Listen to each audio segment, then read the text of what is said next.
Sorry, you are?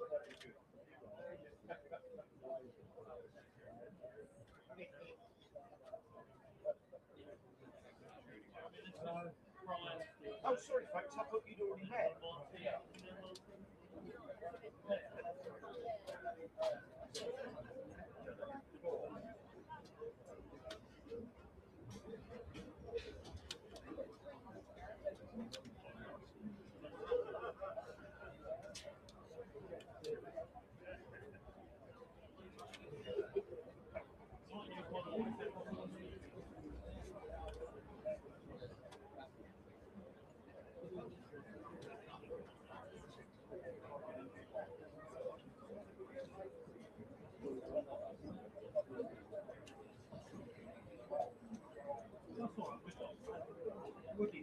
Play will get underway in just under 10 minutes time.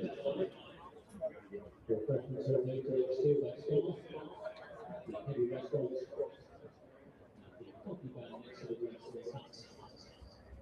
You can pick up scorecards if you haven't already done so. Up top at the head office and centre end, the heavy restaurants and the sports to the smaller van scorecards.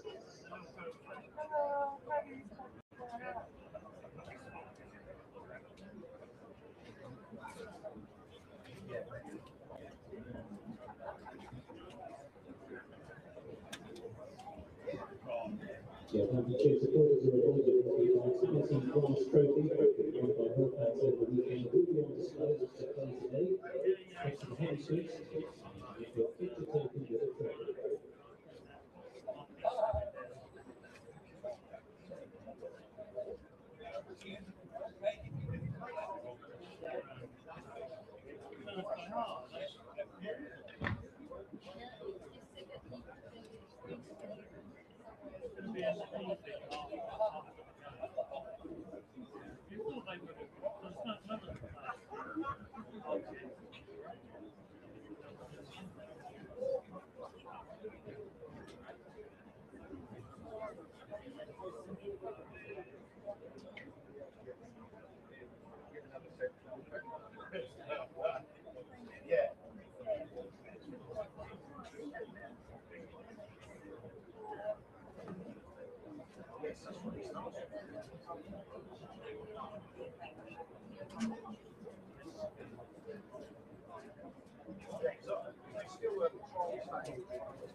Champion! Champion!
Please welcome to Good morning and welcome to the Cinch County Ground for the start of the 2026 Metrobank One Day Cup, where the Steelbacks take on the Bears here on Tuesday morning. My name is Dan Jadzovic, joined by the brilliant Aaron Viles here on Steelbacks TV. Earlier this morning, Nathan McSweeney, captaining the Steelbacks for the first time, won the toss, elected to have a bowl first. It's the Steelbacks in light blue, the Bears in the dark blue. Mr. Viles, have you got the Metrobank fever? Oh, I have indeed. I'm feeling all clammy and sweaty and feverish. Metrobank fever has taken a firm hold, absolutely. It's a wonderful competition, isn't it? Great to see.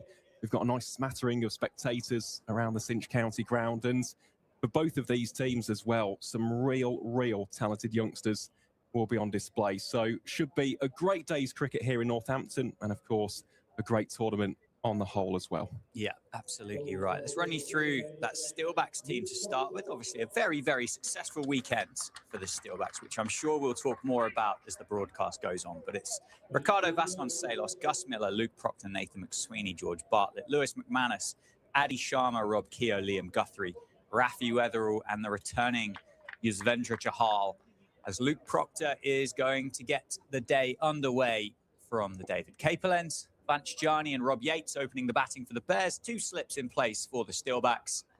And Proctor gets cut away through the offside for 4 immediately. Welcome to the One Day Cup, Vance Jani. Yeah, he is a ridiculously talented cricketer.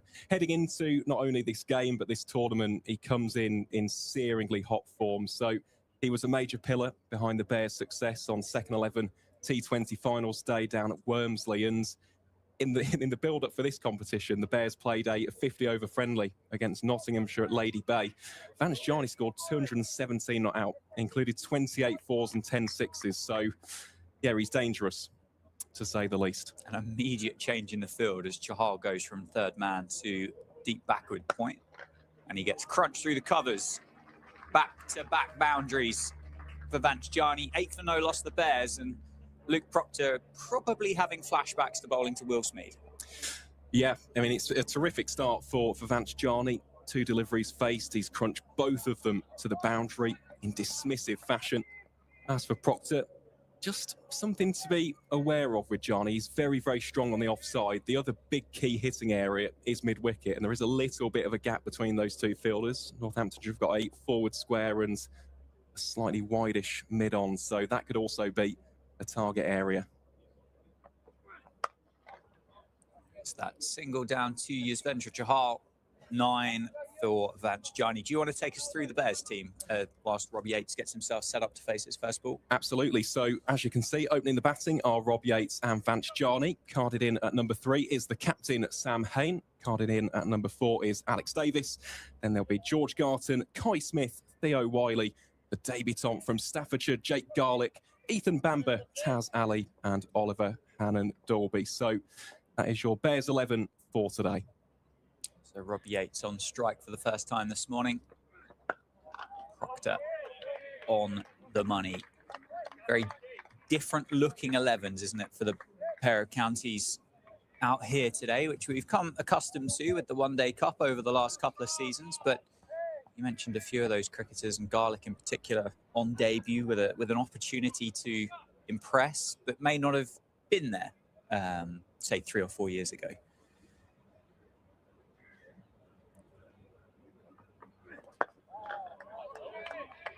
Well, I think that is a major part of the tournament, isn't it? It is that developmental aspect. So we'll see this for Northamptonshire as well, with the likes of Adi Sharma. I imagine throughout the duration of the competition, we'll see the likes of Nirvan Ramesh, maybe a bit of Tion Lowe, Stuart van der Merwe, who burst onto the scene in this competition in 2025. So it is a key opportunity for those youngsters. Are stopped at cover to end the opening over of the morning. The Bears are 9 for no loss, all 9 coming off the bat of Vance Jarney.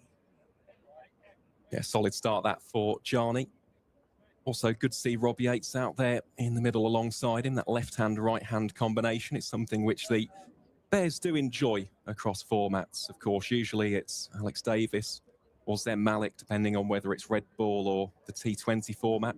No Malik in the starting lineup today for the Bears. Jake Linsott, the other man of the travelling 13, to miss out. But just looking at the 2 teams on paper, should be a really, really fascinating game and a nice variety amongst both bowling attacks, as well as we'll see a bit of left arm seam here from Liam Guthrie.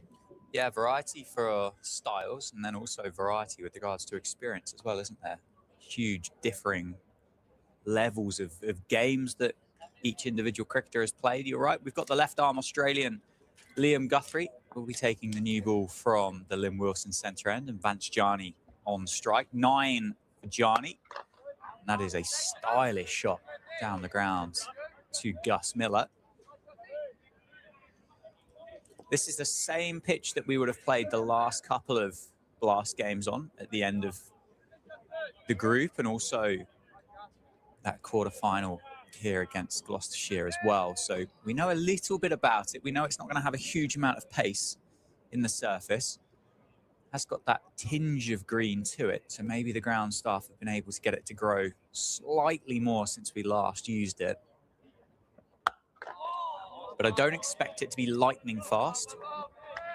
And I wonder whether the spin of Lintop as the day went on may have been a really useful addition for a Bears side. Potentially. And this was the case last season at Rugby School. It was that battle of the 2 leg spinners. Admittedly, on that occasion, It was Yuzvendra Chahal, who we'll see a little bit later in this innings, and a certain Taz Ali, who finished the day with a maiden 5-wicket haul. So completely agree, spin has a prominent role to play. Through the offside, 4 runs for Jani. On the back foot, just lets the ball run into the body and guides it past that fielder at backward point. Picks up another boundary. Stylish start for Vanch Jani. Well, I think that is the word, isn't it? Style. He really is a very aesthetically pleasing cricketer. He's someone who can score anywhere. Spoke about his 2 real areas of strength, which is almost square of the wicket through the offside and mid-wicket on the leg side. But this is a guy who can paddle, he can ramp, he can certainly pull. Yeah, he's certainly someone to watch out for this year. Oh, beaten and edged. Gone. Vanch Jani dismissed for 13. Liam Guthrie responds straight away, having been cut away through the offside for 4. Gets the wicket at Jani, breaks that opening partnership, and the Bears are 13 for 1. Yeah, really nice channel bowling that, wasn't it, from Liam Guthrie? Just clipping the outside edge of Jani's bat. Good take by McManus, and, well, for Northamptonshire, pretty good start as well. Jani was looking very dangerous, scored a trio of early boundaries. His race is run for today's game. He departs for 13 from 7. We believe coming in next to bat for the Bears at number 3 will be the captain, Sam Hain. Wait for confirmation on that, though. Of course, this is the great thing about both teams as well. You can be a little bit almost fluid with what combinations you go for. Those right-hand, left-hand combos, plenty to choose from. It's both of these teams. There's plenty of batting depth out there as well. Yeah, I think it's going to be Theo Wiley. It is, yep. In at number 3. That's a promotion. Again, we spoke, didn't we, about opportunities and counties not disrespecting, but using this competition to test some of their staff in ways that they may not be used to being tested. Obviously well in the power play, so there's still going to be those fielding restrictions for Theo Wiley.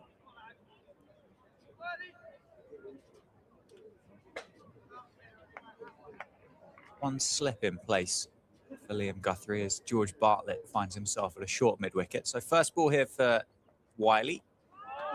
It's beaten outside the off stump by Liam Guthrie. That one's had no real life about it at all. McManus picking it up on the second bounce. Well, this is a huge opportunity for Theo today. Someone who's been a mainstay for Warwickshire's second 11. Again, played a major part on that finals day win, especially in the semi-final against, would you believe it, Northamptonshire. Defended the final over very, very well indeed with his finger spin. Big chance here, though.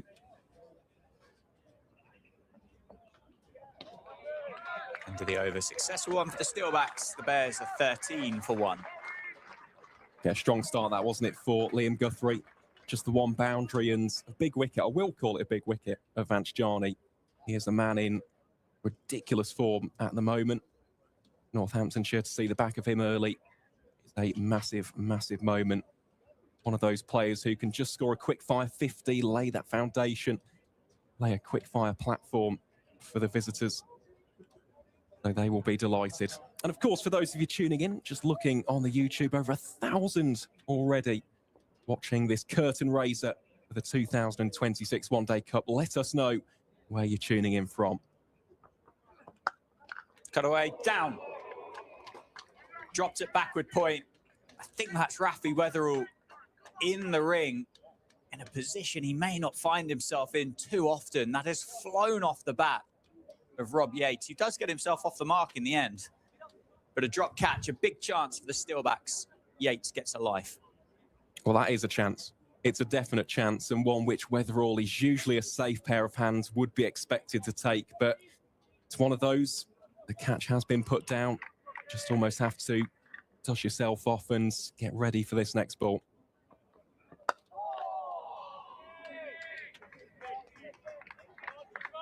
It's one of those, isn't it? How often would Rafi Weatherall have found himself at backward point in a Northamptonshire side up till now. I mean, it has flown. It was a very, very sharp chance. It certainly came straight out the screws of Rob Yates's cricket bat. Went straight at him. Good response here for Luke Proctor, having been taken to the cleaners for his opening 3 deliveries. It's almost hit Rafi, hasn't it, rather than an attempted catch.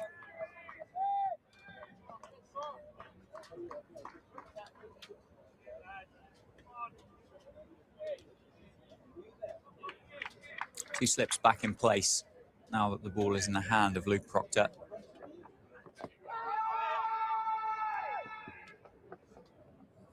Towards the umpire, but I believe Theo Wiley has got off the mark. A little inside edge into the thigh pad allows the Bears number 3 to open his account here on Tuesday morning. Well, I know for his teammates at Milford Hall in the Birmingham Prem, they'll be delighted to see Theo getting this opportunity. He's done well in the 2nd division so far. Player with plenty of potential. Definite all-rounder, someone who's more than happy to just dig in for a little bit. He's quite strong through mid-wicket. You can probably see this so far. He's taking that step across and looking to just get that gap on the leg side. He's also a very, very good fielder and a handy spin option. So I must say I'm delighted for him today. It's his first one-day cup game since 2024. So wishing him nothing but the very best.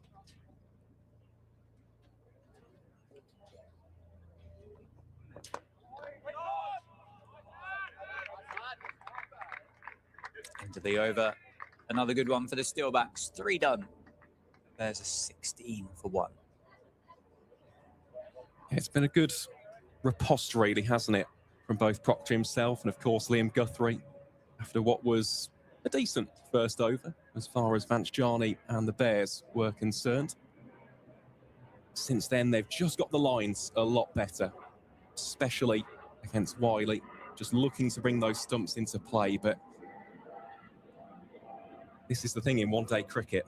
We haven't really seen too much lateral movement as of yet, and once that ball does get a little bit softer, a little bit older, runs can be scored.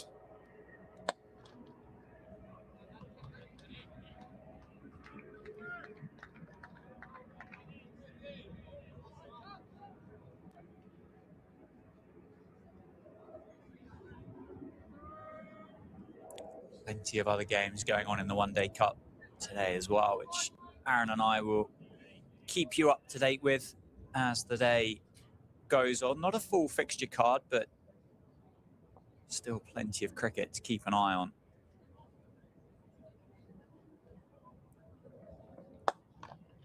Through the offside, 4 runs.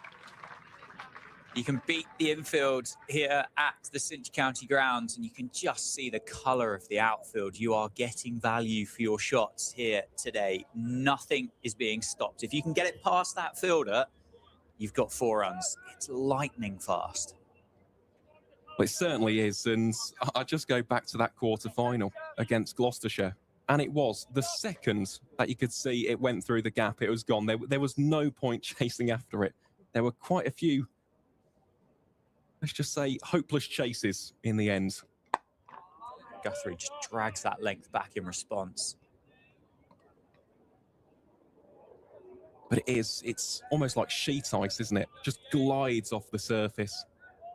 All you've got to do, beat that 30-yard circle.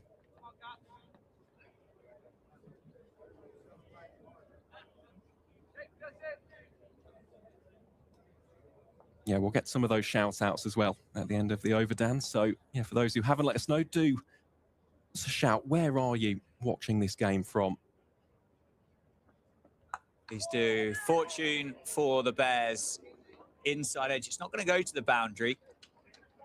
A long way from the middle of Rob Yates's bat. Just misses off stump. It could have gone anywhere. As it is, he picks up a couple of runs. Yeah, please do let us know where you're watching in from. Please do let us know how your club cricket season's going so far. Let us know. Give us your favourites for the Metro Bank One Day Cup. Just anything you want to share with us through the course of the day. Be grateful for your company here on Steelbacks TV. Location-wise, the more exotic, the better. 2 slips still for Liam Guthrie. Down the leg side, good take by the keeper. Wide ball, reload, bowl again. Yeah, first time he's really drifted down that leg side. Left arm seam bowler. Interesting little sub-narrative as well for this game. Liam Guthrie used to play with the Warwickshire Twos. He had a little bit of a trial with the Bears a couple seasons back. You can see why, can't you? Just that natural point of difference. Left arm, slingy, quicker than most. Well played. Robbie Yates picks up another single. Obviously not preferred whilst he was over in Birmingham trialling, but did pick up that 3-year contract here for Northamptonshire. Has made an impact when he's been given an opportunity in at least the One-Day Cup and the Championship. Maybe not as big of an impact as what he would have liked, but a big opportunity here as a leader of this bowling attack with Luke Proctor. He knows he's going to be scheduled in to take the new ball through the course of the summer here for the Steelbacks in the One-Day Cup, and a big opportunity. End of the over. 4 overs complete now, 24 for 1. Well, let's get to a couple of shout-outs then, Dan. We'll start with Kath and Andrew tuning in from Preston. Great to have your company, Kath and Andrew. Coffee Acorn as well, tuning in from Perth. No, not that one or that one. So either Western Australia or Scotland, or it might be another one. Well, it's not that one or that one, so it's got to be another one somewhere. Do let us know. Proctor on the money. Top of the bails. We've got an answer. Tasmania. Oh. There we go. You learn something new every day. Siraj as well, tuning in, or listening in, I should say, from a very sunny Kettering. Oh, big up to Kettering. We've given Kettering a lot of love on Steelbacks TV over the course of the season. Of course, was the previous home of English volleyball.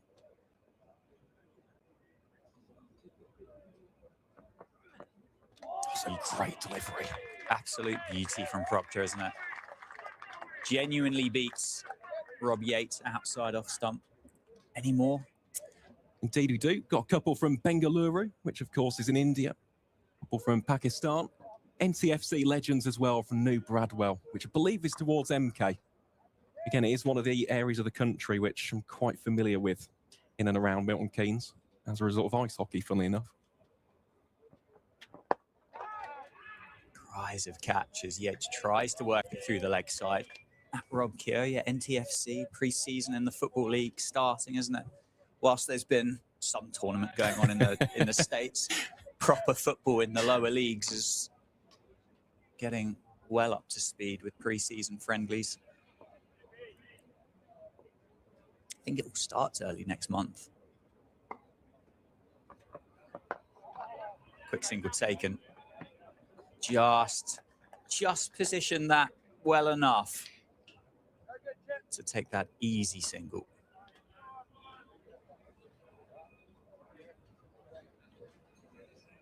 You could see there as well the speed between the wickets for Theo Wiley.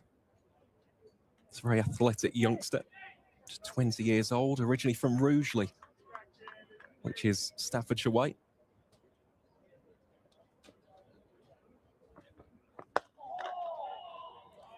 So he played down the ground. That's Gus Miller mid-on this week. Rob Keogh back out there for the Steelbacks in the One-Day Cup. That 1-year contract extension in 2020 or for 2026. Finds himself up at mid-off. Great to see Rob Keogh back out there in the middle.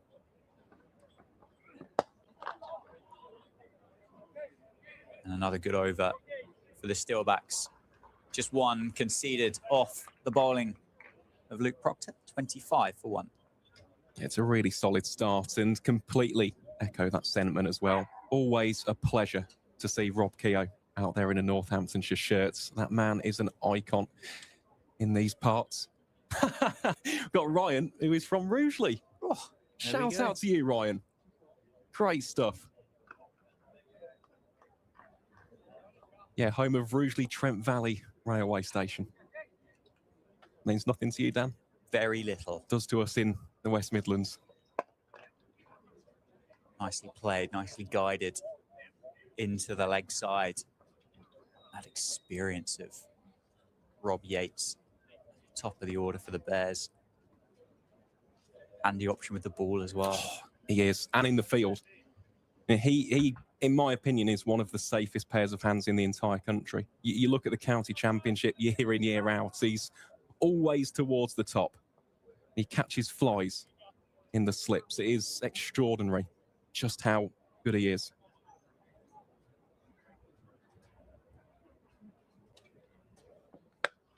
Through the offside. Again, nobody is stopping it. It is a bit of a long half volley from Liam Guthrie. Player of Rob Yates' experience and quality in the power play is not going to unpunish that one. 4 more, and the Bears move into the 30s.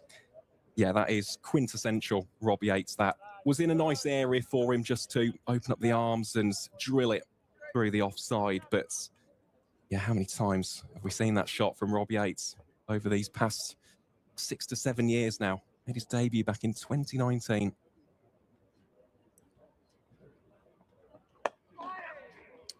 Guided once more. Quick single taken into the leg side.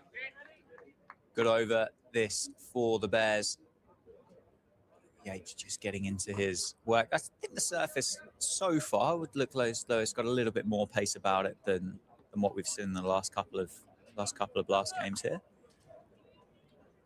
Which will only cheer the batters up.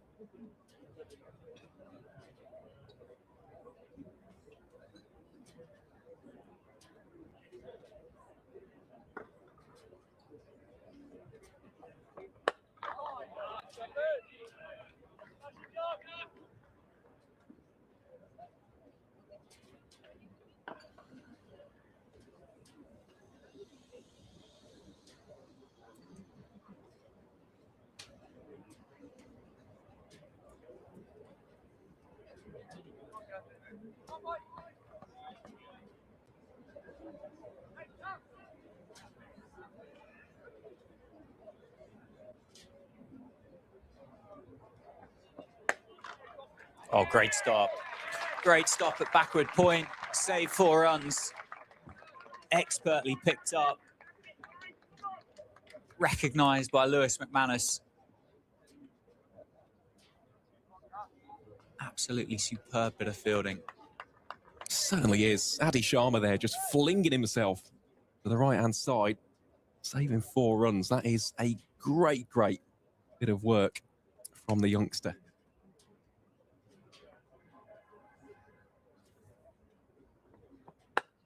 Can't stop that one, though. Got it just further in front of Adi Sharma. Missed out the ball before, picks up the boundary, the ball afterwards. Disappointing way to end the over for Liam Guthrie. An expensive one. 36 for 1 after 6 overs. Yeah, that last one was a little bit more of a gimme, wasn't it, to Theo Wiley? Didn't have to over-hit the shot, just leans into it. Quick flash of the hands and yeah, guides it away through point. Lovely, lovely shot, that.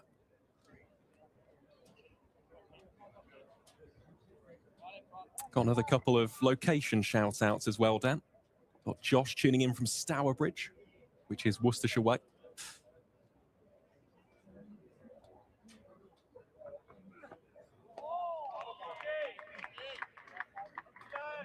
As well as Spencer Bruin Cricket Club, who are hosting the Northamptonshire over 60s against the Western Australia over 60s on Thursday at 1 p.m. Well, that should be a really interesting game. Sounds like a big occasion, that, doesn't it?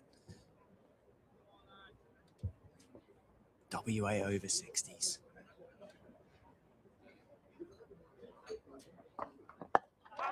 Chance.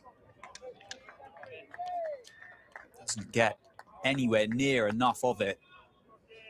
Tried to create something there, Rob Yates. Fortunately, just decelerated the hands at the right moment as he realized he wasn't quite there for the shot. Got the ball down in front of Rob Keogh, but trying to not allow Luke Proctor just to bowl here. Big drive off the back foot, beats the outside edge.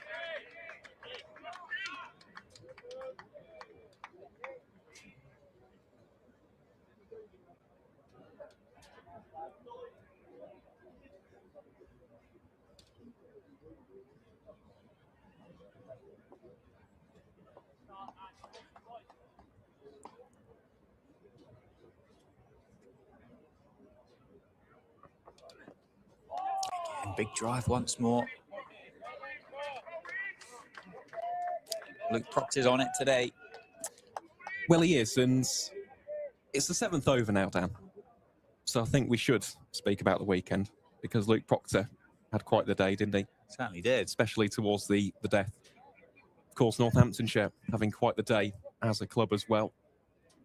What an incredible occasion finals day was. And the celebrations were top tier. Down the ground. Does he beat the fielder? He does. 4 runs. Does pick up the boundary eventually, Yates. Back past Luke Proctor for 4. The Bears move to the 40s. It was brilliant, wasn't it? And it wasn't just that weekend. 12 wins out of 15 for the Steelbacks in the Blast. The 3 games that were lost, the 2 against Somerset, the 1 here against the Bears themselves. Steelbacks had already qualified for that stage. The games that mattered, the games that really were on the line. Another boundary. Should be at least. It's gone through the offside. It's raced across the square, and Rafi Weatherall can do nothing but escort it across the boundary rope. Back-to-back boundaries for the Bears. Brilliantly led by David Willey. It's been building, hasn't it, in the Blast for the last couple of years. Getting those players in, getting them playing the way that David Willey wants to get them to play. Obviously got to finals day the year before. Thoroughly deserved for David Willey, Darren Lehman. The Steelbacks in the Blast. Full toss, hacked away, but it's going to be another 4. And a no ball over waist height, so it will be a free hit. Luke Proctor will have to reload and bowl once more. 3 boundaries in a row here for Yates. And of course, the trophy, you have to go and see it today at the end of play. Indeed. Yeah, it'll be over in the heavy suite, so almost directly opposite us here from our position in the Lynn Wilson Centre. Just an amazing day. And another boundary. 4 fours in a row, plus the no ball. Free hit. Very expensive, and a very expensive end to the over for Luke Proctor. The 50 is up for the Bears within the power play. 7 overs have been bowled. It's 54 for 1. Yeah, really good ball striking that from Rob Yates. Destructive, authoritative, emphatically putting away those bad deliveries. And up until that point, dare I say, having seen a lot of Yates over the years, he looked a little bit scratchy, especially those back foot drives. We're not used to seeing him not get any connection on those, so that'll just allow him to settle any early nerves and hopefully get into a rhythm. Yeah, he was just starting to show signs of frustration, wasn't he? Now, whether that's because of the departure of Vance Jani and the pressure goes on to Yates to be that aggressor in the batting lineup. Wiley getting started. He's 5 off 14 now. He was 1 off 11. Yep. At a point, so Steelbacks were able to build a bit of pressure, but Yates has gone and released pretty much all of that in those final 4 deliveries from Luke Proctor. Inside edge into the thigh pad. Ball still doing enough. That'll be something, a theme of this one-day cup, won't it? This white ball won't do much for long. It'll be important for the bowlers to strike as early as they can, and equally for the Bears. Yes, the power play is important, but they can get through without losing too many wickets. really start to be able to cash in as the day goes on.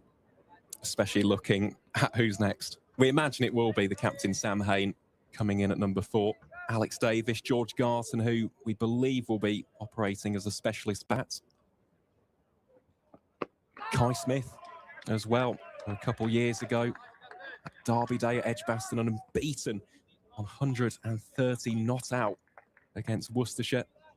Of course, scored a career best here in the T20 last as well in the final group stage game. So, yeah, plenty of batting, and even down to the likes of Ethan Bamber. Certainly no slouch with the bat in hand. Jake Garlick shown a couple of promising signs in the twos. Of course, these two will be looking to lay a solid foundation. Stop again by Adi Sharma at backward point.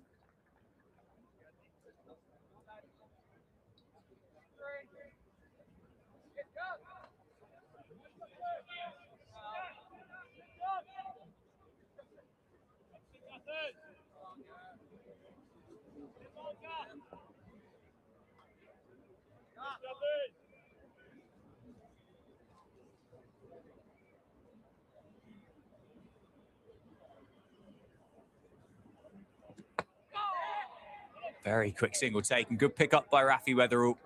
Yates running to the danger end, very quick over 22 yards.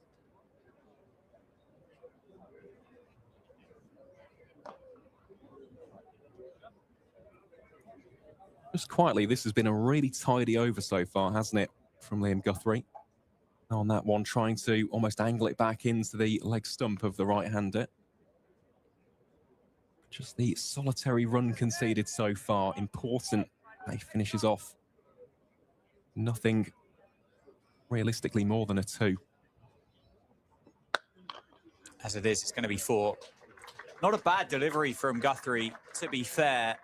Jammed in the block hole, and Yates squeezes it past the diving Bartlett, who's tight in there at extra cover. And as will be a theme, as we've said a couple of times, beat the fielder, you get 4 runs. Certainly do. That really is a good shot, though, isn't it? From Rob Yates, in complete and utter control. Even so, not terrible over that from Guthrie. Bowled really, really tidily, wisely over. Goes for 5 runs. I believe we're going to have a change of bowler as well, Dan. From the David Capel end, Gus Miller. Just going through the motions. Yeah, good to see Gus Miller back with the first 11 as well. Had a period, didn't he, in 2025 in the championship side, obviously in the One Day Cup. Hasn't been able to break into the 11 so far this year. Carded to be opening the batting with Ricardo Vasconcelos, but a very, very handy seam bowler as well. That's gone through the offside. It's going to be a long chase for Luke Proctor up towards the dugouts, and barely times from Theo Wiley on top of the bounce, strokes it through the offside, and Luke Proctor stood no chance at chasing that down. Yeah, that right there is a textbook example of just how quick this outfield is, because that wasn't the best timed of Theo's shots today. Even so, it's raced away, taken a couple of bobbles down towards the heavy sweep. 4 runs it is.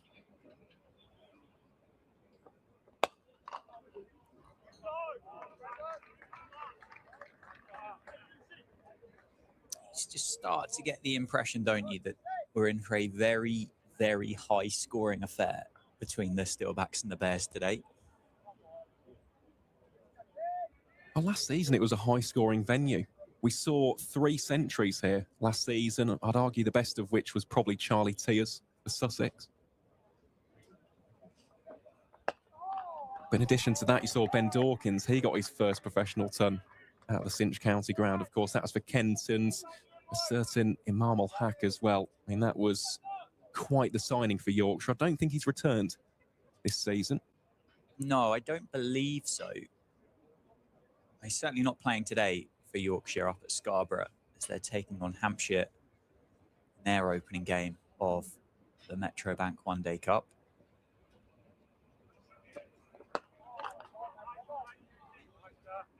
Good response here for Gus Miller. Bowling into the surface, which is what we did see as a theme in that last game of the group stage in the Blast and the quarterfinal too. You got your benefits if you bowled into this surface, gave the wicket an opportunity just to hold, take a bit of pace out of the ball. Just one slip in place. It's Ricardo Vasconcelos. Their back foot cut away in the air for a fraction, but got down in front of Nathan McSweeney, and it's another boundary. That one much more convincing for Wiley. And it's the classic case, isn't it? The more time that you spend at the crease, especially as one of those younger players in the side, naturally the confidence will begin to build. He looked a little bit scratchy at the beginning of his innings, which is completely understandable. As we said, it's his first one-day cup game in 2 years, but Theo Wiley is a good player. Certainly is. Very quick single taken. Takes on Rob Keogh. Chance. Been close, I think, if Keogh had connected, but Wiley recognising Rob was slightly deep there at mid-on. Takes the single, keeps the strike. End of the 9th over. The Bears are 68 for 1.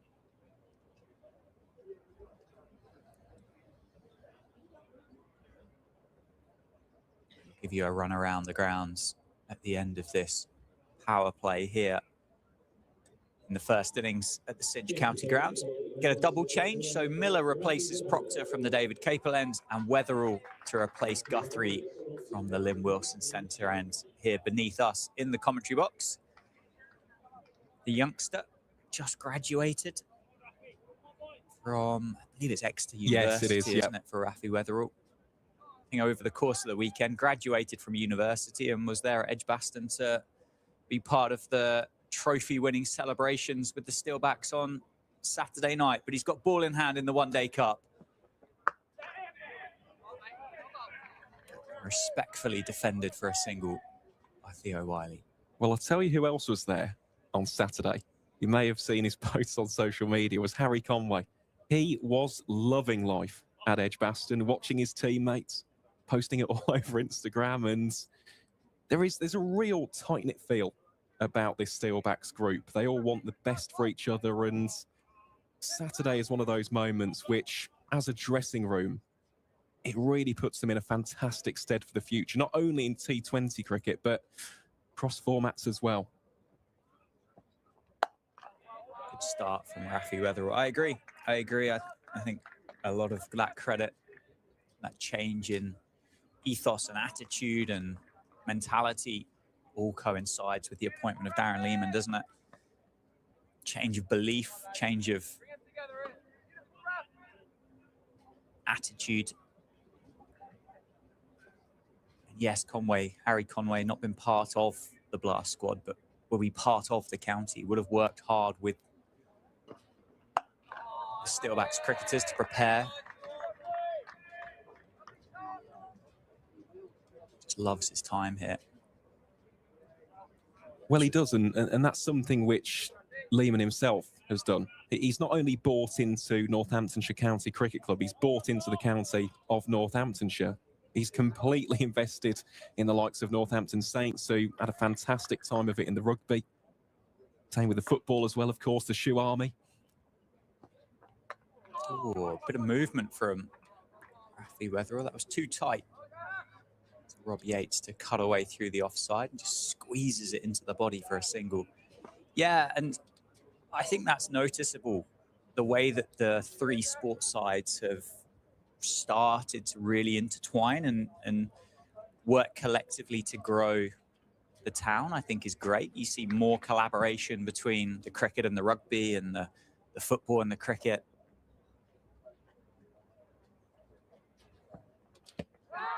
Hill for LBW, but drifting down the leg side, which I think is great. And why would you not try and build that collective fan base for Northampton sport? It's brilliant to see. Well, it is. And I think I've said this story on many occasions on the live stream, not only this season, but last year, but coming into the ground and always friendly faces on the gates talking about the rugby or the football in addition to the cricket. Northampton is a real sporting hub, isn't it?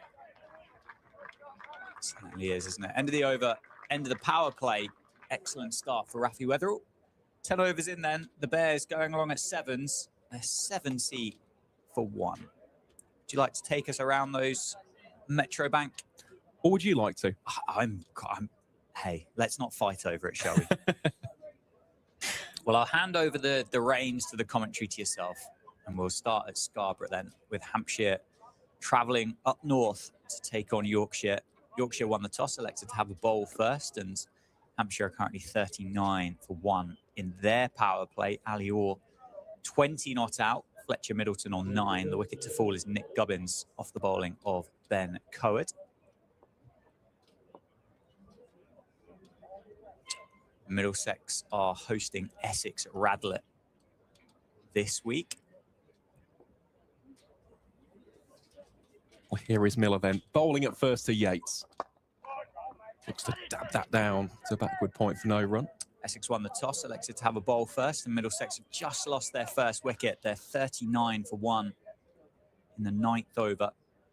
Josh De Cares has just been bowled by Jamie Porter for 15. Nathan Fernandez is on 19, with Sam Robson carded to go into the middle at number 3. Derbyshire taking on Durham at the county ground in Derby. Probably and respectfully to everybody, the game that has had the most headlines written about it because of a certain Ben Stokes playing in the One Day Cup. Derbyshire are 40 for 1, getting towards the end of their power play. Harry Kane, captain for Derbyshire in the One Day Cup, trapped LBW for 9 off the bowling of Robinson. Martin Anderson on 16 and Brooke Guest on 8. Stokes has bowled 1 over so far.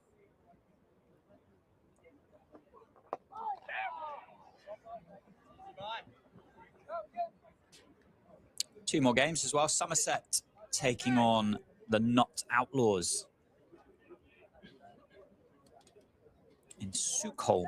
Yeah, Welbeck. By the looks of it. Somerset are batting first, having been asked to do so by the Outlaws. They're 38 for 1. Tom Lammonby on 10. Savin Pereira on 21. The wicket to fall, bowled by Brett Hutton, caught by Carl Verena, was Archie Vaughan for 4 runs. And then the final game, obviously not including ourselves here, Lancashire taking on Surrey at Sedbergh School. Lancashire 29 for 1. We do have a ground delay there at the moment. Matty Hurst, the wicket to fall for South Africa A bowler Van Vuren. Keith Jennings on 10, Josh Bohannon on 13. Be another single here for Theo Wiley. Yeah, it's an intriguing group of games, isn't it? In this first day of the competition, 6 in total across groups A and B. We'll tell you more about qualification at the start of the next over. But it is always a fascinating tournament, especially when it comes to the race for the top 3. Yates looks to play that one down the ground to no avail. And that will be the end of the over. 11 have been bowled. Warwickshire are 72 for 1. So yeah, to take you through the qualification, there are 2 groups of 9, of course, with there being 18 first-class counties in the tournament itself. The top, so the first position in each of those groups, goes straight through to the semi-final, and they will host their respective semi-finals. The teams in 2nd and 3rd face off against the teams which finished in 2nd and 3rd in the other group. So 2nd in Group A plays 3rd in Group B, 2nd in Group B plays 3rd in Group A. Of course, the winners of those matches, designated as the quarterfinals, go through to the semis, with the final at Trent Bridge in September, as Weatherall bowls here to Theo Wiley for no run. But the first block is almost quite contracted. So after the final group stage game, I think the quarterfinals are 3 or 4 days later. And then, of course, semis a couple days after that. The final itself is on Saturday, the 20th of September. How both of these counties would love to reach that stage. Could have been a chance there for McSweeney. Just didn't pick it up cleanly in the right mitts, and Yates scarpers through for the single. But yeah, two sides who in 2016 did very well. It was actually the last time that Northamptonshire got through to the knockout stages of the Metro Bank One Day Cup, what was previously the Royal London One Day Cup. And for the Bears, well, 2016 was a very, very memorable year because they won the entire competition. Well, that one whisked away by Yates. It's in the air and taken superbly at deep cover. Fantastic work there on the boundary. And Rob Yates will have to depart for 39. Weatherall gets his first wickets of the tournament. And the Bears now are 73 for 1. Brilliant catch, wasn't it, by George Bartlett? Judged it absolutely perfectly. For a second, I thought it wasn't going to get there. But he had it well measured, didn't he? Caught it low to the ground. Yates departs for a very, very exciting and well-made 39. He'll feel as though he's left a lot out there in the middle, but a big wicket. It's a huge wicket, but a good start to the competition for Rob Yates. Scored a few handy boundaries in that 39. And now just looking over towards the opposing side of the ground, I can tell you exactly who that is. That is the Warwickshire captain, Sam Hain, who is striding out to the middle. The king of the Metro Bank One Day Cup, a man who averages 59 in one-day cricket, an average which improves to 73.8 in this tournament. He has got an unbelievable record, making his first one-day cup appearance for Warwickshire since the 2023 semi-final against Hampshire at Edgbaston. He spoke to Brian Halford, club journalist for our platform The Bear yesterday, did Sam Hain. Said it was an honour and a privilege to captain this great club. And here he is. He's got a decent foundation to build off of, courtesy of Rob Yates, Theo Wiley, and of course, Vance Jarney. What has Sam Hain got in store for us today? Let's wait and see. Just going back to that catch down, it really, really was a good effort, wasn't it, by George Bartlett? Never easy, those. Just dipped on him very late. And Sam Hain gets off the mark in typical fashion down the leg side. Easily clipped a deep backward square for 2. It's kind of the Rolls Royce of List A cricket, isn't he, Sam Hain? Just classy. Churns runs out. I think there'll always be that question, though, as to why he never got recognised internationally more than what he has done. But he really is a phenomenal cricketer in this format in particular. Well, it's a format which suits his game to a T. So even in T20 cricket, you'll see for the first 5 to 8 deliveries, he's not necessarily ultra-attacking. He likes to get a feel of the pitch, and then after that, he can accelerate towards the end of an innings. With one-day cricket, he's got even longer to just get that feel of the pitch itself, to get a feel of the pace of the opposition bowlers.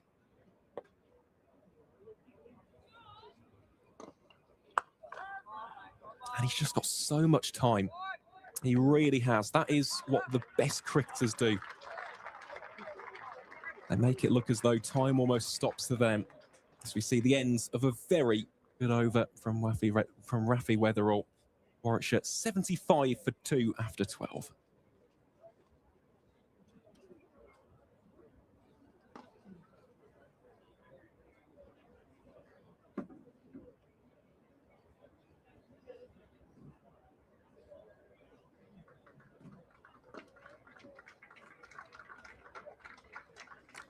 Nice round of applause through the effects mic for Rafi Weatherall as he makes his way down to his fielding spot just in front of the Jackson Grundy stands here at the Lynn Wilson Centre end. Breaking is looking like a very, very dangerous partnership here at the Cinch County ground. Back over to Gus Miller. Yeah, bowling here to Theo Wiley. Starts off with a dot ball.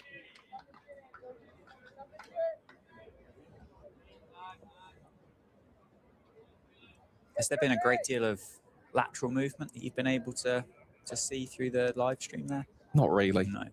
We saw a little bit from Liam Guthrie, but it was nothing pronounced, even though it is overcast above us here at the Cinch County ground. It's not been ridiculous movement. Oh, again, great stop back by Adi Sharma. Goodness me. He saved at least 10 runs at backward point. Great effort. Very, very impressive. I think I just heard Lewis McManus say that he's in the green in reference to the fielding and the almost the stocks and shares type market that they've got in their dressing room. Very, very much in credit, Adi Sharma right now. Exceptionally well picked up at backward point. Well, they all count, and not only do they count, because let's say that all of those have gone through, the Bears would be 85 for 2. But for the bowlers as well, just having that backing, that competence of your fielders. I mean, he has been outstanding so far. Great to see him back playing first 11 cricket. Got a lot of time for Adi Sharma. Again, someone who's very proficient through the covers, very stylish and languid cricketer. Someone who originally plied his trade down in Buckinghamshire. Wonderful to see. And of course, that's a strong, almost pathway, isn't it? Not only Buckinghamshire, but Bedfordshire as well. Nice to have those local links here to Northamptonshire itself. Yeah, you said the same, didn't you, about Staffordshire with Warwickshire too.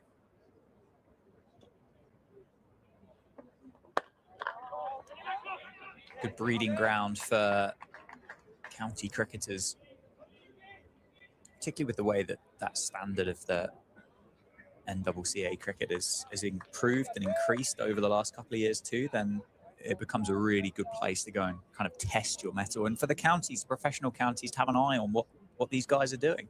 Most definitely. And this has been a big competition as to why that standard has increased so much. A lot of players, when they're not playing in the championship, go and play in the national counties. Oh, it's just beat the effort of Adi Sharma there. There is protection down towards deep backward points, and Theo Wiley is a greyhound between the wickets, so that was always going to be 2. End of the over for Gus Miller. Just 2 from it. That from the final delivery. Warwickshire are 77 for 2 after 13.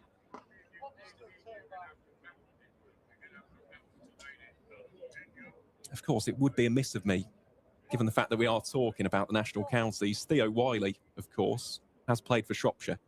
So he used to play his club cricket for Shifnal, also played for Berkswell. I mean, these are names for those who are invested in the Birmingham Prem. You'll be licking your lips right now and going, oh, it's great to have a shout out. Yeah, he's learnt a lot of his cricket in Shropshire as Theo. That one drifts down the leg side, and Theo Wiley turned that into 2 runs, 1 from the extra, and he scarpers through for a single to boot.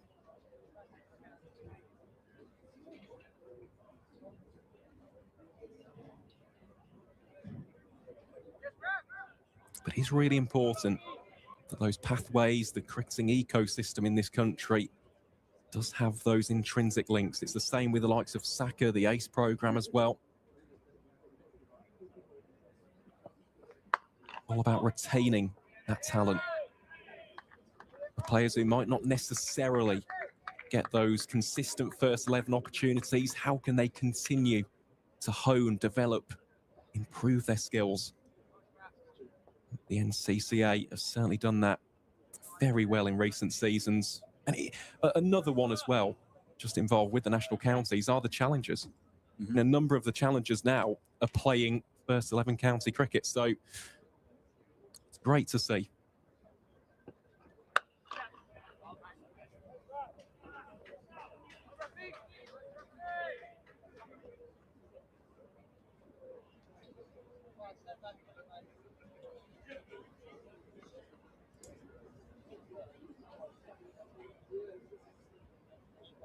Absolutely. And then you go to the other end of the scale, and I think he still is, but you end up with the all-time leading Indian Premier League wicket taker in the middle in the Metro Bank One Day Cup in Yuzvendra Chahal too.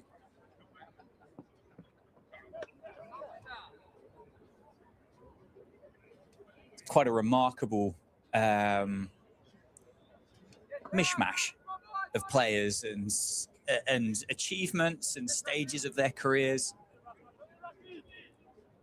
As you say, you potentially go from playing Premier League cricket on the Saturday to turning up against Yuzvendra Chahal on a Tuesday. Yeah, I think a lot of people are excited to see the return of Yuzi. Was that one just tucked away down towards long leg for one by Hayne? I mean, that'll be a great battle, providing that Hayne is still out there in the middle against Yuzvendra Chahal. Really is one of those X-Factor names. A lot of people very, very impressed by him last season, and rightfully so. Looking to build off the back of a successful Blast tournament as well.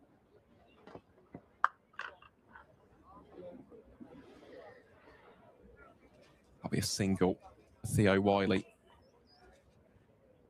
Something else to mention from finals day, which I can't believe we haven't brought up. I know you mentioned the captaincy of David Willey. That effort on the boundary rope. That relay catch between him and Saif Zaib. Oh, I thought you were going to talk about Steeler. Well, back to back. Yeah. Yeah, winner of the mascot race again. But yes, what an incredible bit of athleticism by David Willey. Well, we can but hope to see something similar today. I know that Rob Yates and Ed Barnard had a terrific relay catch at rugby school. Last season, Stuart van der Merwe, he pulled off an unreal catch. I think that was in the Kent game. In fact, it was Jaden Denley was the one on strike. How on earth he caught that low to his right. Goodness me, that made us lose our collective minds in the commentary box. That really was a special grab. That's a lovely shot for Sam Hayne. Will at least be a single. Turned into two. Liam Guthrie does the fielding. That will be the end of the 14th over. Warwickshire 85 for 2. Theo Wiley is 22 not out from 39, and Sam Hayne, the new Bears captain for this tournament, is 5 not out from 6.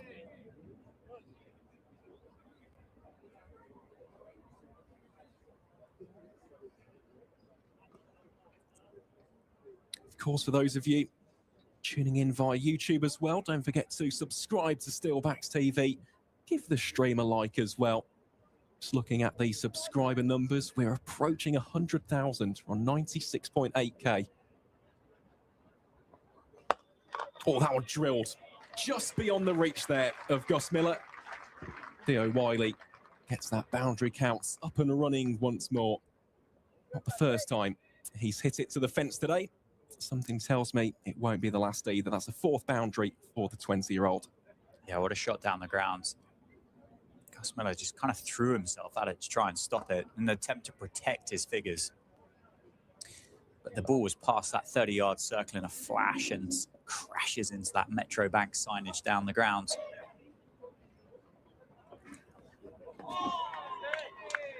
Quality response that from Gus Miller.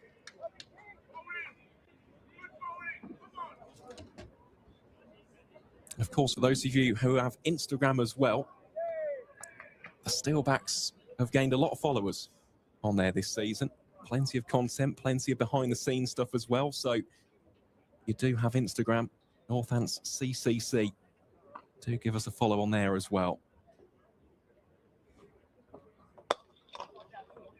It's Wiley. Continues to rotate the strike between himself and Hayne. Another single.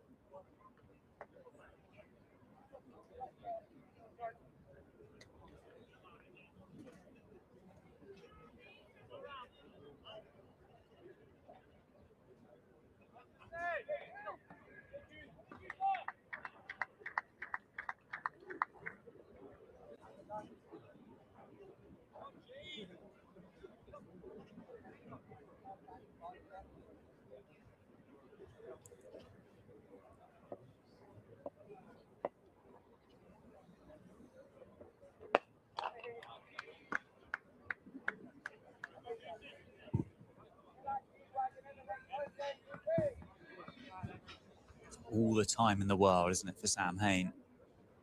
In the middle there. In position so early.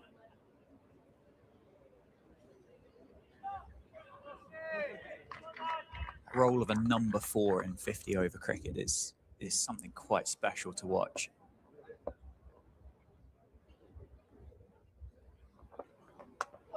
Oh, I'll tell you what, that was a little bit closer than what Hain was looking to do with that shot. Playing it late, almost playing it a touch too late onto his own stumps. For a split second, both he himself and Warwickshire fans here at the Cinch County ground and watching on, the hearts would have just skipped a beat then.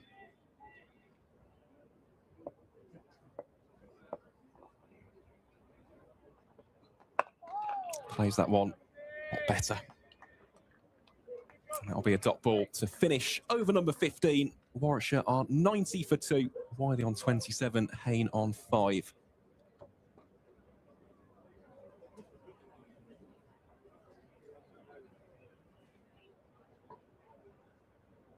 Just looking down below us here from the Lynn Wilson centre end, Yuzvendra Chahal is just going through a couple of warm-ups, isn't he, Dan? Yeah, I'm sure it won't be long until we see the legendary leg spinner into the attack.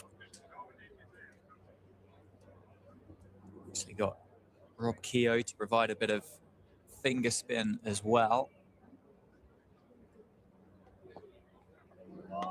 Beautiful from Rafi Weatherall. Nathan McSweeney himself.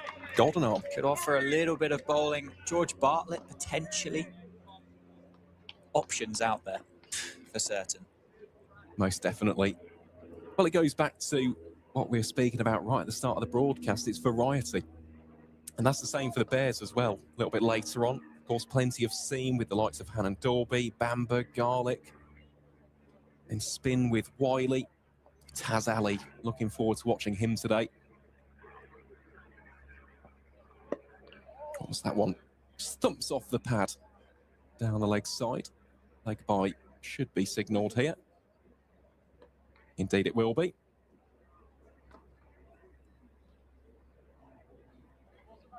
And of course, a little bit of right arm finger spin from the likes of Rob Yates. He was definitely a handy option last season. Vanch Jani himself, slightly zippier and skiddier compared to Yates. Likes to dart in the arm ball.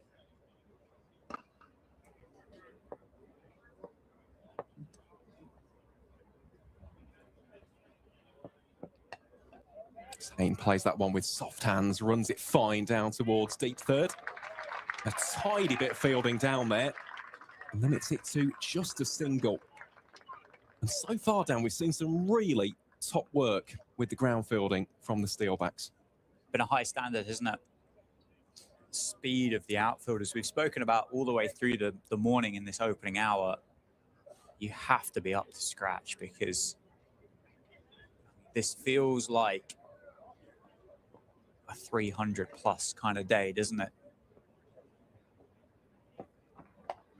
Oh, a little bit of width there. Flashed away and flashed away for 4. Excellent shot that by Theo Wiley. Had license really with that delivery. Just strayed on the line of that one. Did Weatherall. And fighting for the youngster. Yeah, no cutting it off at all, was there, from Rob Keogh. But the standard we mentioned about those stops by Adi Sharma at backward point, saving probably 12, 15 runs now. 300, chasing down 315 or 316. Still a huge number, let's not kid ourselves, but it will all help. It will all help, and you have to save as many as you can. Sharma's done brilliantly well.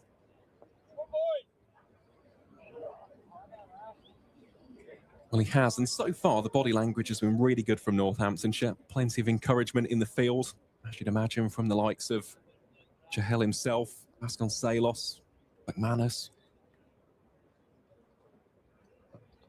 Oh, that one. First real bumper bowled by Rafi Weatherall. Really dragging back the length, and that will be a dot ball to round out over number 16. Warwickshire 96 for 2. Went through a good pace as well, didn't it? Wiley saw it early, pulled out of it very, very quickly. But the way that McManus took it way up above his head, it went through with good pace and good carry. I certainly did. Just while we've got a little bit of a pause here in the action, Dan, I know we touched upon it around about 10 overs ago now, but it is a fascinating competition because a lot of players are unavailable due to commitments in the 100 or unfortunately due to injury. So there are a lot of teams who are very, very different looking when it comes to the combinations and the balance of their 11s. Just on paper, who do you think in this group? We'll start with Group A. Do you think is favourites for that top three? It's a difficult question. Jeez, you might have to give me a bit of a moment on that. I think it's... Oh, Haynes played that really well. Just advances down the track and eventually cut off at wide mid-on for one. Is there a team that stands out for you? Oh, there's a couple. There are a couple. I must say, Warwickshire.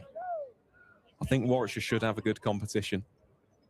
You just look at the batting in particular, the bowling options as well. Plenty of experience still in and around that squad. Miller bowls here to Wiley.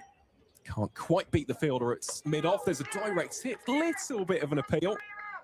And a subsequent appeal from Wendell.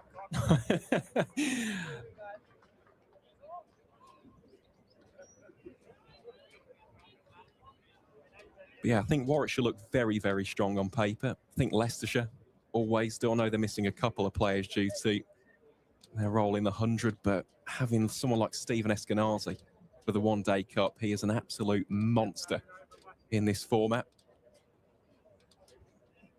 Gloucestershire, I think they're always strong in one-day cricket. Haynes, that is an impeccable shot from the Warwickshire captain. Again, dances down the track and just unleashes that one through deep forward mid-wicket for 4. He's no slouch, Gus Miller, is he? Sam Hayne has skipped down the wicket as if he's facing an off-spinner and just muscled him through mid-wicket for 4. Well, Gloucestershire are interesting. They're one of the counties that are unaffected by the 100. They've not lost a player.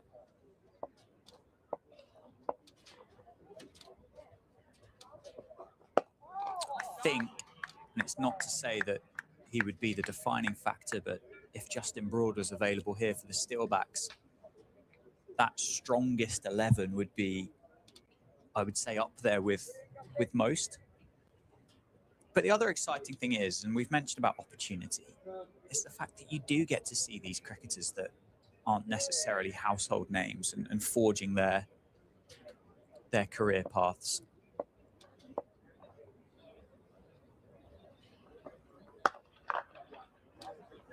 I mean, how much of an influence? We spoke about Sam Hayne with List A cricket and the ability that he's got and the average that he's got in this format of cricket, that almost class above. How much of an impact does Ben Stokes have for Durham in the One Day Cup?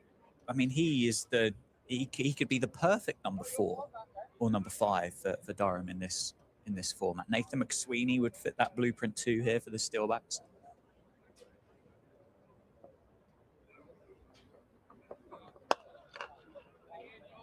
I'm doing a lot here not to answer your question. I think the short answer is I don't really have any particular standout favourites. Well, no, that's fair enough. It really is, Dan. And of the over 17 have been bowled here at the Cinch County ground. Warwickshire, 104 for 2. Yeah, I think there's quite a few who you can make compelling cases for.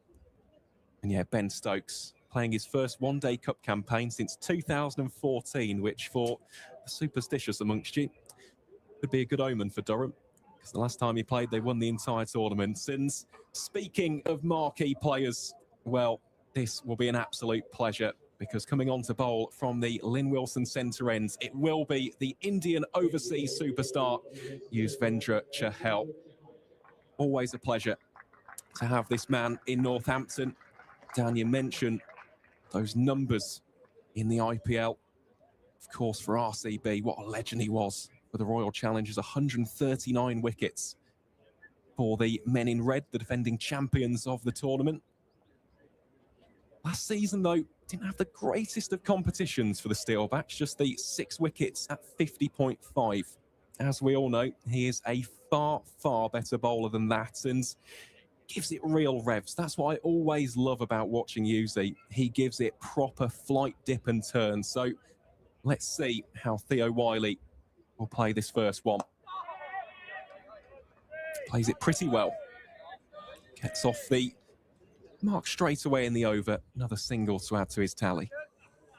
Yeah, it's gripping, isn't it, watching Yuzvendra Chahal? I realise I've just made a bit of a spin bowling pun on that, but it wasn't actually my intention.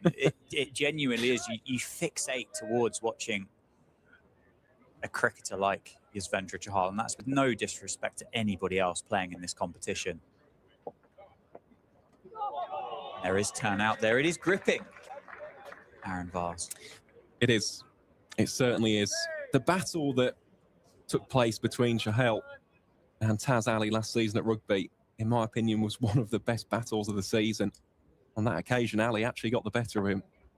But this will be interesting for Sam Hain. Does prefer to almost play the googly compared to the leg break, unless he needs the pitch of the delivery.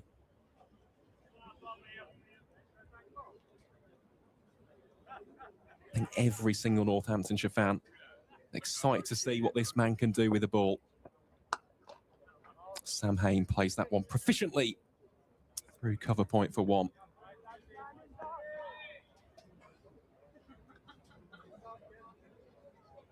Yeah, still think of his debut as well. A couple of years ago now, 5 for 14 he got from 10 overs against Kent down in Canterbury. Oh, there's a little bit of an appeal there from McManus. Bowler, though, completely uninterested.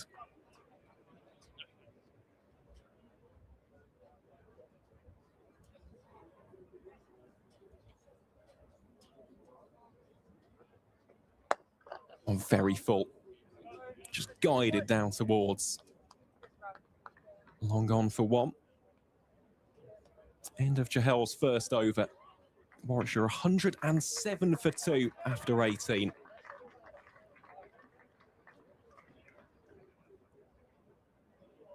Tidy start that, wasn't it, Dan? Just the 3 runs conceded. Absolutely superb, as you would expect from Yuzvendra Chahal. Just a shame in the One Day Cup that he can't bowl all day, really, isn't it? Because you could quite happily watch it, I think.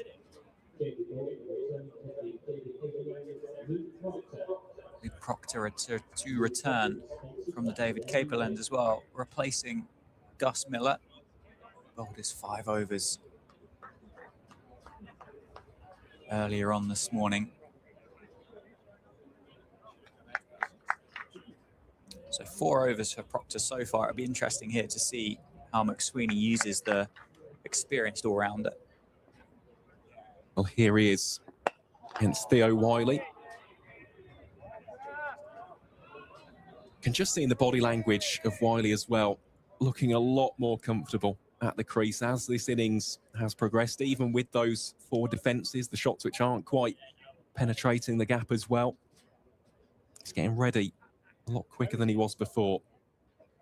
Looking a lot more assertive in his crease. Just shovels that in front of square for a single. Liam Guthrie, the man doing the fielding.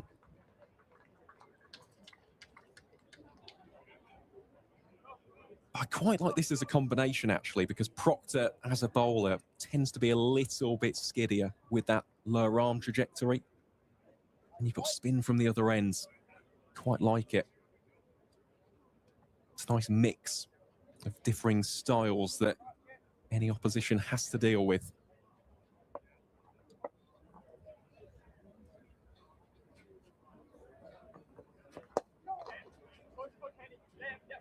Well, Hain has run that first one very hard. You can hear that through the effects mic. Theo Wiley saying to push 2.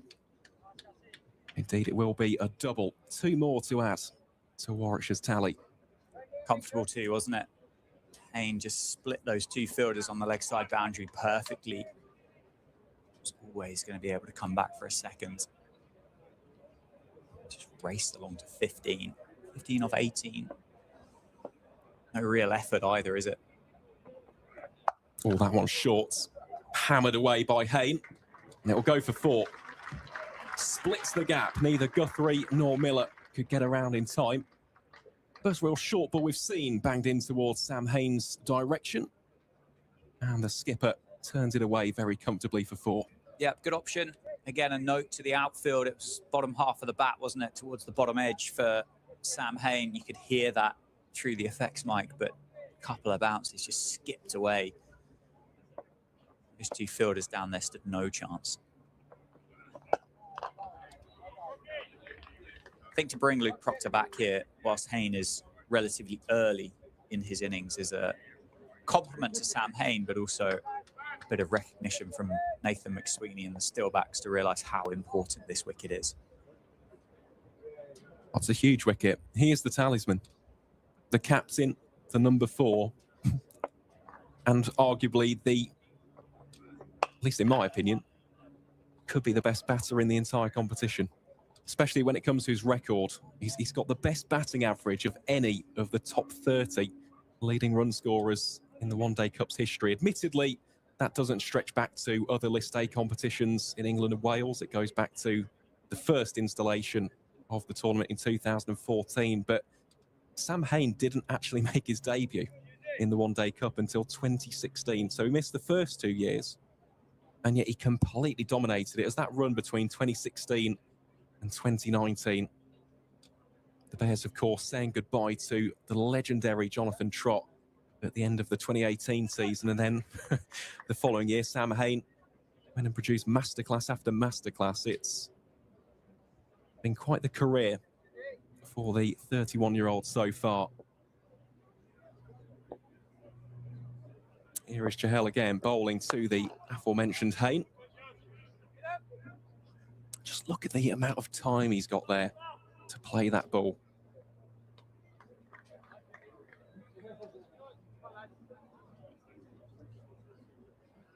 There is definitely an air of trot about his batting, isn't there, Dan?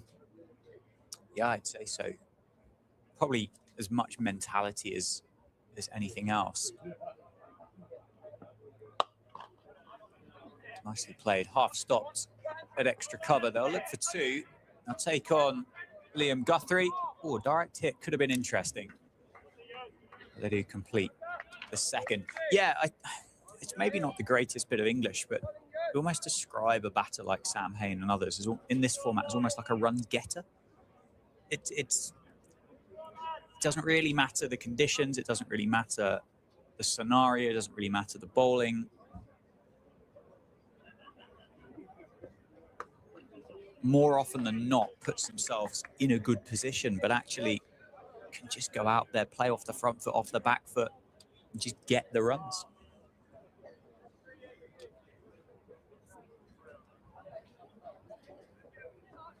Oh, that one's slightly flatter in trajectory from Chahal.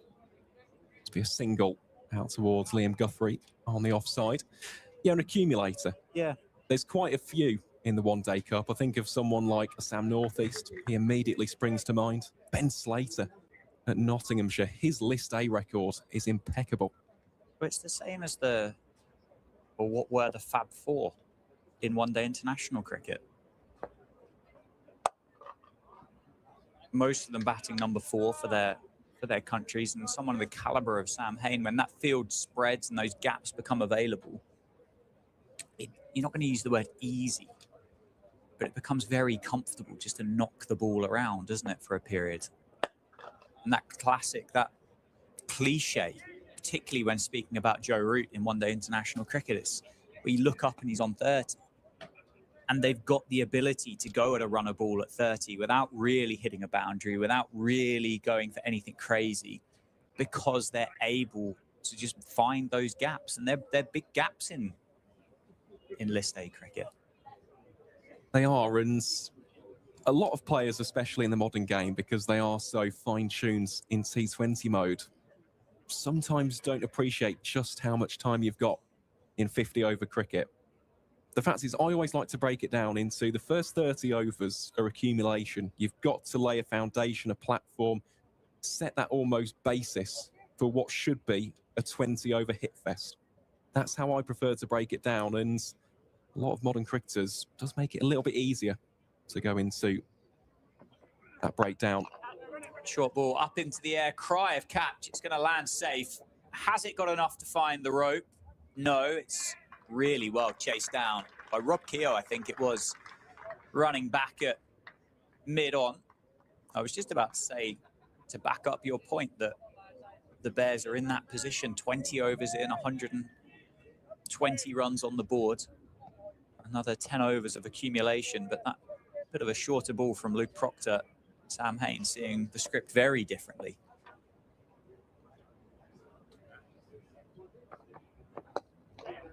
Back to normal as he just turns it off the hip for a single. Yeah, a little bit confused by that shot, just because I'm looking at the flags on the ground staff shed. And he was hitting against the wind there.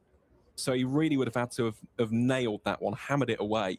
That's why it just began to spiral a little bit in the air. That's why there could have been a potential catching chance. But yeah, the wind direction has just changed a little bit in the past couple of overs. Short ball, mistimed. Get it past Nathan McSweeney, short mid-wicket. Any score updates as we get through another 10 overs in the Metro Bank One Day Cup? Well, we certainly can. Where do you want me to start, Dan? North or south? Oh, let's go in the south. country. Let's go Let's south. start in the south. Okay, let's begin at Radlett then. Middlesex are 67 for 2 against Essex. That game in the 18th over.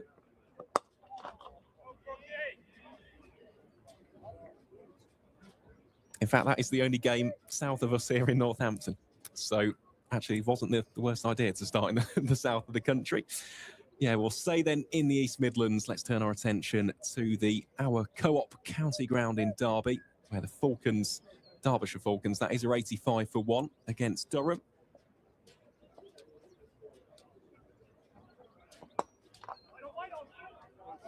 At the John Fretwell Centre in Welbeck, Somerset are 82 for 1 in the 20th over against the Nottinghamshire Outlaws.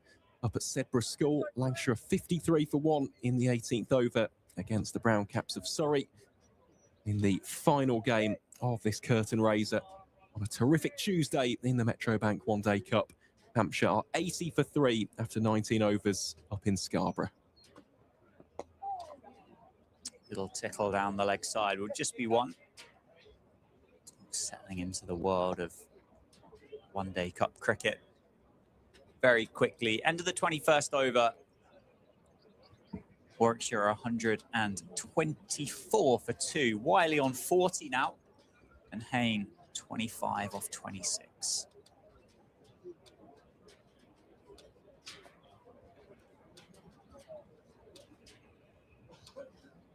Yeah, it does feel like there could be some pretty decent scores up and down the country today. Fascinated by that one in Scarborough. Of course, yesterday, Hampshire announcing a couple of signings. Harry Petrie returning to the club. Young seam bowler who's been playing for Loughborough UCCE. Of course, a certain Ashutosh Sharma, who we know his abilities in the IPL. Very destructive. So yeah, fascinated to see how that one goes on. So first professional wicket for Isaac Beppe, which is great to see. Flighted delivery from Chahal, which is crunched through the covers by Theo Wiley, who moves to 44. One shot away from half century here at the Cinch County grounds. 4 off 62. Warwickshire going very nicely at 6 runs and over.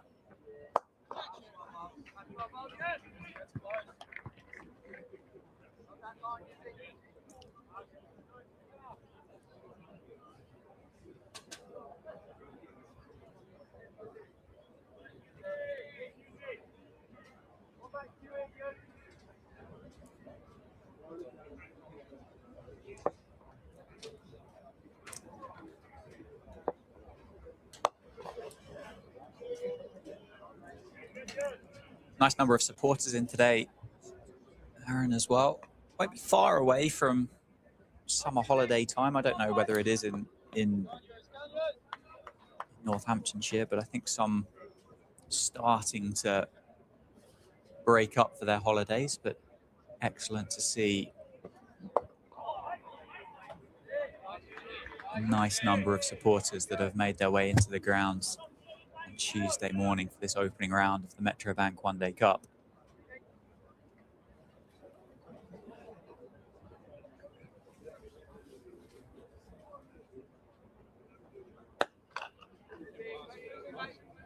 Half stopped by Chahal will allow Wiley to pick up one more. Always feels like great value, a list day game of cricket, doesn't it? 100 overs in the day, couple of power plays, bit of chaos at the end, at the death. Cricketers like Chahal, Sam Hain.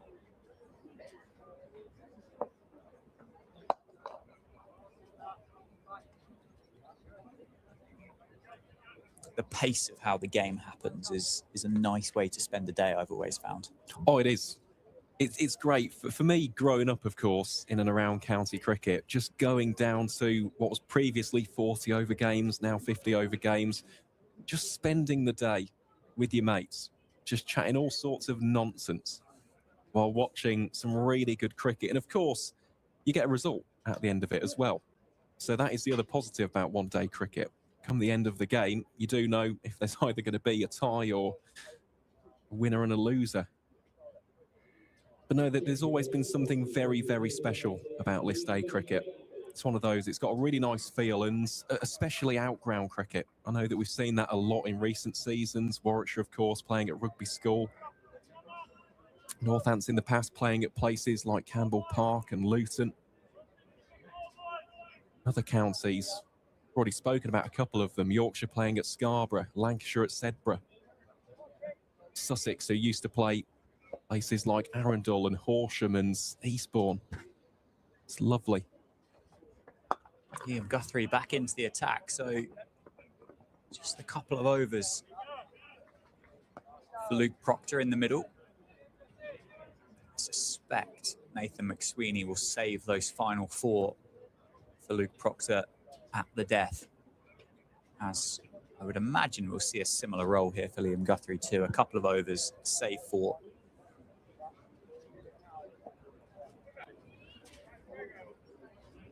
Rob Keogh, I'm sure, will have a spell here this afternoon too. Full toss, which Wiley will certainly feel as though he's missed out on. Mistimed it, can't get it past Adi Sharma. I was just looking below to our right, Dan. There is a little bit of protection down there. Easy Jahel is almost operating at deep 45. Sharma there, of course, at backward point. Protection out in the covers as well.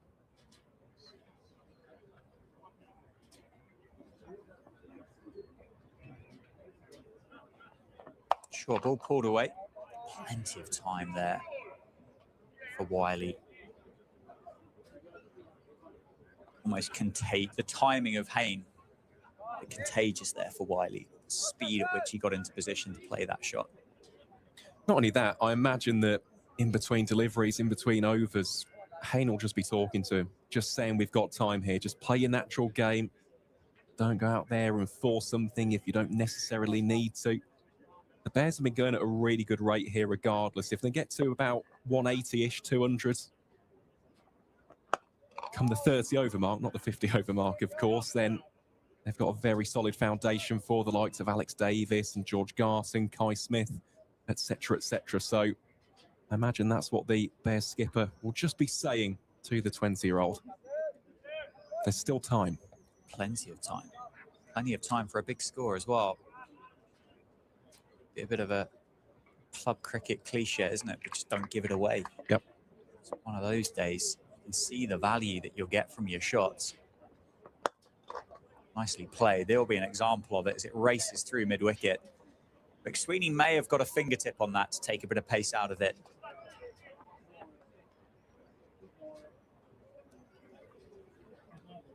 They do complete the second. Hain now into the 30s.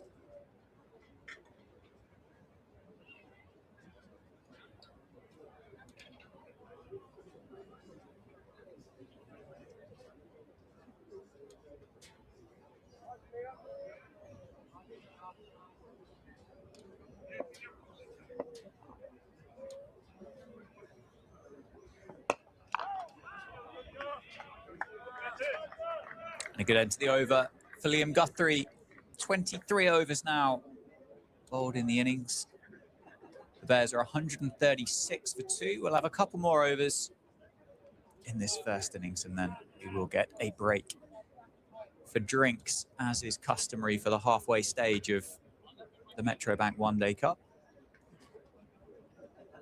Still warm out there. Certainly not as hot as what it has been over the last 6 to 8 weeks here in the UK, but pretty overcast too. It is, and there's a nice little breeze, isn't there? We can see the flags fluttering out there in the distance. I think it's around about mid-20s, so maybe 24, 25. Meant to get to a high of 26 later on today, which for me is just a nice temperature to play cricket. We've seen ones in high 30s, haven't we, in recent weeks?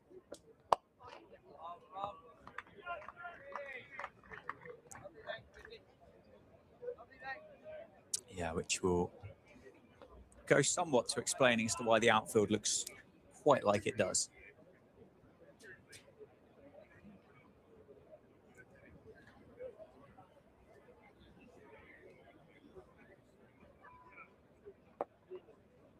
Wiley just ticks one more on, moves to 48.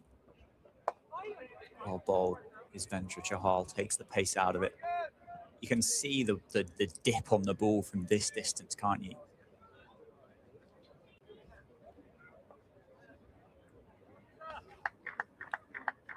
With smart bowling.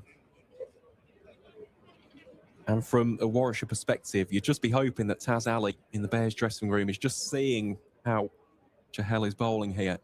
Just taking that pace off, allowing the flight to do the work for him. Something which actually he didn't do at rugby school last season. Went a little bit too skiddy and flat. Oh, chance down.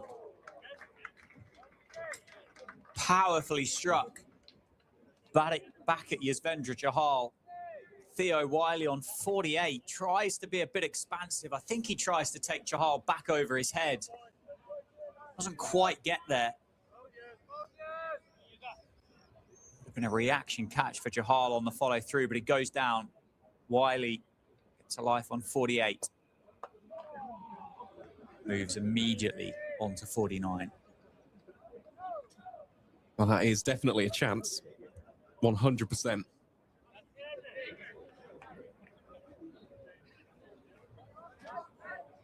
Oh, goodness me, I tell you what, his heart would have been in his mouth then. Really was drilled back firmly towards the bowler, but that'll go down as a drop.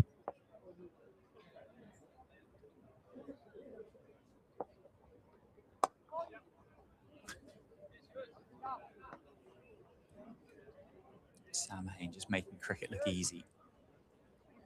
Strolls another single.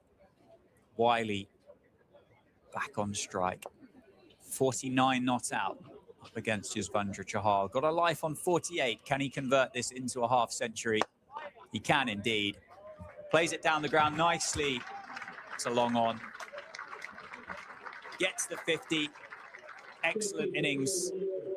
And a very, very good start for the 2026 Metro Bank One Day Cup for Theo Wiley. Well, that is his first professional half century in just his 5th senior appearance for the Bears. It's also first appearance in the competition in 705 days. The last time that Theo Wiley turned out for the Bears in the Metro Bank One Day Cup was the 2024 quarter-final against Worcestershire at Edgbaston, where he opened the batting against the Rapids on that occasion. Honestly, I'm so happy for him. He has worked tremendously hard, not only this season, but in 2025 as well. Never allowed the shoulders to slump, the head to drop after toiling away very, very hard in the twos. Well batted, Theo Wiley. Thoroughly deserves this moment. And, well, for the Bears fans, they'll be hoping that he can kick on and make it an even bigger one. Yeah, absolutely. Still on strike, up against Liam Guthrie.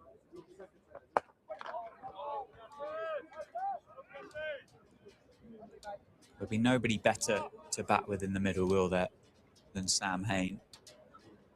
It's a sounding board.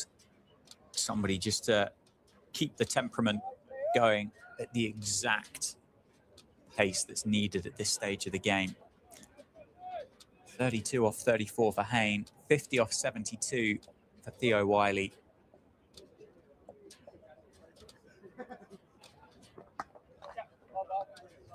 This is that pace of Liam Guthrie, takes the single.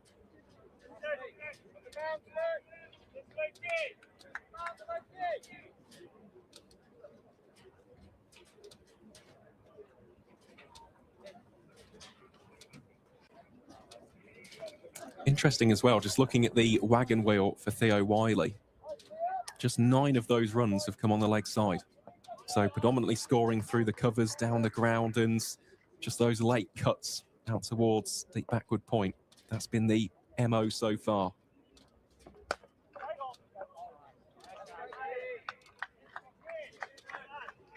Well, considering how we saw this perform against the Bears in the Blast and then Gloucestershire in that quarter-final, I think it's been a better cricket wicket so far in this one-day cup game. It's got a little bit more pace about it. It looks like it's coming onto the bat nicely.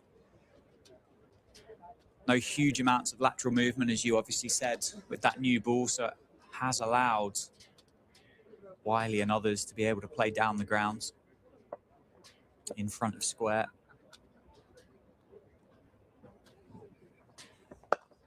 Beautiful shot. Can't get it past Luke Proctor.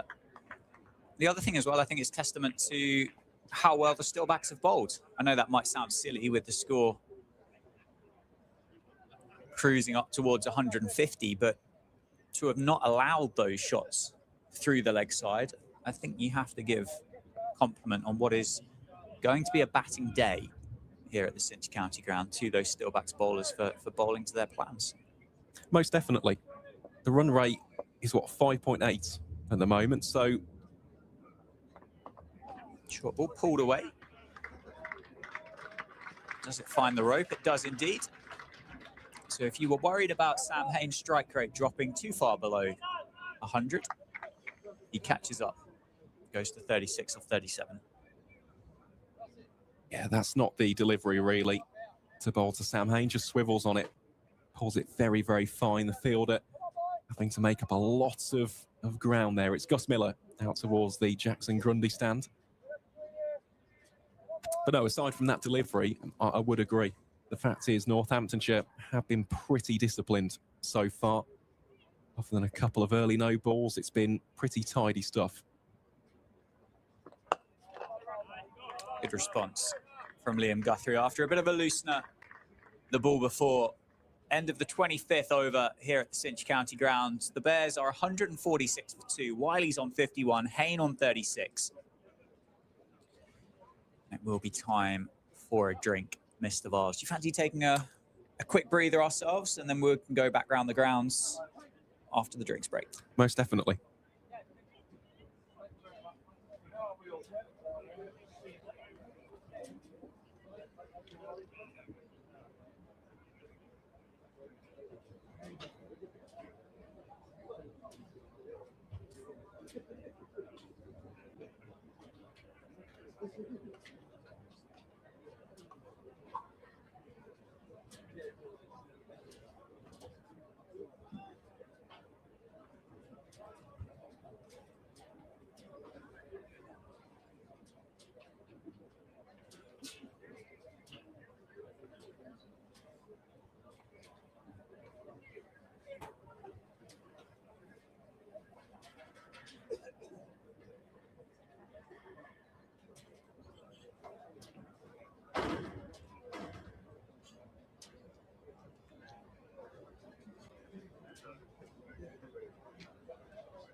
Welcome back, everybody.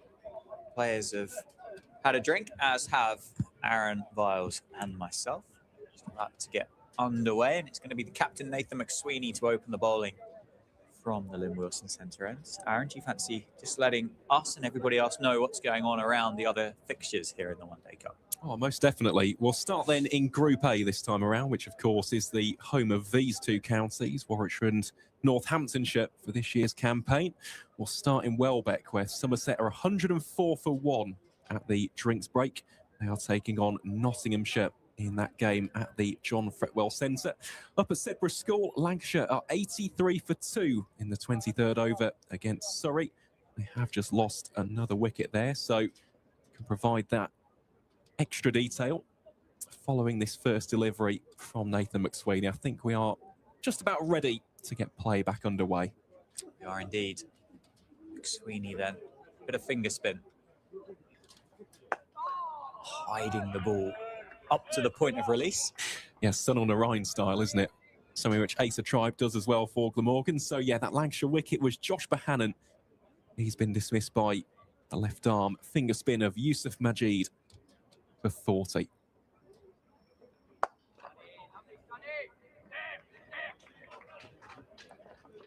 Of course, the game here is the third one taking place in Group A. Warwickshire 147 for 2 now here at the Cinch County ground. And as for Group B, we'll start in Scarborough, where Hampshire are 103 for 3 now. Was 102 for 3, 103 for 3 at the drinks break. Jake Lehman currently in the middle. As for the game taking place in Derby, the Derbyshire Falcons are 126 for 1. Martin Anderson has racked up a quick-fire 62 in that game. Of course, one of the big stories as well, Ben Stokes playing for Durham in the One Day Cup for the first time since 2014.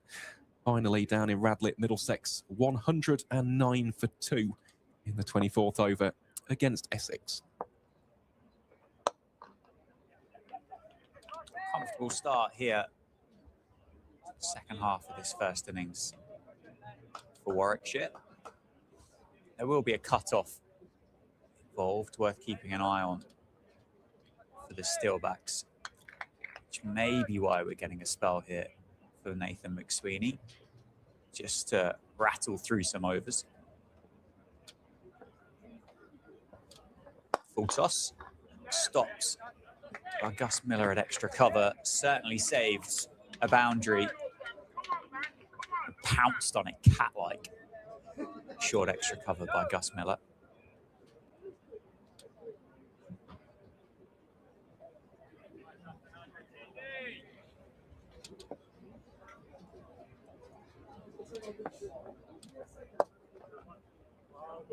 Sam Hain continues to make cricket look easy. End of the over, keeps the strike. Another single taken, 150 up for the Bears. Wiley on 53, Hain on 38. I was looking at the partnership as well, building very, very nicely here between Wiley and Hain. Of course, these two joined forces in the middle after the dismissal of Rob Yates. The score was 73 for 2 at that stage. Since then, these two have put on 77. So it's a really good third wicket stand this for the Bears. Also gives that cushion for the likes of Alex Davis, George Garton, Kai Smith. Maybe a little bit of lower order hitting from the likes of Ethan Bamber and Jake Garlick as well. So, yeah, for these two, just a case of continuing the momentum, continuing to build this partnership and laying that cornerstone for the remainder of this first innings. Guthrie continues from the David Capel end, so McSweeney quite happy to use up an extra over here from Liam Guthrie in the middle. Luke Proctor at the death for 4 overs, in fact, makes a lot of sense. Or maybe even 2 and 2. We might get a 2-over spell from Luke Proctor before we get down towards the death here of this innings. Then with Rafi Weatherall as well, he's got 6 overs left himself. Gus Miller too.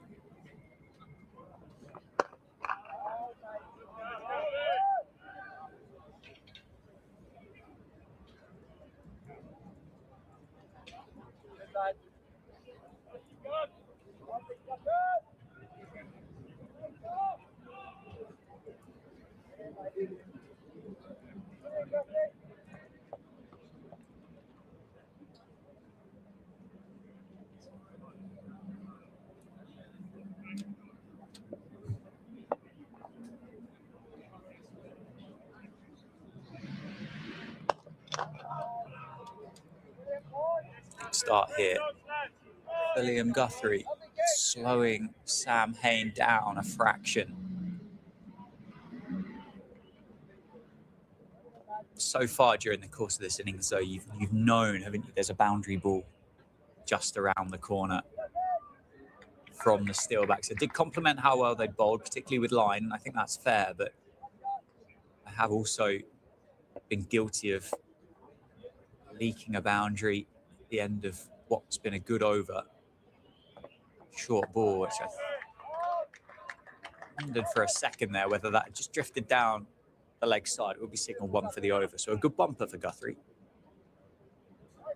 Certainly is. Much better delivery and execution as well of the short ball compared to what we've seen against Sam Hain so far. A couple of them have just been at a nice height where they've sat up for him just to swivel it round the corner, play it fine for 4. That one, he couldn't really do anything about that one as it whistled past his helmet.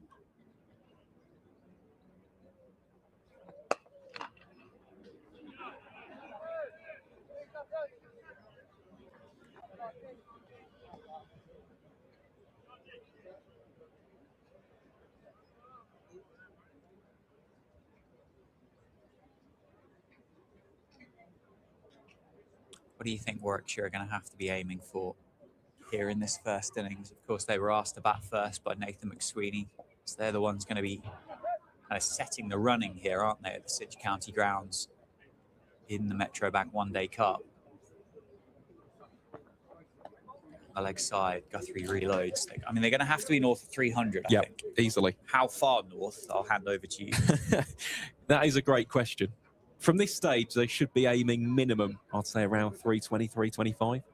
I think they have still got the players left in the shed. Of course, these two themselves can accelerate at a moment's notice, especially Sam Hain. He goes into T20 mode once that foundation is set.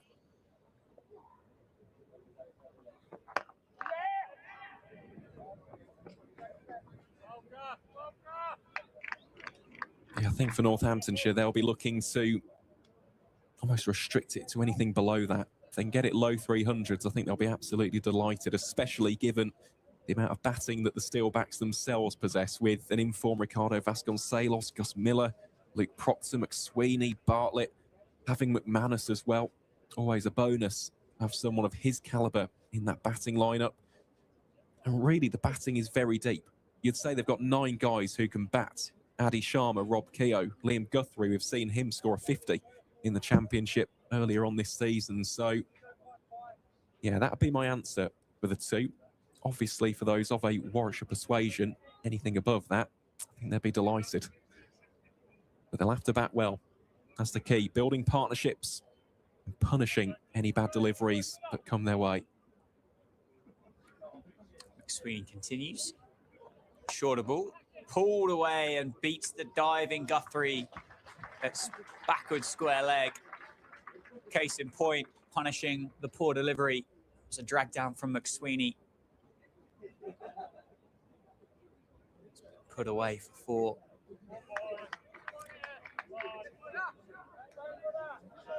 Yeah, it's one of those which McSweeney would like to have back, really, both on line and length. Very hittable there for Theo Wiley. Back of a length again, but gets the line right. Second ball of the over. Wiley just off the back foot through the offside.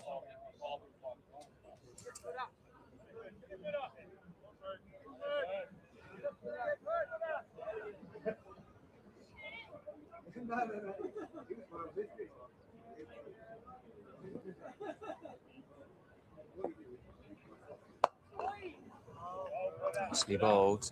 Hain quite happy just to watch at the moment. Bit of a squeeze on for the Steelbacks with those 2 fielders just on the square. An extra cover in mid-wicket. The 3 fielders on that 30-yard circle. One of those boundary riders, George Bartlett, called into action at deep mid-wicket. Deep backward square as well. Vasconcelos at deep point. Long on.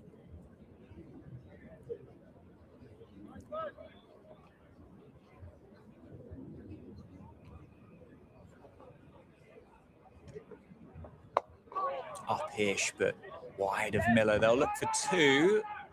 Aim. Recognising just how quick Miller was able to turn and set off after that one, so just a single taken. Yeah, wise call that in the end.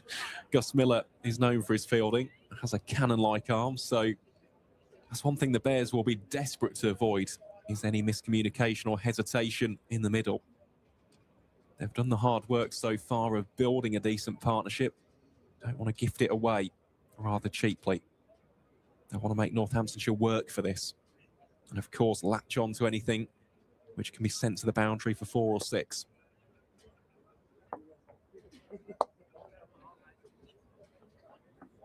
Well, this will be interesting. Haynes set off very quickly for that first run. The 2 Warwickshire batters will indeed settle for just the single. So that will be the end of the 28th over. Warwickshire are 161 for 2.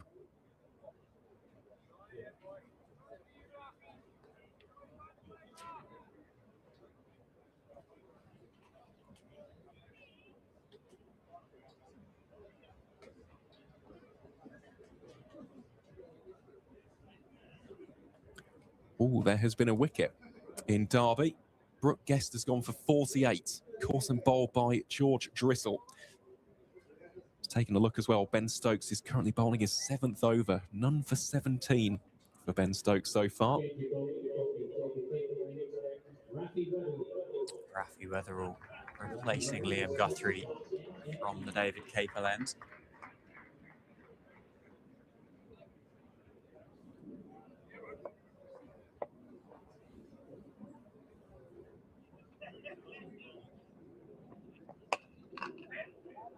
Still got 6 overs in the tank. It's Rafi Weatherall. It's just a 4-over spell earlier on today. 7 overs straight for Ben Stokes. How many has he conceded from that 7? I know I think he was going about 2 and over.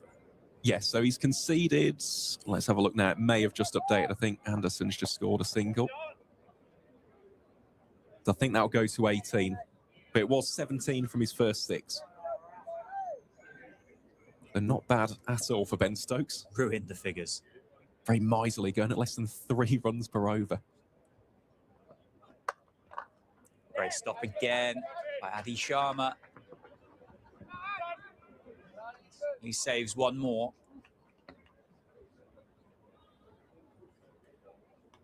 So what's that now? 11 runs saved by Adi Sharma? At least, I would say. It was 10 before. Do you reckon that would have been 2 or 4? Depends on your perspective. Because Chahal is there. He is there. Let's say 2. Chahal would have cut it off. Yeah, so 11.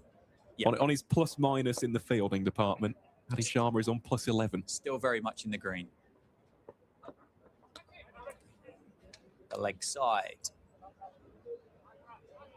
Handy extras for the Bears at this stage.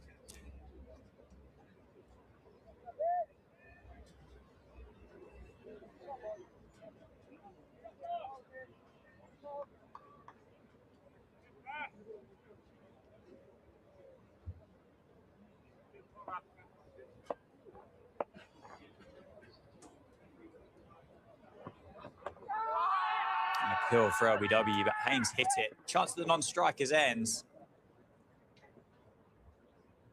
Well in. It's been signalled as a leg by, though. Oh, okay. By the standing umpire. Sounds like a couple of noises through the effects mic. Just taking a second look on that. I think it may have been drifting down anyway.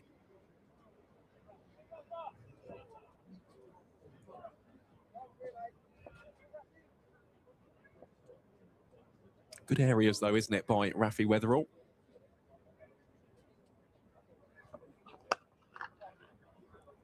Perfect Struck by Wiley for 1.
Good over for Rafi Weatherall and the Steelbacks.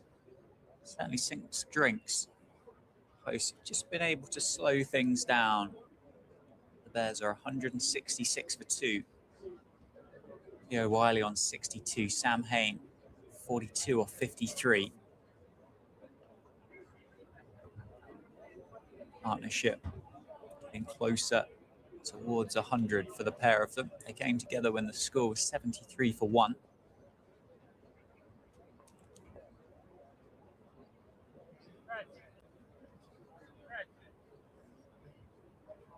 Looks like we'll get a change here. Nathan McSweeney just with a couple of overs. The Lynn Wilson centre end, so it'll be Gus Miller to take over from the skipper. Seam from both ends. Once again, 5 overs for Gus Miller so far this morning. He's got 5 left, and this looks like the way that Miller's almost just double-checking things. It kind of felt like a bit of a late decision here to bring Miller back. Completely agree. That's exactly what I picked up on. It appeared as though he didn't actually think he was going to be bowling the over. But alas, he will be. Just getting ready here from the Lynn Wilson centre ends. Wiley, it will be the man on strike. Of course, the other things to mention, while it is seen from both ends for the time being, Yuzvendra Chahal has still got 6 overs up his sleeve, so they will be pivotal a little bit later on.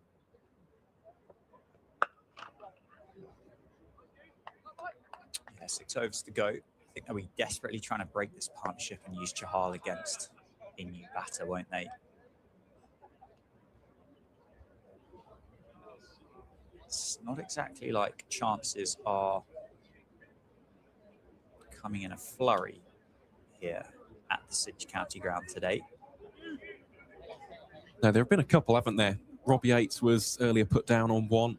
Of course, that difficult caught and bowled chance for Yuzvendra Chahal. Theo Wiley it was on 48. Of course, the youngster now on 63, so it's only cost 15 runs so far.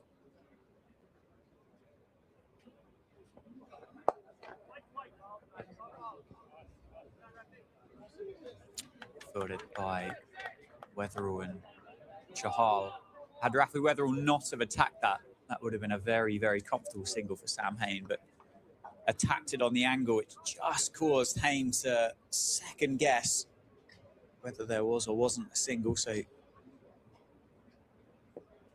certainly wants to bat for a lot longer today. Advances at Gus Miller and just bludgeons him down the ground over long on for 6. What a stylish cricket shot that is for Sam Hain. And a lovely way to bring up the 100 partnership between himself and Theo Wiley as well. Wow. Yeah, that was disdainful from Sam Hain. He has absolutely launched that one. That is the first 6 of the day. Comes courtesy of the Warwickshire captain. Just look at the footwork, look at the execution. Oh, that is glorious from the Warwickshire number 4.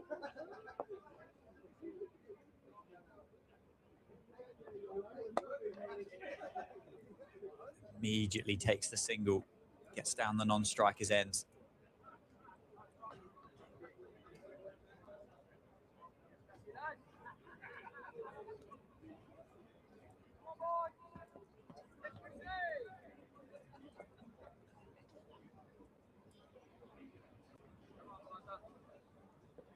Can Gus Miller reply?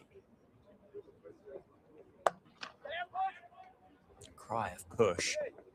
I think they'll settle on one. Almost hit it too well to the boundary on the offside. 175 for 2. One delivery left here for Gus Miller in this returning over. I wonder whether Warwickshire would have looked at Miller as a seam bowler here and thought, of the 4, he's the one we want to target. And a dot ball to finish the 30th over. So 20 overs remain in this first innings for the Warwickshire Bears. They're 175 for 2. Theo Wiley on 64 and Sam Hain currently 49 not out. Well, this has been a fantastic partnership as far as the visitors are concerned. Of course, in one-day cricket, it's sometimes a tendency not to know exactly how to time a partnership, but these two have been going at a decent rate. Just a tickle under 6 runs per over is the overall run rate for the innings so far for the West Midlanders. Had one of these two, or even both of them, maybe gifted their wicket away prior to this 30-over mark, just makes things a lot more difficult. We see the return of Weatherall against Wiley.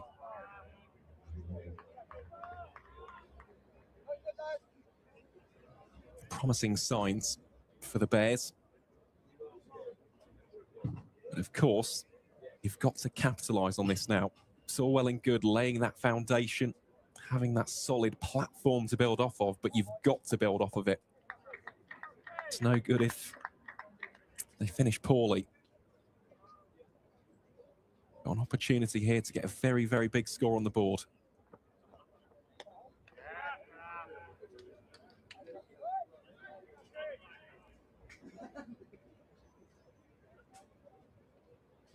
Yeah, the cliche is to double it, isn't it? Yep. With 20 to go, but speed of this outfield. Be looking at that and some. I still think it comes down to spin. I think that will be a key differential in this game today. It's Wiley.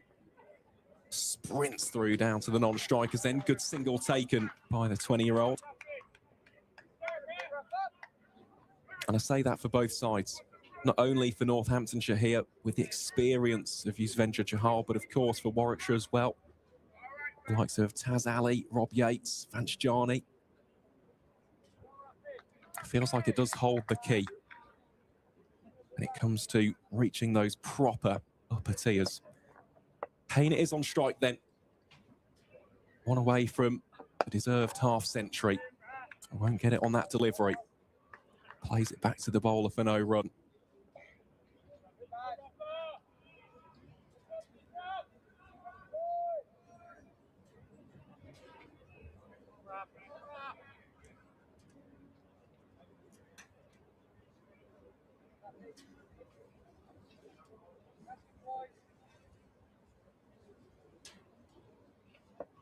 Hain gets ready then to face this latest delivery against Weatherall. And plays it ever so smartly out through the point region for 1. And this will be a 50 for the Warwickshire captain. He brings it up from just 59 deliveries. Has included 3 4s and a 6. And it's just been an exhibition, a showcase in strike rotation, finding the gaps and sensible list A batting. Of course, prior to this game, was below the likes of Virat Kohli, Ruturaj Gaikwad in those list A averages. I think he may have just refound his place at the top as Wiley goes aerial and is caught by Adi Sharma. Weatherall gets his 2nd wicket of the game, and Theo Wiley has to depart for a very, very well-made 65. The youngster had a second life on 48, dropped off a difficult quarter bowl chance by Yuzvendra Chahal. It wasn't to be. Second time lucky on this occasion. Sharma has been superb in that position all day long, and the partnership is broken for 104. Warwickshire now 177 for 3 here in the 31st. Quite fitting for Adi Sharma to get a catch at backward point, wasn't it, as well? He's been electric in that position all day. It was a good catch. He had to time his jump well, and it was timed nicely by Theo Wiley to add to it. Smart catch taken. A good round of applause, Theo Wiley, from those Northamptonshire supporters. Plenty of Warwickshire Bears travelling fans that have made their way over from the West Midlands for this one-day cup game. Partnership broken, was worth over 100. These Warwickshire batters, they just keep on coming. Certainly do. Next man in, batting at number 5, is Alex Davis. Of course, still got the likes of George Gart and Kai Smith. But the big wicket for Northamptonshire is Sam Hain. 50 from 59. He has hardly broken a sweat to reach that half century. It's almost felt as though he's controlled the tempo, the pace, the rhythm of the game so far. So he will be the one that the Steelbacks will be desperate to see the back of. We see a return here for Gus Miller, continues to bowl from the Lynn Wilson centre end. Alex Davis will be at the non-striker's end for this first delivery. Of course, you'll be able to see as well, Lewis McManus has got the lid on, standing up to the stumps here against Sam Hain, which I must admit I was a little bit surprised we didn't see earlier on, especially in his first few deliveries faced. You can see him just striding a couple of steps down the wicket to almost meet the pitch of the seamers. Here is Miller then, against Hain. Once more, that avenue, a strong scoring region through mid-wicket, is cut off by Weatherall.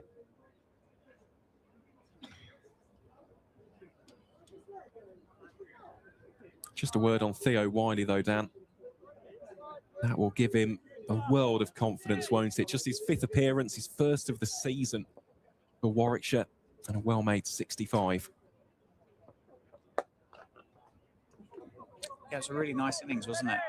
You mentioned Warwickshire and Sam Hain complete the second on the misfield there. You mentioned about the promotion in the order when he walked out the bat at number 3. It kind of took you a bit by surprise after the dismissal, or the early dismissal of Vance Jani, but he proved to his coach, his dressing room and teammate that it was absolutely the right decision.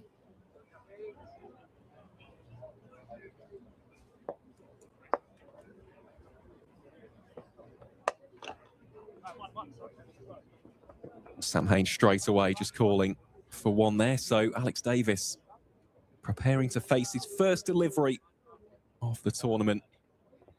It's been a little bit of a lean season for the experienced wicketkeeper bats. We know exactly what this man is capable of.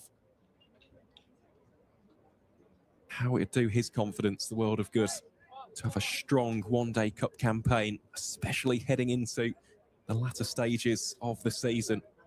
Warwickshire, of course, still firmly embroiled in that battle for not only the top 3, but potentially the title in Division 1.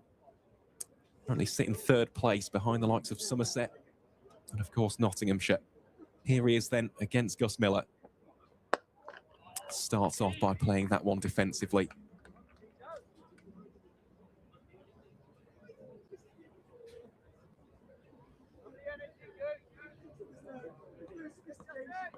Again, I imagine with Davis, I don't think he'll be looking to go hammer and tongs early on in the innings.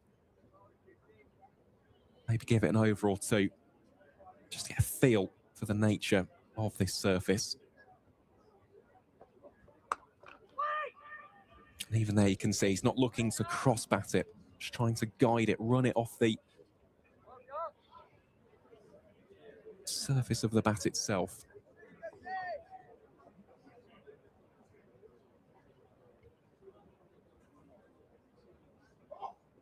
Still got time, haven't they, Warwickshire?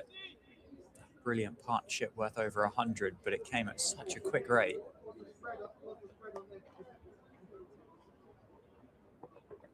Davis will get off the mark to round out over number 32. So Warwickshire are 181 for 3. Sam Hain, the Bears skipper, still out there unbeaten on 53.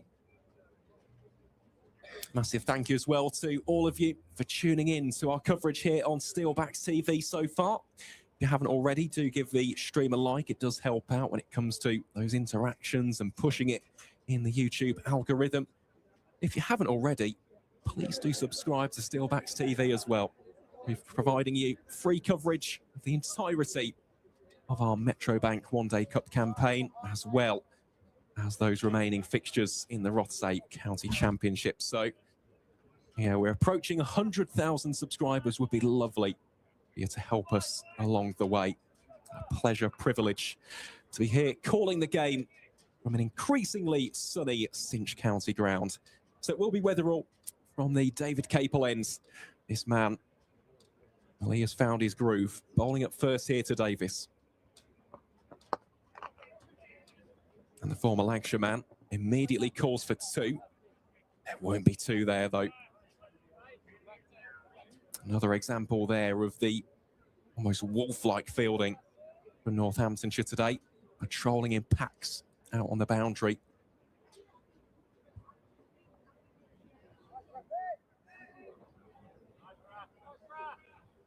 How great it is as well to have this iconic competition back in our lives. Always a fantastic time of year when the One Day Cup rolls around. Oh, Hain there really pushing here. Could come back for the second and will indeed come back for 2. Makes it comfortably in the end.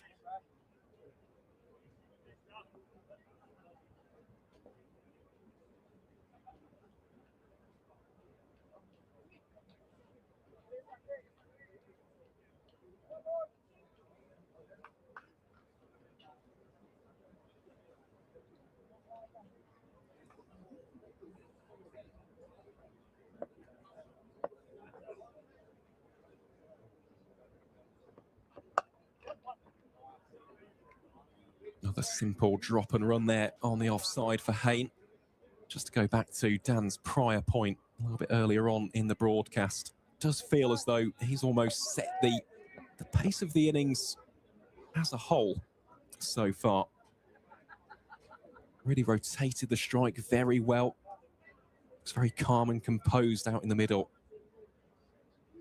There's a reason why he's got such an exceptional average in the 50-over format.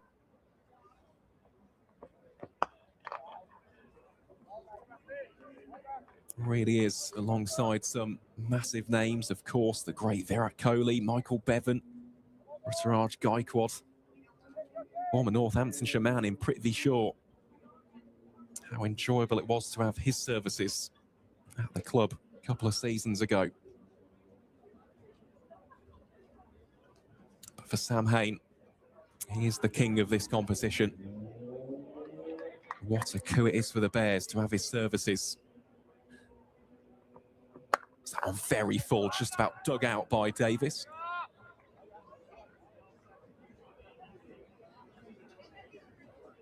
Also invaluable for the youngsters, the likes of your Theo Wileys, your Kai Smiths.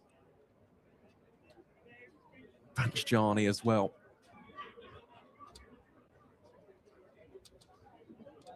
Just going to have slight reprieve here.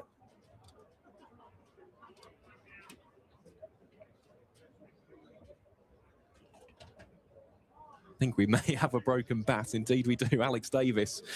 Yeah, that's that bit of willow isn't looking tremendously healthy there.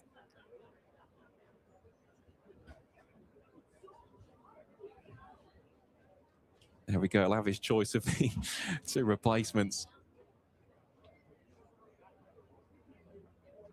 Jake Linsott in the orange bib just does a little bit of inspecting on the damage. Hopefully for Davis, that isn't one of his favourite bats. Otherwise, that's an unfortunate way for it to go out.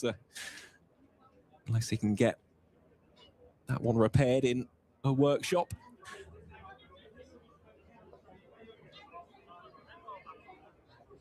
Yeah, we are almost ready then to get back underway. One more delivery remains in this, the 33rd over, not only the first innings, but the game as a whole as well.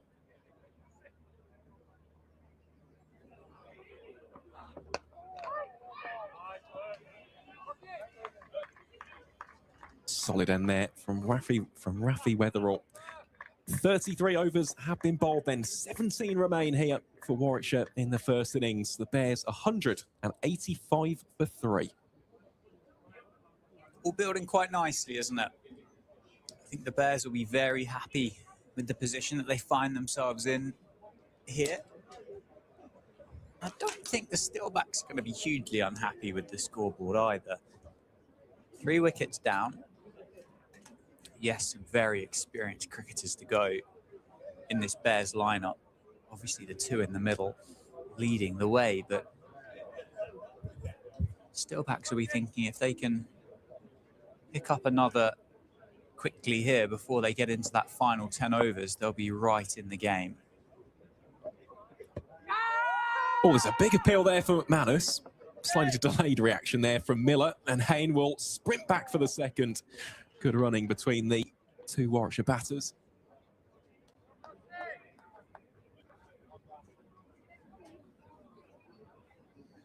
So it's not disrespectful to the rest of the batters, but it feels as though it's Hayne that holds the key, isn't it? If you can get Hayne before he really looks to accelerate, Steelbacks will be thinking they are ahead in this game.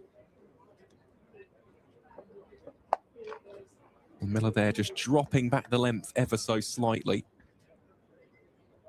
Well, I think that's a really important point you make, Dan, because with Hayne, it's not a case of he's going to go at this strike rate for the remainder of the innings. It's been a healthy strike rate, don't get me wrong, but he's someone who in an instant can go from, let's say, 100, 110 to suddenly striking at 150, 160. It's something he's worked incredibly hard on in the past 4 to 5 seasons, especially in the Blast. It was always the one big criticism, which I always thought was really unfair, personally speaking. People said that he doesn't have that explosiveness, but he certainly does now. Of course, Davis looks to chop that one away. Just be a single on the offside. He's someone who's added so much to his game as well. We've already seen the pull shots. We haven't seen the ramp. That's something which he pulls out quite often in shorter formats cricket. So has a nice paddle as well. That's been the real key behind his rise. Evolution and adaptability. It's that one very full and clipped away down the leg side for one more. And it must be lovely as well, mustn't it, Dan, to just know your game to an extent where you can look completely unflustered out there in the middle. Must be nice. I don't think either of us are particularly close to that moment in our cricket playing careers. I'm sure a lot of people watching and listening will be of a similar mindset to that too. But yes, knows his game inside out as Davies pushes that one into the offside. We'll look for 2 and come back for the second.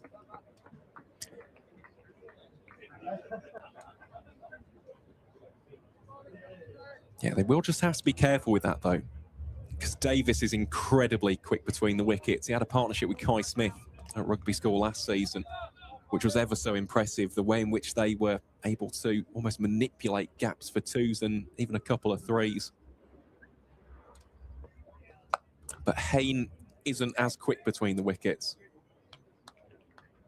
especially in the past, say, probably 3 seasons. He's had a couple of injuries which have been reoccurring, especially his back. Think back to the hamstring as well. Had an issue with that in 2022 in the Great Escape against Hampshire. And that is one of the most heroic sights I've seen in county cricket when he came out to bat. Quite literally hobbled onto the surface, was giving everything to ensure that Warwickshire would not get relegated. That's why it's so brilliant to see him leading this Bears outfit. Someone who lives and breathes all things Warwickshire County Cricket Club. But he's still got a job to do here. Northamptonshire have been rather metronomic, especially in these last 4 overs. 16 runs added to the total. It's been really, really good stuff, especially from this man, Rafi Weatherall.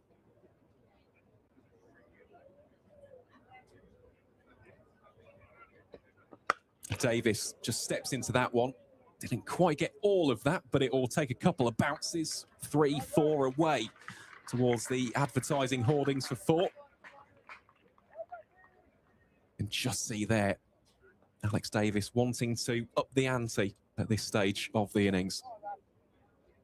Yeah, and it skipped away from Rob Keogh, didn't it, down towards the coffee van and Mem Saab. Short side of the grounds for Al Davies.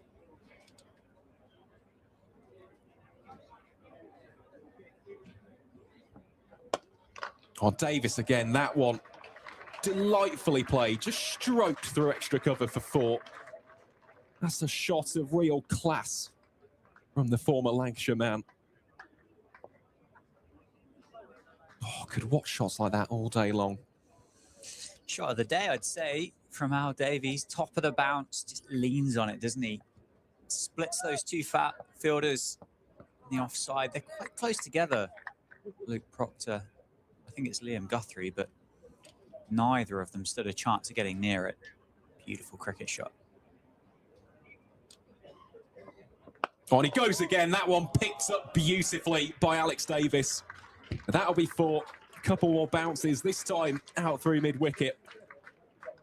He's now some slightly ominous signs when it comes to Northamptonshire trying to apply that squeeze. Yeah, it's the acceleration that a cricketer like Al Davies possesses. We've all been talking about Sam Hain, of his ability to accelerate, but Al Davis is from that blueprint, isn't he? The T20 opening batter that can go hard from ball 1.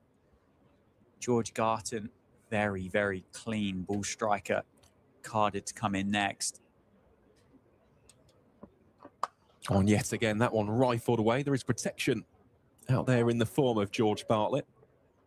Just be a single.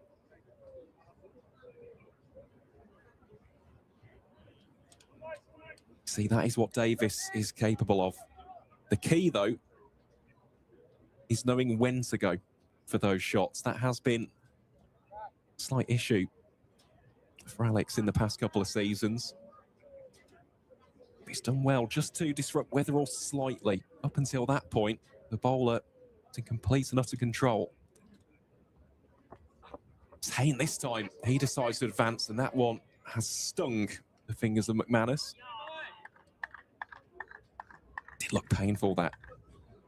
Yeah, never nice, is it, when you just see that ball scoot along the floor under the bat of Sam Hain. From a wicket-keeping perspective, you're just hoping it doesn't take a horrible bounce as it's coming towards you. The outfield's going to be rock hard. The grass is dead. It's going to be tufty.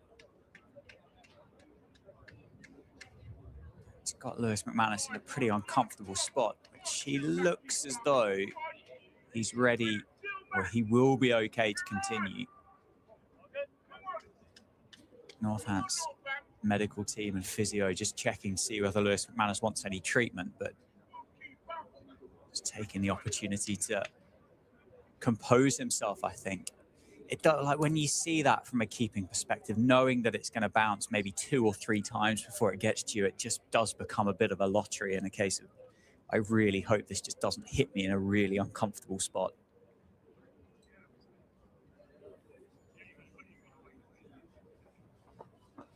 Oh, that one wasn't where Davis was intending it. It's going to run away for 4, nevertheless. So in the end, a bountiful over for the Bears. 35 have been bowled here at the Cinch County ground. Warwickshire 211 for 3. Just looking back on that one, Davis maybe just threw the shot slightly early. Fortune favours the bowled on that occasion. 4 boundaries in that latest over from Rafi Weatherall. Just provided the Bears with the desired impetus they were looking for. But yeah, just going back to that with McManus, the physio has just come out just to check that he's 100% okay. he's got a big role to play, not only in the one-day cup, but later on in the championship. Should Northamptonshire be making that push for the top two? And he's a great gloveman, isn't he? And a very, very useful middle-order hitter. He is. I'm excited to see him back in this competition. He had that promotion on finals day. It didn't quite work, but did bat number 4 down at Taunton as well, didn't he? And went really nicely. He's a better white ball batter than a number 7. Yeah. Here is Chahal bowling to Hayne, and Hayne just steps into that shot, lifts him languidly through the covers for 4. Well, that is another imperious shot from the Bears' number 4. Just created the angle, didn't he, with that front foot, just clearing outside, leg stump, opening the body up, using the pace of Chahal, just lifting it. Didn't try and hit it, did he? Just timed it over the offside. No fielder down there. 4 more for Sam Hayne.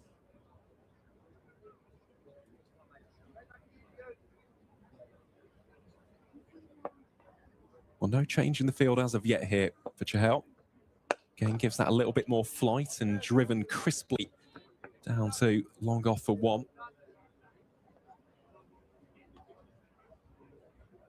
Now, this for me, Dan, is going to be a very interesting battle, because I'm just looking at the field here for Alex Davis. There will be a catcher in at mid-wicket, but if he can get the elevation, there is plenty of space. So there's a deep backward square. Liam Guthrie, slightly wideish long on. Does Davis back himself to go cross bat here against Chahal? Well, he won't on that occasion. Just tickles it very, very fine down the leg side. And leg byes will be signalled. So 4 more runs to add to the Warwickshire tally. Yeah, that was quick and flat, wasn't it, from Chahal, trying to trap Davies on the crease. He just had a big look over his shoulder, maybe assessing a slog sweep, which undoubtedly Chahal would have noticed.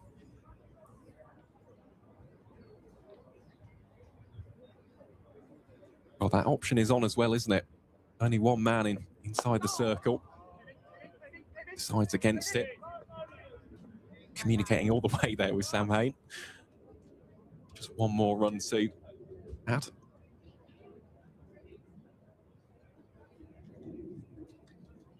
Yeah, I don't see Warwickshire being overly aggressive here against Chahal, not at this stage. 14.2 overs to go. Particularly where Sam Hayne got that boundary off the first ball. They'll know how dangerous he can be.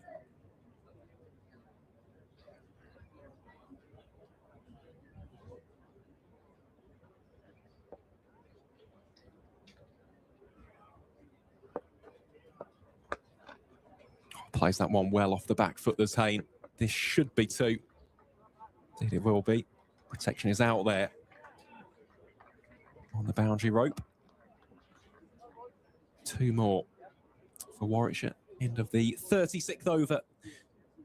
Visitors 223 for 3. Sam Hayne unbeaten on 65. Alex Davis, a brisk 24 from 17 so far. Certainly shown that almost change of intent early on in his innings.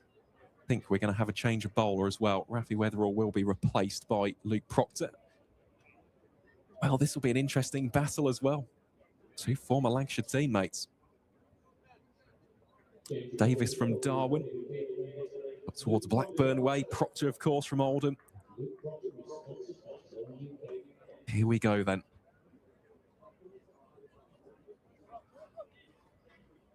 Great to have so many of you as well tuning in via the YouTube live stream. If you haven't already, do give us a like.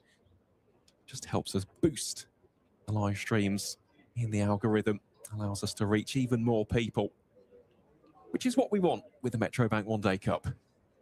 Spread the word, spread the fever. Here is Proctor to Davis. Not for the first time today. The ball is stopped by Adi Sharma. Yeah, nothing's getting past the Great Wall of Sharma at backward point here at the Cinch County grounds. He's still suffering from the fever. Absolutely. Will be for the foreseeable future until the 20th of September. It's when the doctor said the side effects, the symptoms will subside at the end of that Trent Bridge final. Here is Proctor again. Once more, it's Adi Sharma. Almost like there's a magnet in the ball with Adi. It's been busy, isn't he? He really has. I think the fact that so much of the ball has gone there, again, highlights the fact that there is pace in this pitch. Yep. The fact it's going behind square. The Bears are looking to use that pace and target backward point. It's a really good sign. Something that the ground staff here at the Cinch County Ground have been working incredibly hard on. I can only imagine how challenging it must be for all ground staff around the country, whether you're professional or amateur, in 2026, trying to prepare good cricket wickets and getting enough moisture into it, enough water in it, giving it the attention that it needs. That's a good shot from Davis. Just lofts it down towards long on for one. The real plenty of unsung heroes, to be fair, in the sport in the UK, but ground staff are going to be up there with some of the most important.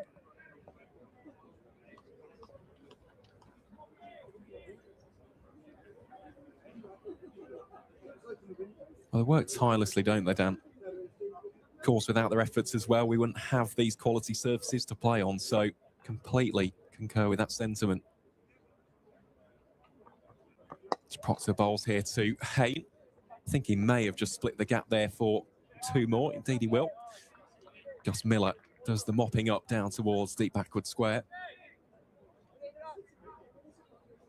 Just an update as well from the other game taking place, or I should say one of the other games taking place in the East Midlands. We'll go to Derby. Yeah, Derbyshire 187 for 5. Ben Stokes is still wicketless in that one. Luke Robinson isn't. He's got 3 for 38 from 9 overs. Decent returns, that.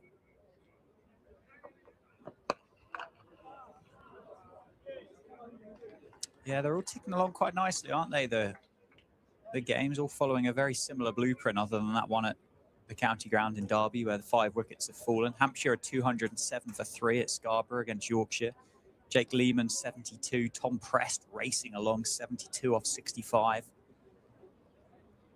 Middlesex, 183 for 3 off the 36 overs. Nathan Fernandez on 95 not out, with Luke Holman in the middle on 22.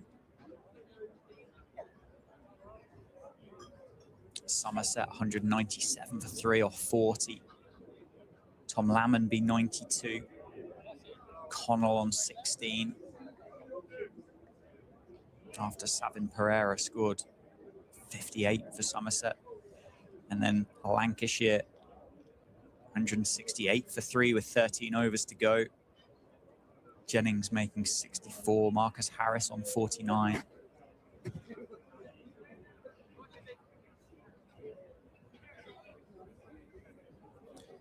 Here is Chahal then, bowling at first to Alex Davis, plays that one back to the bowler. What a story that is, by the way, with Savin Pereira. For those who don't know his story, he's been playing for the South Asian Cricket Academy for, I'd say, at least the past 5-6 years now. Originally came to the UK in 2017, a former England under-19 international. Oh, that one has gone up in the air. Should be a catching opportunity, and indeed it will be taken. Rafi Weatherall gets the catch. Yuzvendra Chahal has his first wickets of the 2026 Metrobank One Day Cup. Dare I say, it will not be his last. Davis, the man to depart then. He goes for 25. Warwickshire now 226 for 4. Yeah, Davis never really quite got there and never quite committed to the shot either. He would have, for a moment, been desperately hoping he just got enough of it to get it past Rafi Weatherall, who turned really quickly, put himself into a good position. A tough catch over the shoulder, they always are, but a big wicket. We know just how dangerous Davies can be, but you can see there, can't you? Almost try to punch it into the leg side rather than go for that flourish at the ends. That extra bit of power hitting that we know Davies has got. and perishes. 4 wickets down for the Bears. Yep, next into bat is Kai Smith. Kai Smith, who of course almost burst onto the scene in this competition. I still remember him. It was against Nottinghamshire at Edgbaston. And he did back-to-back ramps against Dane Patterson to round out an innings. And you just watched him there and you go, okay, yeah, the club have got a decent talent here. And of course, since then, scored an unbeaten 130 against Worcestershire in that 2024 quarter-final. Let's not forget as well, here at the Cinch County ground, got a career best 65 not out in the T20 Blast. So he's a man in form. He's a man who loves taking on, especially spin bowlers, whether that's down the ground or playing those inventive reverses and conventional sweeps. Excited to see what Kai Smith has in store in this year's tournament. Of course, still got the likes of George Garton to come as well. Garton, who we imagine will be playing as a specialist bat. So we'll be filling that almost specialist finisher role. Here is Chahal then. Kai Smith straight away gets off the mark rather confidently through the covers for 1. Yeah, another partnership here for Sam Hain to make sure he's got his skates on as well, isn't it? Smith is going to be lightning fast over the 22 yards. Hain on 67, just doing what Sam Hain does. 12.5 overs to go. When do you see Sam Hain look to really put his foot down? Does the wicket of Davis just slow him down a touch? To be honest, I wouldn't say so. I'd say with Sam Hain, he'd be happy to just tick over till maybe the 42nd. I think after that, 8 overs, assess where the team are at when it comes to wickets remaining in the shed.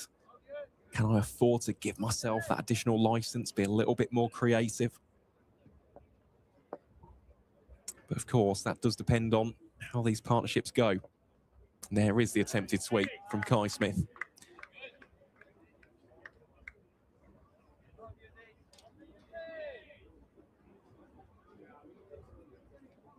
I don't think that'll put him off, though.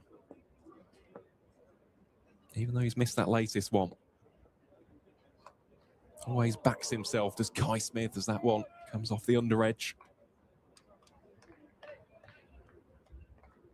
That'll be a single. To finish up the over, 38 have gone, a successful one for Yuzvendra Chahal and Northamptonshire. Warwickshire at 229 for 4. It's going to be a fascinating 12 overs through to the end of this first innings. Hain is going to be desperate for Smith to stick with him for a while. So the fact that Chahal's still got 4 overs left, got a third of the remaining innings for Yuzvendra Chahal. Proctor's got 3 left himself to replace Rafi Weatherall from the David Capel end.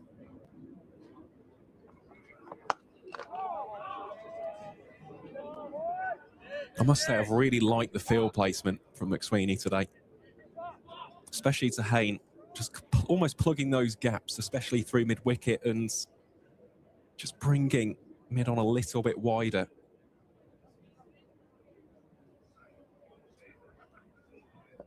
Same here with Smith as well. He's cut down the avenue. It's almost a release shot. Oh, that one's short and hammered away very handsomely by Kai Smith. Takes a few bounces and crashes into the advertising hoardings in front of the Jackson Grundy stand. Yeah, it was in the air for a while, wasn't it? 2 fielders down there on the rope, Ricardo Vasconcelos and not quite sure who it is around the corner at fine leg, but you can see what Luke Proctor's trying to do, inviting Smith into the pull shot, trying to get that top edge, because it's a skiddy bouncer, isn't it, for Luke Proctor? It'll get to you a bit quicker than what you're expecting. Here he goes again. This one just played down towards long leg.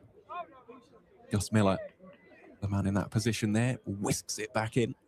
It's a horrible length from Gus Miller to Lewis McManus, who I think Miller did offer an apology, but McManus not interested in engaging with Gus Miller there at all.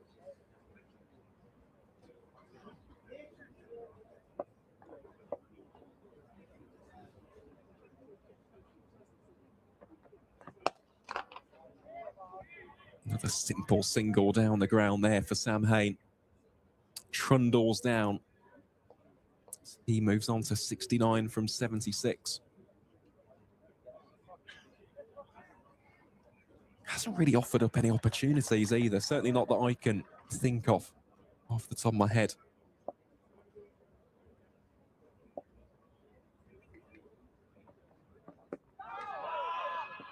Oh, a little bit of indecision there between Hain and Smith. No further damage done. Now, I think Smith there just trying to find where the ball was, wasn't he? Trying to locate it before he set off. But you're right, it's exactly what you would expect from Sam Hain in a List A game of cricket. Chanceless, classy, aggressive when it needs to be, watchful.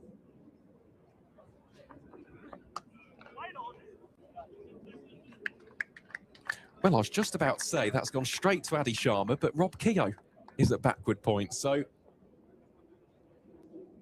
there you go, slight change in the field there when it comes to personnel.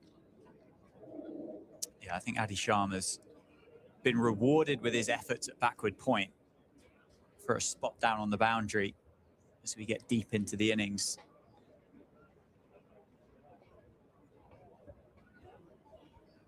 Well, it is deserved. He has been faultless, hasn't he, today? Impeccable fielding. The bowling unit will be really, really pleased with his efforts so far. So it will be a return here for Yuzvendra Chahal. There's 235 for 4. Here he is, bowling against Sam Hain. Hain once more. Just guides that down the ground for 1.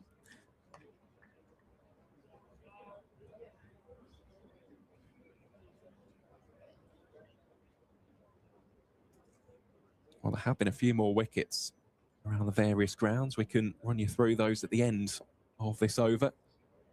Plenty taking place. Smith now turns that behind square for 1.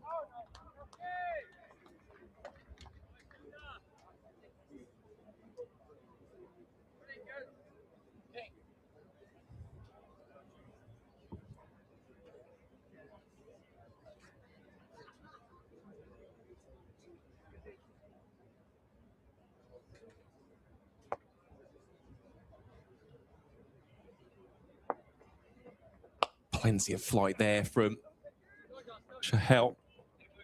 He drills it beyond the fielder. That's an extra couple to his tally. I wondered for a second there whether we were going to see Sam Hain just utilise that bottom hands and target this deep mid-wicket.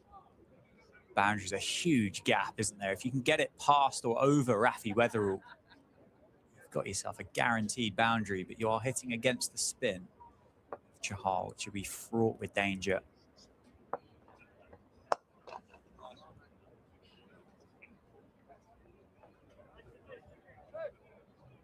Does feel though, doesn't it, with Hain?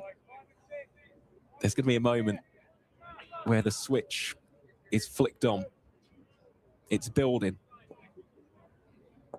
It's not a violent build-up, but it is a build-up nonetheless. You can sense it in the air. As Smith now goes for the reverse, gets it beyond McManus. This one is racing. Very, very fine. Will it be cut off? Yes, it will. Excellent work down there. Saves 2 runs, and yet again, another example there of the quality, the standard that the Steelbacks are setting in the ground fielding. Yeah, Luke Proctor, midway through a spell, 8 overs into his day. Forgiven your fast bowler to have not thrown himself at it, wouldn't you? But saving the team a couple of runs. Thing is, though, with Proctor, he's not that kind of individual, is he? Absolutely not. Leads from the front. I know he's not the captain in this competition. That's Nathan McSweeney, but just a natural-born leader, isn't he? The older man. So after 40 overs, Warwickshire 243 for 4. Dan, shall we go through those scores on the doors? Absolutely. 10 overs to go. most of the games in a similar position as well. A couple of them a little bit further towards the conclusion. Hampshire, as a quick overview, 220 for 4. Jake Lehman, the man to depart in the 70s. Tom Press still going nicely. Middlesex, 201 for 3 against Essex. Nathan Fernandez, 2 away from 100. Derbyshire just stabilising. 7.5 overs to go. They're 201 for 5. Martin Anderson's just brought up 100. Somerset, 217, 218 for 4 with 6.5 overs to go. And then Lancashire, 168 for 4. 188 for 4 as Marcus Harris has been dismissed. Excellent stop by Rob Keogh at backward point. Certainly no downgrade in quality at backward point for the Steelbacks. Sharma superb, Keogh taking on the mantle. There'll be a few of those scores there, Aaron, that I think some of those teams batting first will be pretty disappointed that they've got themselves short of that 300 mark. Still time to go, of course. Over the offside, 4 runs for Smith. Guthrie on his haunches, his follow through, but Clay Smith just strokes it over the offside, moves to 15. Martin Anderson, another 100 in 2026. Well, again, he's someone who thoroughly deserves this. He worked so hard at Middlesex. It felt as though he'd almost reached a ceiling in his game, which was one which I don't think reflected his abilities. I've got to be honest. Shorter ball, quick from Guthrie, on for the over. But since moving to Derbyshire, especially in T20 cricket, he's unlocked that next level to his game, and it's great to see. The fact is, you like to see individuals like that succeeding because he almost toiled away in the background at Middlesex. Yes, they did have some excellent all-round options, hence why he wasn't already a mainstay across formats. But to see him reach these new heights, oh, it's fantastic. It's a phenomenal feeling. On the leg side, cry of catch. I don't think it carried to Lewis McManus. It will be a couple of runs for Kai Smith. There was definitely a noise on that though, wasn't there? We picked it up through the ambient mic. Just going back to your point as well, with regards to those scores, yeah, I do wonder though if the surfaces could be, especially playing a role at Sedbergh. Lancashire 190 for 4. Saying that though, you never know. In modern cricket, 11 and over from the final 10, it's doable, isn't it? Certainly not out of the realms of possibility.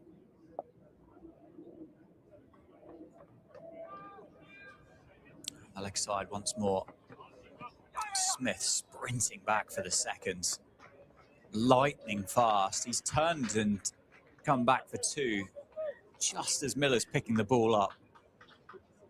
Running to the danger end to allow Sam Hain just a little bit of extra time to get in. Brings up the 250 for the Warwickshire Bears. Yeah, he's got a wise head on young shoulders, as Kai Smith. Crazy to think he's still only 21. Short ball once more. Racing down to Miller. Smith recognising Miller, just slow to pick that up, comes back for another 2. End of the over. 9 to go here at the Sidge County grounds. The Bears 253 for 4. Smith now on 19, Hain on 73. Steelbacks won the toss this morning. Expected to have a bowl first. They may just be starting to feel as though this innings with 9 overs to go is just getting away from them. I don't know, though. I don't know, because it has been a really nice surface, hasn't it? And, of course, you've got to remember the outfield. It is lightning fast. It's one of those where even not necessarily the best time shots have gone for 4. We've seen a couple which have almost swirled in the air a little bit, taken one bounce, and as soon as it hits the surface, just whew, it's gone. So I don't know. We said somewhere around about 320, didn't we, for first inning scores for Warwickshire? But all it takes is for someone to go big. The fact is Northamptonshire do have someone similar to the archetype of Hayne in their own captain, Nathan McSweeney. So, yeah, we'll have to wait and see. It's a funny thing about list A cricket. You think 300 plus is defendable, but I don't think it's the minimum anymore. No, I do agree with you. It's that psychological factor to it, isn't it? You just mentioned about list A cricket being able to go at 9 and over. If that's the case, then that 320 turns into, say, a 350. And then that is a psychologically big number to contend with when you're looking over at the scoreboard at any point. Well bowled, Chahal. Smith tried to get to it on the full toss. Ended up jamming it down.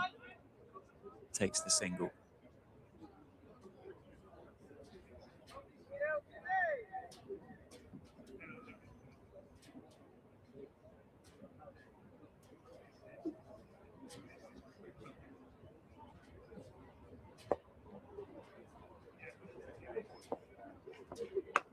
Quicker and flatter, Chahal, but Hayne will be seeing this Kookaburra like a beach ball at this stage of his innings.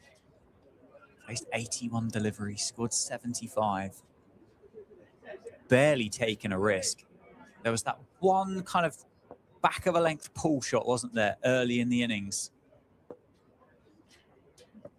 It felt remarkably out of character. Bit of a top edge. Landed safely. It obviously, as he's still going, came back to complete the 2. But other than that,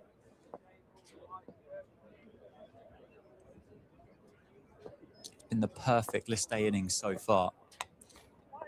Smith tries to give himself a bit of room and take Chahal over the offside. Thick outside edge. Spins to Rob Keogh.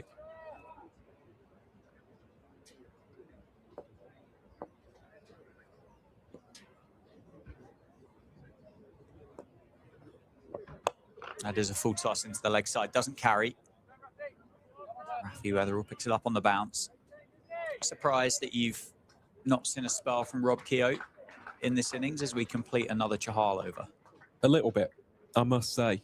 We saw a couple of overs, didn't we, from Nathan McSweeney, but I was expecting a little bit of Rob Keogh today, especially given how well he bowled last season.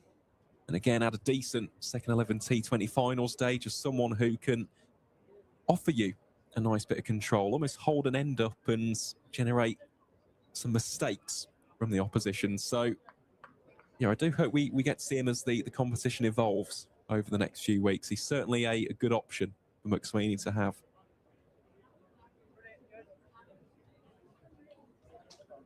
Yeah, particularly if, as the card would suggest, that he's due to bat at number 8. At that position would have had a bit more of an all-round role on this team, but maybe that tinge of green just favouring the seamers here for the Steelbacks as Rafi Weatherall comes into the bowling attack to replace Liam Guthrie from the David Capel end. Kai Smith on strike. He's on 21 off 21. Down the grounds. Very straight. Just be the single, though.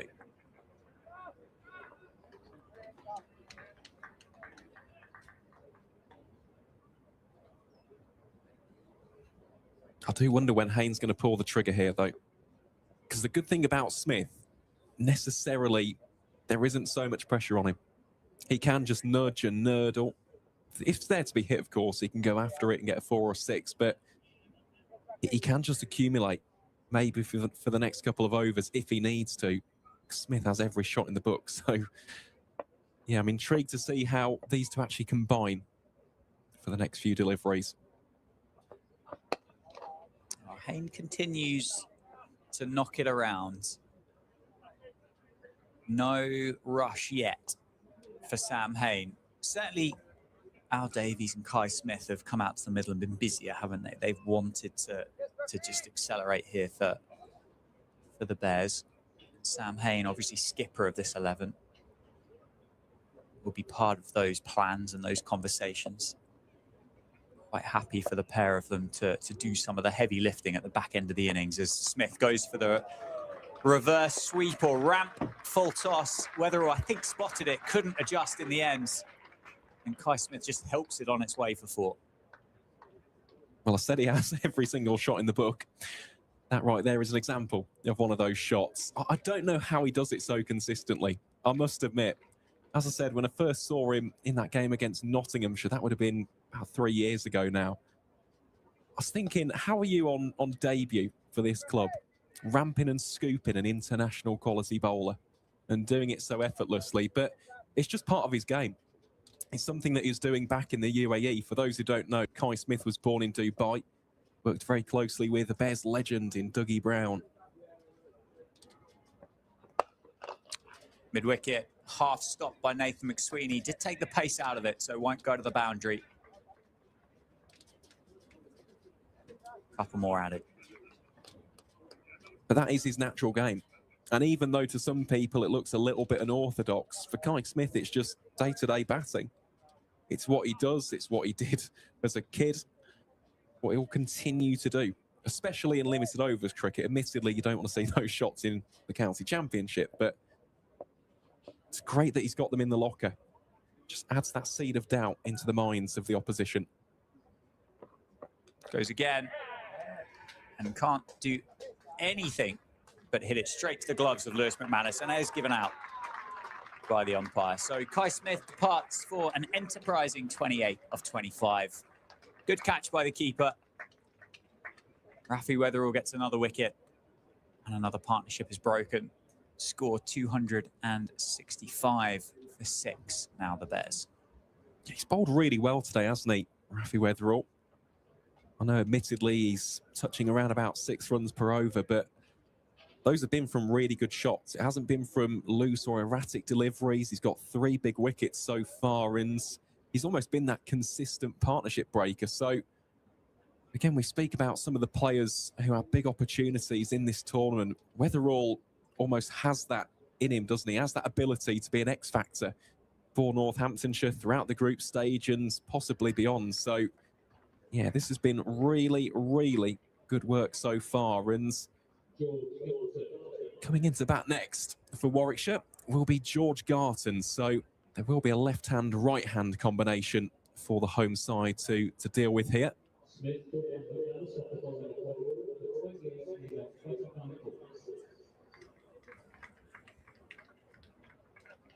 George Garton can hit the ball a very, very long distance indeed. Excellent finisher to a white ball innings is George Garton. Obviously struggling, or has struggled, isn't he, for a while now with a couple of injuries, which has limited his all-round capabilities, or at least that's the sorry, I won't claim this, but at least your understanding for today is that he will be playing as a designated batter and not that all-rounder that we've enjoyed for a while now for George Garton. Well, he's coming off the back of quite a serious injury. So he had a stress fracture in his back, and given his bowling style, I don't think they'll want to exacerbate that at all. We'll have to wait and see.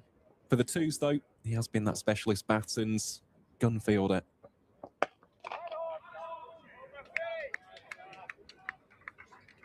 And a good over for the Steelbacks, and Rafi Weatherall picked up the wicket, broke the partnership. 7 overs to go. 265 for 5. Garton and Hain in the middle for the Bears.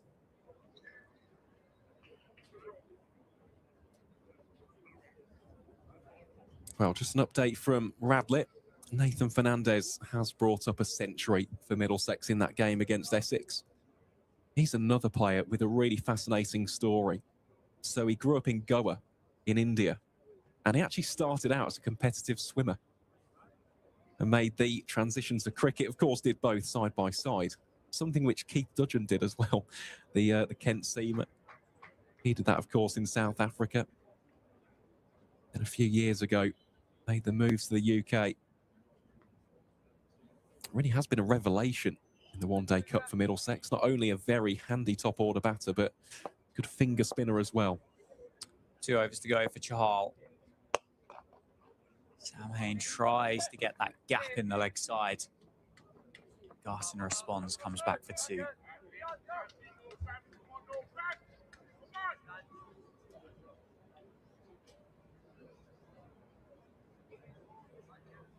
Still no huge acceleration for Hain, but you know it's coming, don't you? You know it's just around the corner. 2-6-7 now on the score. His leg side again. This will just be 1. He's obviously read and assessed these conditions, though, isn't he, Sam Hain? He's done it quickly. He clearly doesn't see that 350 number being necessary out here with 7 to go. Yes, it's still on, but it would take a huge acceleration from this stage to get to that number with 6.5 overs to go. But just north of 300, 310, 320. Swept by Garton, gets it very fine. Keogh does the fielding. I think he's also assessing who's remaining in the shed for his side as well. It's not like last season where Michael Booth would come out and hit a brisk 30 or a useful 40. Ethan Bamber can certainly bat, but he's one of those players who you want for the final 5 overs. You don't necessarily want him coming in with, let's say, 6 to 10 overs remaining. So I think that's also entered the mind here of Hain.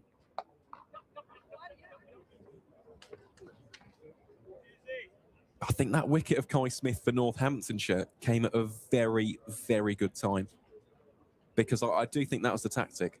I think it was almost Hain was being the accumulator, Smith was being the aggressor. To get him out for 28, he's someone who can score those quick fire 50s. So they say timing's important in cricket. Came at a very beneficial time for the hosts. Down the ground. Stand and admire. No, catch taken by Ricardo Vasconcelos. George Garton has pulled out at deep mid-wicket. Good catch by the Steelbacks opener. And another wicket falls. He said timing. And that feels like the wrong time for the Bears. It is. I just think it's the wrong shot as well from Garton. You can just see out Chahal. He loves pace on the ball. And you're going to get that in the final 6 overs. And let's not forget, there is a bit of a pocket down towards the Jackson Grundy stands here at the Cinch County ground. Didn't get the desired connection. And the other thing as well, of course, the breeze has been coming from that side. You're hitting against any potential wind at the ground itself. So, yeah, I'll be disappointed by that, I must say. We'll have to wait and see who comes out to bat next for the Bears. Of course, Jake Garlick is another one who can give it a little bit of a whack.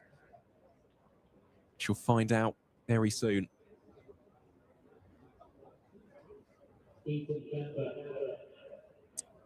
It's not going to be Jake Garlick. You're going to go for a bit of experience. Go for Ethan Bamber to join Sam Hain in the middle. 6 down now. And now it feels like it's Sam Hain's job to provide that bit of acceleration. Make sure that the Bears do get up over that 300 mark. Well, this is the risk now. Because those wickets have fallen rather quickly, Hain doesn't have the licence here. Because if he goes out, let's say, with another 10 runs on the board, 280 for 7, you're not going to be reaching those upper echelons in the final 5 overs, which is where he needs to be. So that, again, is just something for him to think of. At the end of the day, it's his decision. When is he going to go? When will that trigger finally be fired? Let's wait and see, but it will be Bamber on strike here.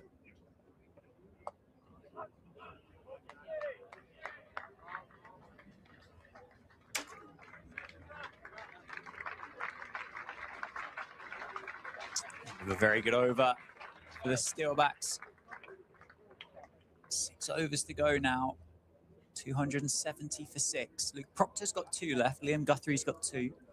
Gus Miller himself has 2.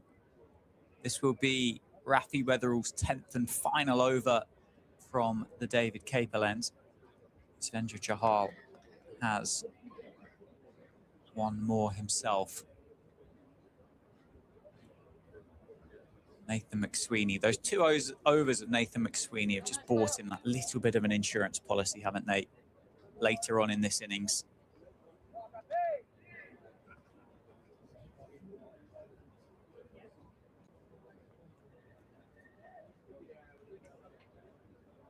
Three for 53 so far for Rafi Weatherall in this game. Oh, that's very close. Make that 4 for 53, and it's the big wicket of Sam Hain.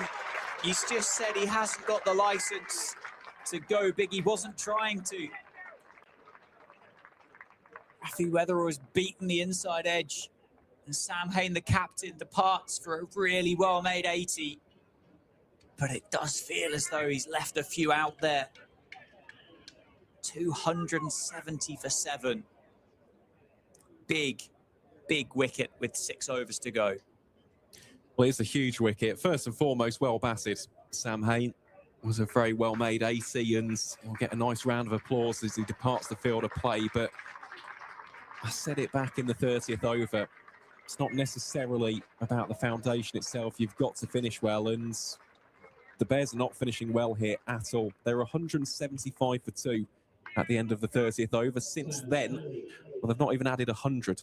They're 95 for 5 from 14.1 overs. So it's very difficult now for them to reach those higher tiers, and they're going to have to bowl very, very well on this surface, especially given the nature of the outfield as well.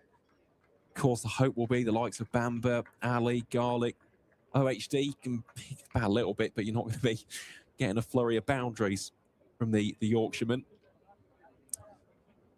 But yeah, they'll be disappointed with how things have ended here. Set timing's so important, really is important. And they've lost wickets at incredibly inopportune moments. That one as well with Hain, still with 6 overs remaining. You think if he's there, 47th, 48th over, could finish off with a flourish. This now could be quite difficult to even reach 300. Taz Ali, the new batter for the Bears. Weatherall outside off stump. Searching for 5. It's Rafi Weatherall. Got 4 deliveries left in his final over.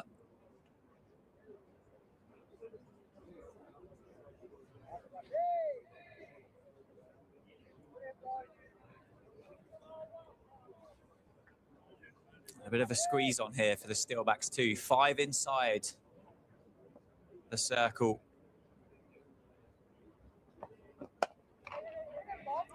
Rob Keogh being taken on for a quick single, and it could have been very close. Bamber makes his ground, Keogh misses.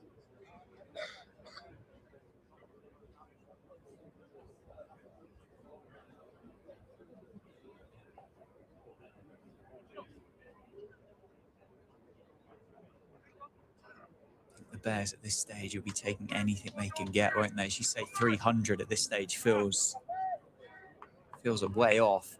They'll have to bat well for the remaining 5.5 overs to get up around that kind of number.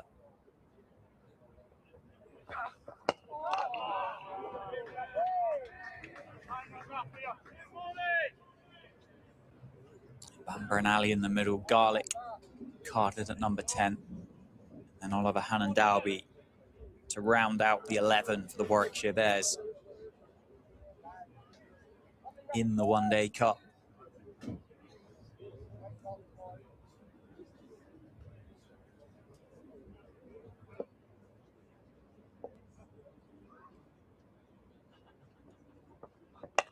Bamber advances at Weatherall. Squeezes it out through the offside, gets off the mark.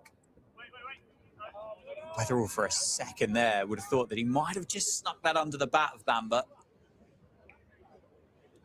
1 delivery left for the young Steelback. 4:55.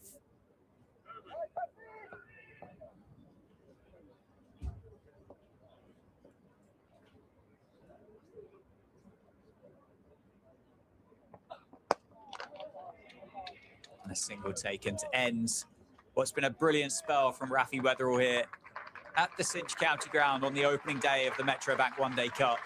A very, very, very nice round of applause from the supporters and his teammates as he finishes with figures of 10 overs, no maidens, 4 for 56.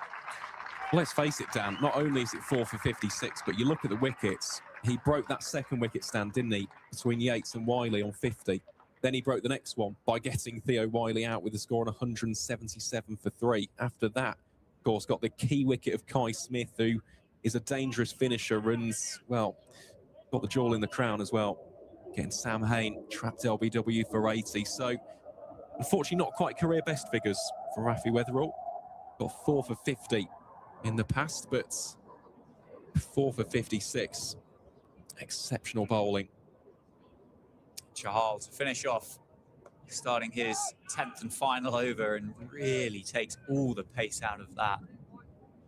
Gives the ball chance just to stick and hold in this surface. Now do Ali or Bamba try and take a risk here?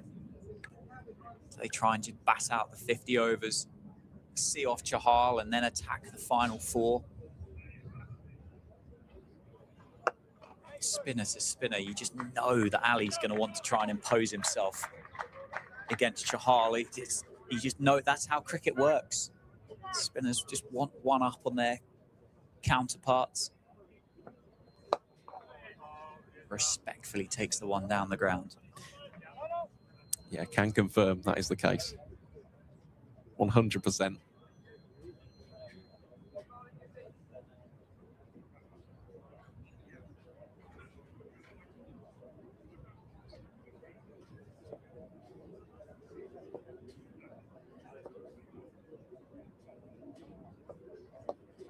Leading edge for Bamba.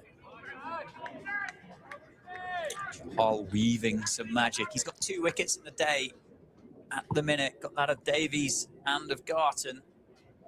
2 deliveries left for the magical Indian leg spinner. I'll look for 2. As Ali takes it, there'll be a chance at the keeper's end. They go for the bowlers. And it is 2 more for the Bears. So final delivery here for Yuzvendra Chahal. 2 for 51 so far.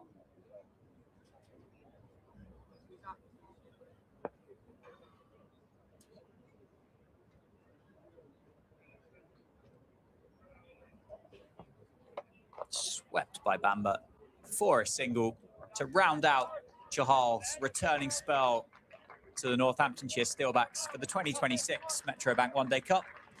10 overs, no maidens, 2 for 52 for Yuzvendra Chahal, and another round of applause. Those Steelback supporters will be delighted to see him back. Just about to pick up on that. The decibels definitely raised then, didn't they? For the Indian overseas start. Very, very popular around these parts, and well, he just loves coming back, doesn't he? Whether it's red ball, 50 over cricket, really is a nice connection between the club and Yuzvendra Chahal. He's bowled well today, really has.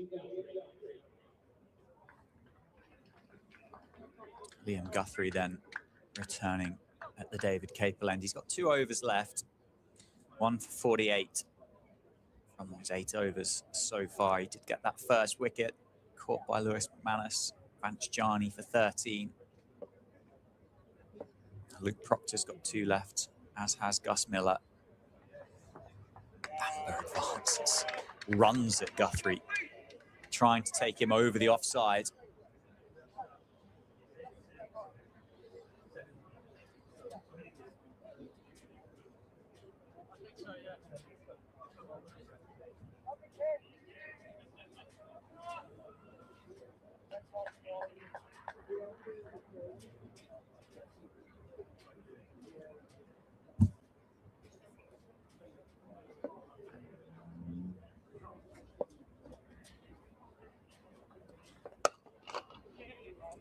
eased away off the outside edge. One more.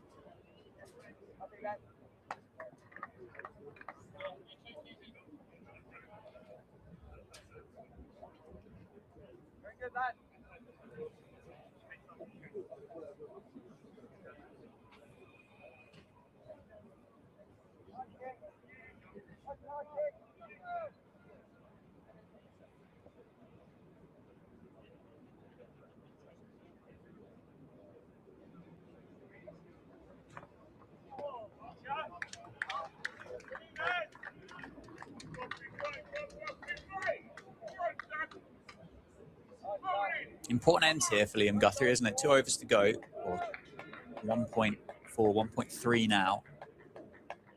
That extra pace always runs the risk of picking up those outside edges that run down to the boundary for 4. Get through this couple of overs and bowl tidily, because you kind of know you're going to get that from Luke Proctor. Guthrie can back him up. It's going to be a really, really hard task here for the Bears to get up towards 300. I mean, they're 279 for 7.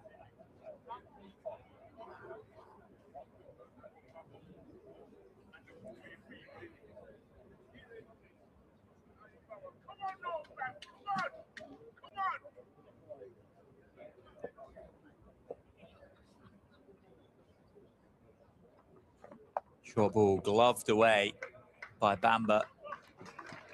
And it will be 4. That's going to be one of those boundaries. Fortunate, bit streaky, but that's what you can get from that extra bit of pace of Liam Guthrie.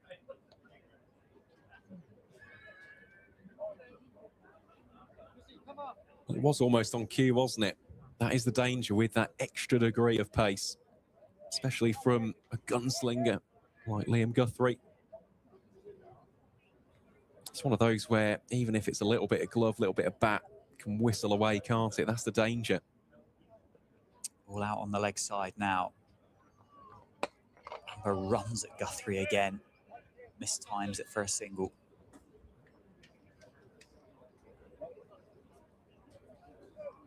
End of the over. 3 to go then for the Bears. 284 for 7. 300 very much on, as is 300 plus, but certainly not going to be looking at that 350 number that we spoke about or potentially fantasized about as a Bears supporter a little while ago in this innings. Proctor to bowl from the Lynn Wilson centre end.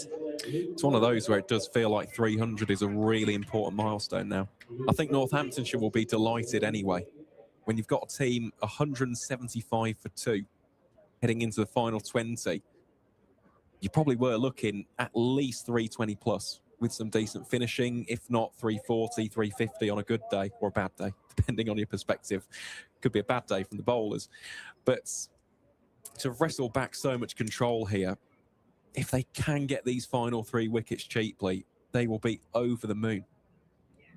And cricket is such a game of momentum. Saw that actually in the T20 blast, didn't we? That final over from Ben Sanderson at Edgbaston, and the Steelbacks felt as though they were firmly in the game just off the back of 6 good deliveries. If they have a strong finish here with the likes of Vasconcelos, with the likes of Proctor himself, McSweeney, Keogh, McManus, plenty of batting in that unit, they'll fancy themselves to start off the campaign with a win.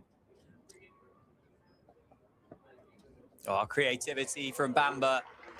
Gets himself outside off stump and just helps Luke Proctor on his way. 4 runs. 17 legal deliveries to go. And a great start to these final 3 overs there for Bamber.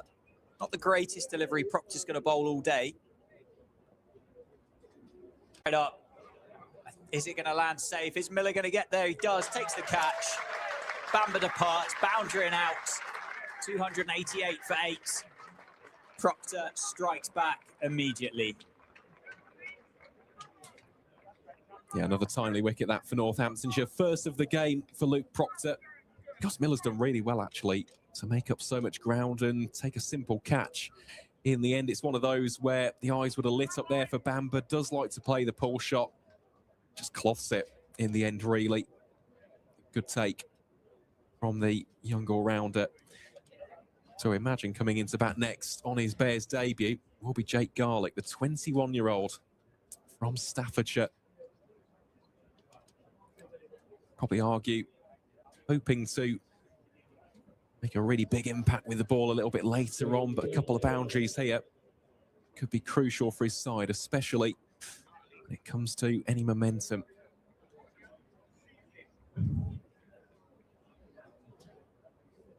Yeah, it's been a tough second half here for the Bears. Complemented the lines of which the Steelbacks have bowled through the course of the day, particularly when talking about that innings of Wiley. That discipline has paid off, isn't it? As the Bears have tried to accelerate, tried to impose themselves. They built the platform. Steelbacks have always just been able to fight back and wrestle back, and they'll be looking to bowl the visitors out here for less than 300. So it is Jake Garlick out there with Taz Ali now.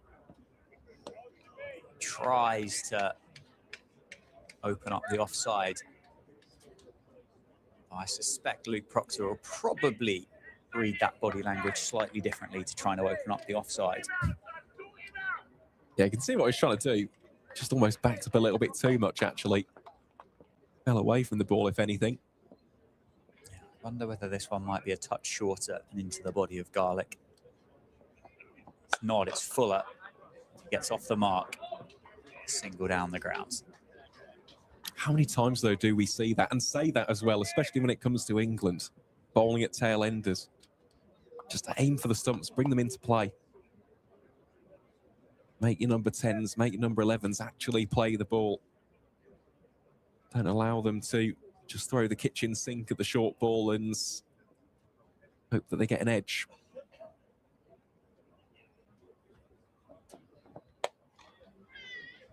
Guided. Just for one, though. This won't upset the Steelbacks at all.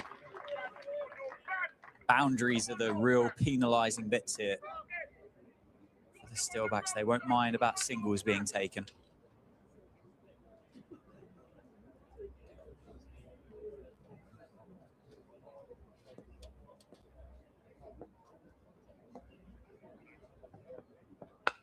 Through the offside, carved away. Can Vasconcelos cut it off? He can. Garlick will take two. Good shot, that. Very, very good shot. The end of a very good over for the Steelbacks. 292 for 8. 2 overs to go.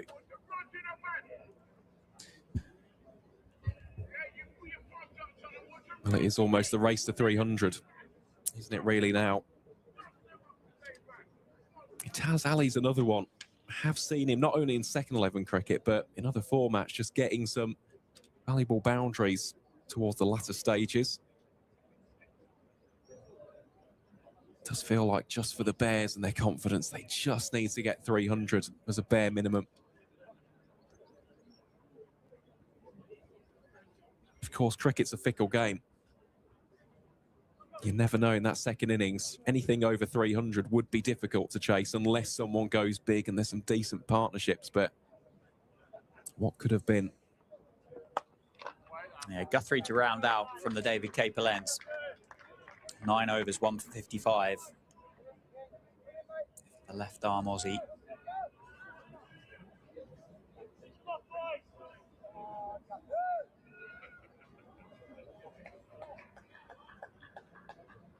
Also, just a quick word from Scarborough. Debutant Isaac Beppe, 3 for 64. Good stuff from the young left-arm seamer. Maybe just keeping a touch low. Yeah, do you want to just take the opportunity as we get towards the back end of this innings to run around those other games? Absolutely. So Hampshire are 307 for 7 in that game at North Marine Road. There's 1 over remaining in that one. Down at Radlett, Middlesex 272 for 6 with 2 overs remaining in their game against Essex. Couple of Games are currently in the innings break. More on that after this ball from Liam Guthrie, which is a dot ball. Swing and a miss from Taz Ali. Yeah, so both of them in the East Midlands. We'll start in Derby, where the home side, Derbyshire Falcons, finished 256 for 9 against Durham. So Durham, of course, will require 257 from their 50 overs. As for the game taking place at the John Fretwell Centre in Welbeck, Somerset 258 for 9 from their 50 overs. So Nottinghamshire will require 259 for the victory. On final game.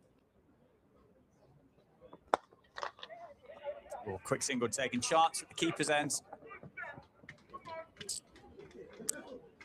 Yeah, that final game taking place up in the northwest. Lancashire 261 for 5 in the 49th over against Surrey at Sedbergh School. Make that 265 for 5. Michael Jones has just muscled another boundary.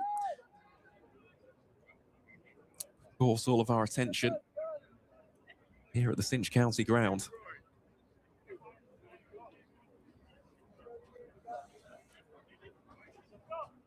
Yeah, 2 deliveries left here for Liam Guthrie. Up against Jake Garlick, who's 3 off 3.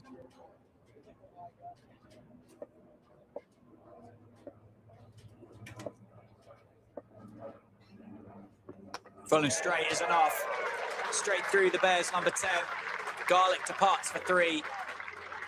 2-9-3 for 9. And Guthrie gets his second of the day. Well, what did we say? Against tail enders, just bring the stumps into play. That is precisely what Liam Guthrie has done there. Absolutely no doubt whatsoever about the outcome to that one. That is capital O, capital U, capital T, with about 3 or 4 exclamation marks as well.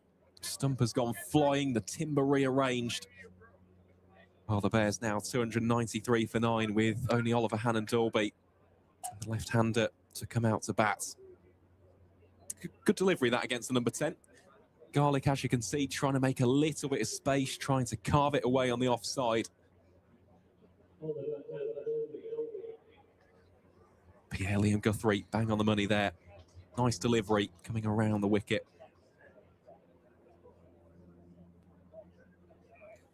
Well, if anybody thought the Bears are about to be bowled out, Oliver Hannon-Dolby has taken 3 strides from the boundary rope to make out to the middle. There aren't many more resolute batters in world cricket than Oliver Hannon-Dolby. Saw that loan signing, didn't we, earlier this year? We did. Batted for an age for Worcestershire, and Gareth Roderick in that partnership just did not give his wicket away at all. Gets a really handy inside edge and picks up 4. So I mentioned resoluteness. I didn't mention the fact that Oliver Hannon-Dolby will be striking at 400. Gets off the mark straight away. End of the over. Guthrie with the wicket. 297 for 9. With an over to go from Luke Proctor. Yeah, I imagine we'll see here Taz Ali just keeping the strike. I think that'll be the course of action here for the youngster. Don't think Hannon-Dolby would mind that either. 400 strike rate and a red inker. Not too bad for a tail ender. But it's one of those where, ideally in this situation, the Bears would have had someone who was settled in. Potentially could have got them 320 plus. The big thing, 3 runs. Doesn't feel like a lot, does it? But in the wider scheme of things, can definitely play a psychological role in this affair. Down the ground, straight back at Luke Proctor. Dot ball to start. Yeah, anything now is a bonus, isn't it? And as you say, to tick over 300 becomes just a nice extra psychological milestone for a batting side, particularly when you're going to chase that down. But a good start for Luke Proctor.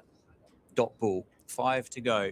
297 for 9. Taz Ali, apparently they're on strike on 6.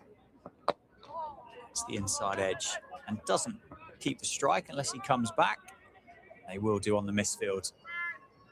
George Bartlett steaming in off the boundary rope. Doesn't pick it up clean and allows Taz Ali to come back for 2. 299 for 9. Yeah, just from memory, I think that might be one of the first proper misfields we've seen today. I know there was one from Gus Miller down towards the Jackson Grundy stand, which cost an additional run, but aside from that, really has been very chanceless and very faultless from the side in light blue. Down the grounds, healthy strike, will be a boundary. So it was the misfield that cost the extra one, but it's allowed Ali back on strike. And the next ball, he's taken Proctor downtown over his head and brings up the 300 for the Bears. That's a great shot, isn't it, from Taz Ali? Did say someone who can just get a couple of boundaries at the death. He has rifled that one, gun barrel straight for 4. 303 for 9. 3 deliveries to go. Down the ground again, back-to-back boundaries. Same result. So again, the misfield from Bartlett has cost 9 at this stage. 307 for 9. Good ball striking by Taz Ali. Say Luke Proctor just getting the length wrong here at the end of this innings. I think Gus Miller has just taken a couple of steps to his right as well. He's gone slightly straighter than he was before. He's been pushed out to the rope as well, hasn't he? In response, slower ball, which has been picked. And Taz Ali should just come back for 2, just slip.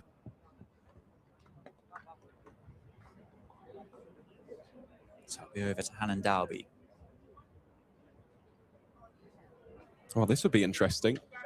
He could get a boundary. Yeah, same field.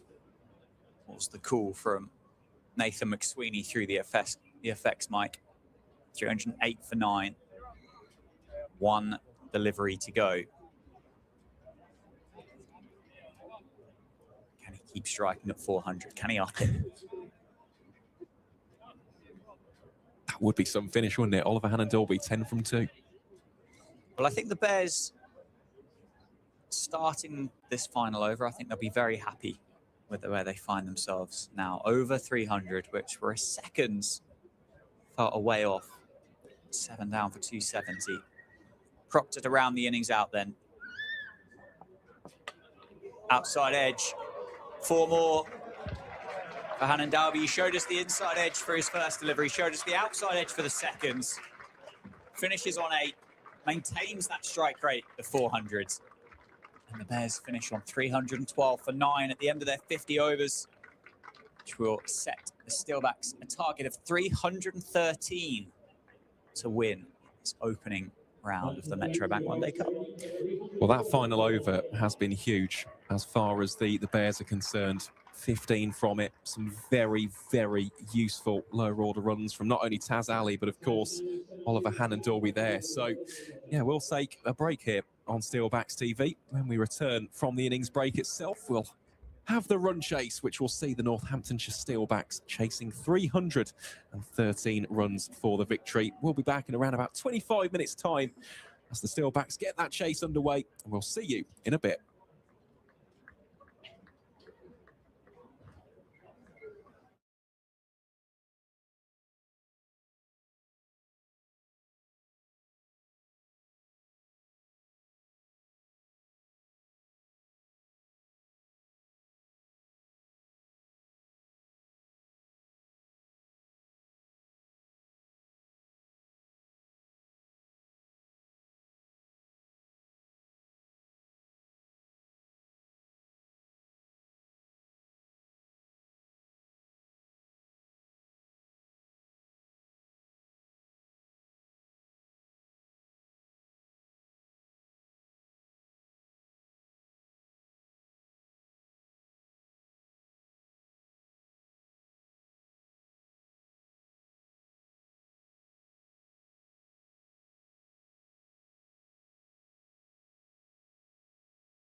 100 occasions for any make, any model, and available to everyone from £129.95. While your car gets sorted, catch up with free Wi-Fi and a frothy coffee. Now that's 5-star faff-free service. To book your next service, search Cinch Servicing.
Cinch Servicing is now available at over 100 locations for any make, any model, and available to everyone from £129.95. While your car gets sorted, catch up with free Wi-Fi and a frothy coffee. Now that's 5-star faff-free service. To book your next service, search Cinch Servicing.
Cinch Servicing is now available at over 100 locations for any make, any model, and available to everyone from £129.95. While your car gets sorted, catch up with free Wi-Fi and a frothy coffee. Now that's 5-star faff-free service. To book your next service, search Cinch Servicing.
Cinch servicing is now available at over 100 locations for any make, any model, and available to everyone from £129.95.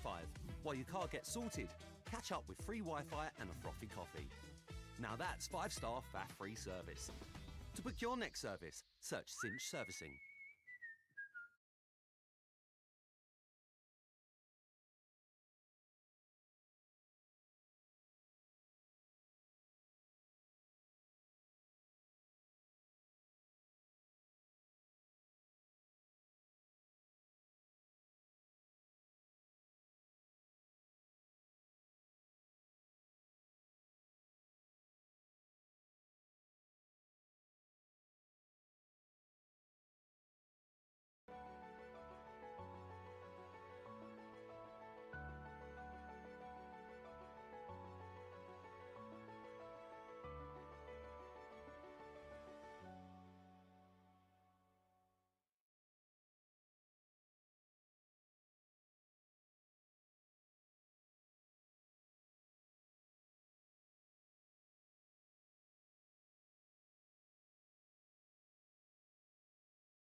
Cinch servicing is now available at over 100 locations for any make, any model, and available to everyone from £129.95.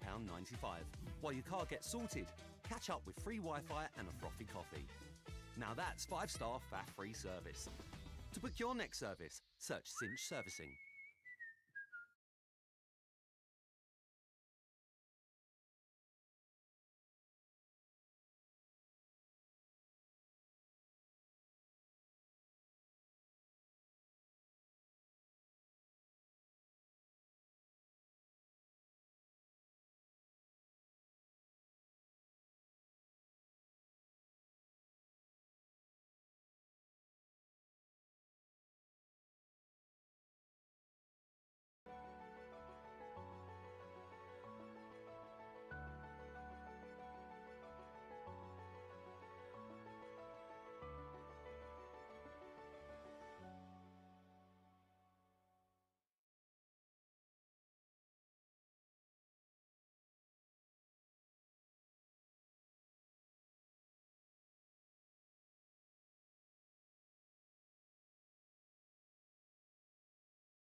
Cinch servicing is now available at over 100 locations for any make, any model, and available to everyone from £129.95.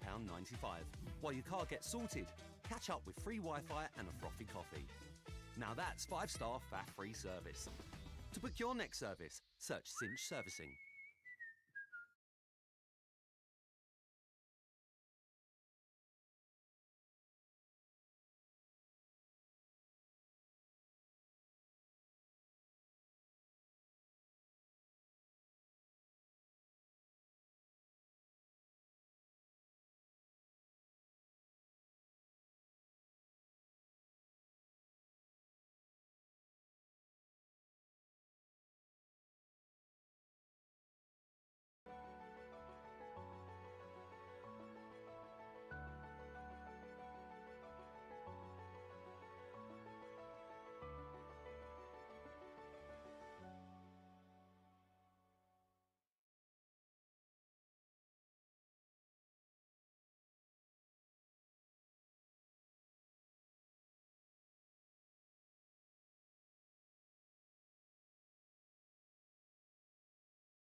Cinch servicing is now available at over 100 locations for any make, any model, and available to everyone from £129.95. While your car gets sorted, catch up with free Wi-Fi and a frothy coffee.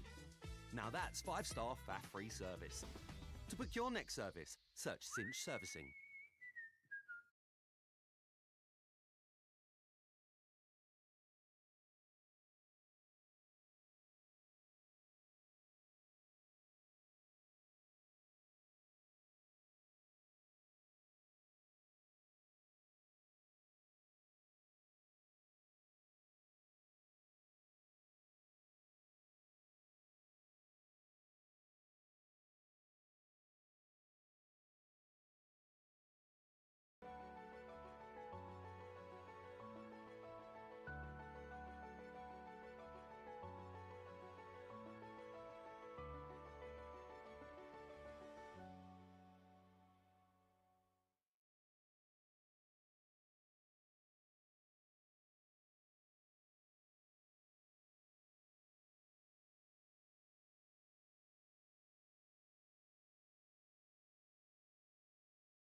Cinch servicing is now available at over 100 locations for any make, any model, and available to everyone from £129.95. While your car gets sorted, catch up with free Wi-Fi and a frothy coffee. Now that's 5-star faff-free service.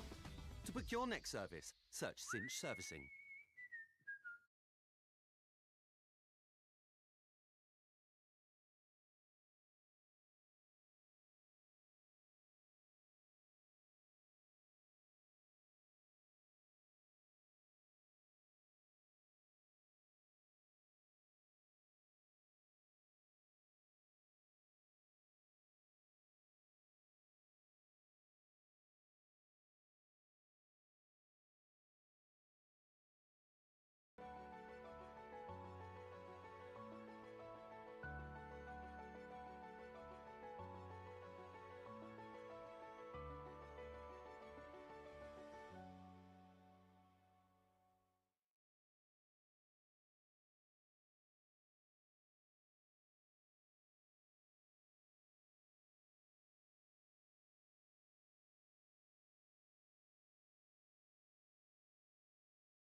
Cinch servicing is now available at over 100 locations for any make, any model, and available to everyone from £129.95.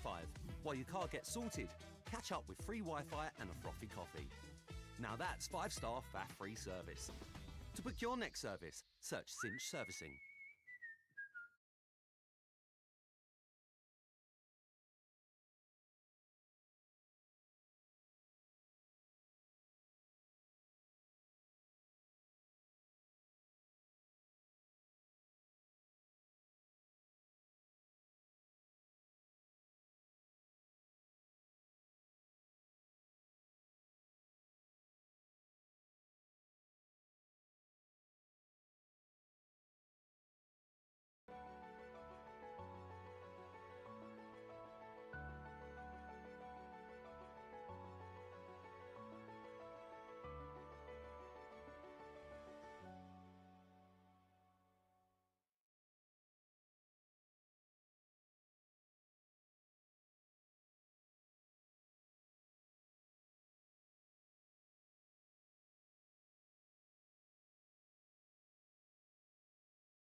Cinch servicing is now available at over 100 locations for any make, any model, and available to everyone from £129.95. While your car gets sorted, catch up with free Wi-Fi and a frothy coffee. Now that's 5-star faff-free service. To book your next service, search Cinch Servicing.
Welcome back to the Cinch County ground, where the second innings of the game is almost about to get underway. For those who are maybe joining us a little bit later, Warwickshire finished on 312 for 9 from their 50 overs. Have been put into bat first by the Steelbacks. Nathan McSweeney had won the toss and chosen to have a bowl first. So the equation here for the Northamptonshire Steelbacks, the target is 313 runs at a required run rate of 6.26 runs per over. You're listening to the voices of myself, Aaron Files. Alongside me is the excellent Dan Jadzovics. And, well, Dan, on paper, obviously plenty of cricket to be played here in the run chase, but who do you think would be the happier of these two teams? If you're going to go momentum, you'd have to say the Steelbacks, I think, having wrestled the Bears back to that score, which we're both in agreement is slightly under par. I think for a period of time, the Bears were on a trajectory of somewhere up around 350, lost those quick wickets in the second half of their innings. Sam Hain didn't show us that acceleration that we know that he has. And the Steelbacks also pretty high on life at the moment with white ball cricket, and not many others than the man that's going to face up first here, Ricardo Vasconcelos, who played the best innings of his T20 career on Saturday evening. He certainly did, a career best of 88. We were devastated when he couldn't get those final 12 runs. Thoroughly deserved it, but it's a match-winning 88. It is, exactly, and that's how you have to look at it. So just looking at the field here will be Oliver Hannon-Dalby, who'll bowl the first delivery of the run chase. Vasconcelos it will be to face off against the man nicknamed the Owl. 2 slips in the cordon, George Garson and Rob Yates, the 2 men there. And Vasconcelos starts off by fencing that one into short mid-wicket for no run. Of course, the other Northamptonshire batter out there, Gus Miller. It's a left-hand, right-hand combination for Darren Lehman's men. Yeah, Gus Miller been in good form for the second 11, hasn't he, during the course of the summer? Key part of getting the Steelbacks to finals day at Wormsley a couple of weeks ago.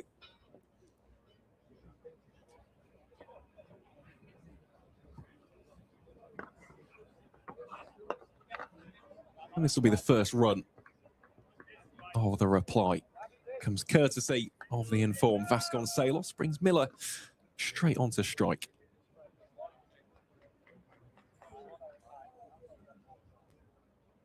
Long batting lineup as well, isn't it, for the Steelbacks? Keogh, Guthrie, Weatherall down the order.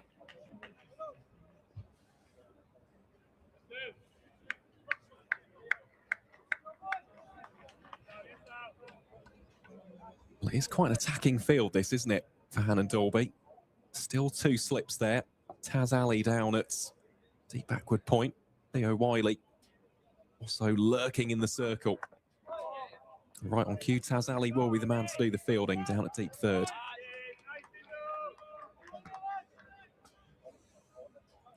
Give Gus Miller the benefit of the doubt there. Second, I thought he was just trying to leave that on length. Ending up running it down to Taz Ali, as you say, for a single to get off the mark.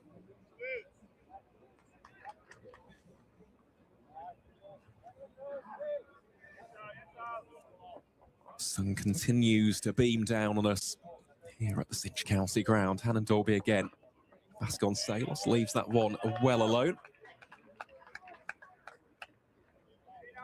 Yeah, there will be a method here in just changing down a couple of gears, won't there? For all of these players, having just come out of a long block of T20 cricket. Not quite the 6th gear down to maybe 1st or 2nd for a championship game, but you certainly don't need to be quite maybe as aggressive or ruthless up top here as what you would do in a T20. Oh, Vasconcelos there looking to be a little bit more aggressive. As we know, very strong through the covers. Those delightful drives. Also the clips, the tucks down the leg side. First real sign of intent there from the Northamptonshire opener. Hannon-Dalby's always a difficult seamer to try and get a hold of, though. Such a wily customer. Very experienced is the 37-year-old. course, the extra height as well, which generates a little bit of additional nip and bounce off the surface. Oh, Vasconcelos has picked his gap divinely there. That's 4 runs through the covers, an excellent way to round out the opening over of the run chase. Northamptonshire are 6 without loss. Lovely way to get the first boundary of the day. The first boundary of the innings. We saw some very stylish ones from Vance Jani up top for the Bears earlier on this morning. Leans on it. Purple patch, Ricardo Vasconcelos. 6 for no loss. Always nice as well, isn't it, for a player like Vasconcelos just to get the early bat on ball. Even better when you get a boundary in the opening over. So it will be Ethan Bamber then with ball in hand from the Lynn Wilson centre ends, the former Middlesex man. He has had a terrific time of it in the Rothesay County Championship. He'll be hoping that searingly hot form can translate into a solid campaign with the white ball in hand. Here he is bowling to Gus Miller. Jani just about half stops that wide, thinking about throwing down the stumps at the striker's end.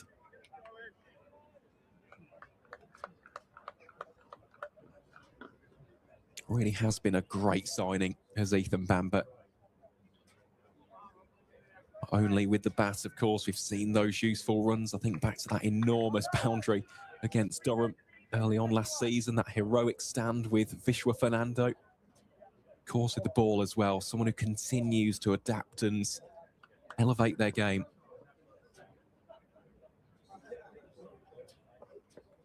Oh, gets Vasconcelos on the drive. Just lost a little bit of his balance there. Bit of Vasconcelos. See what he's trying to do. The Bears have left an inviting channel through cover and extra cover.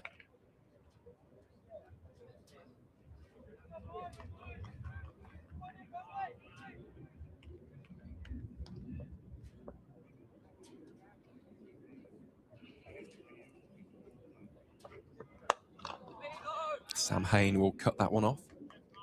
Just for additional clarity as well, again for the Bears fans tuning in a little bit later, Alex Davis is the man with the gloves. Kai Smith just operating short cover point for the time being.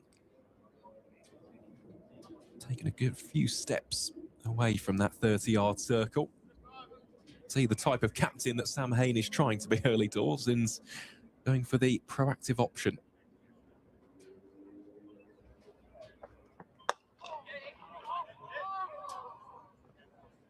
Vasconcelos will scamper through for the single. Yeah, well, here's a question for you with regards to that proactive option from Sam Hain. Is this a score that the Warwickshire Bears can defend without bowling the Steelbacks out? Oh, that's a great question. Yes, I think it is, but it boils down to what we saw in that first innings, and it's wickets at opportune times. It's not allowing partnerships to build to a size of great substance.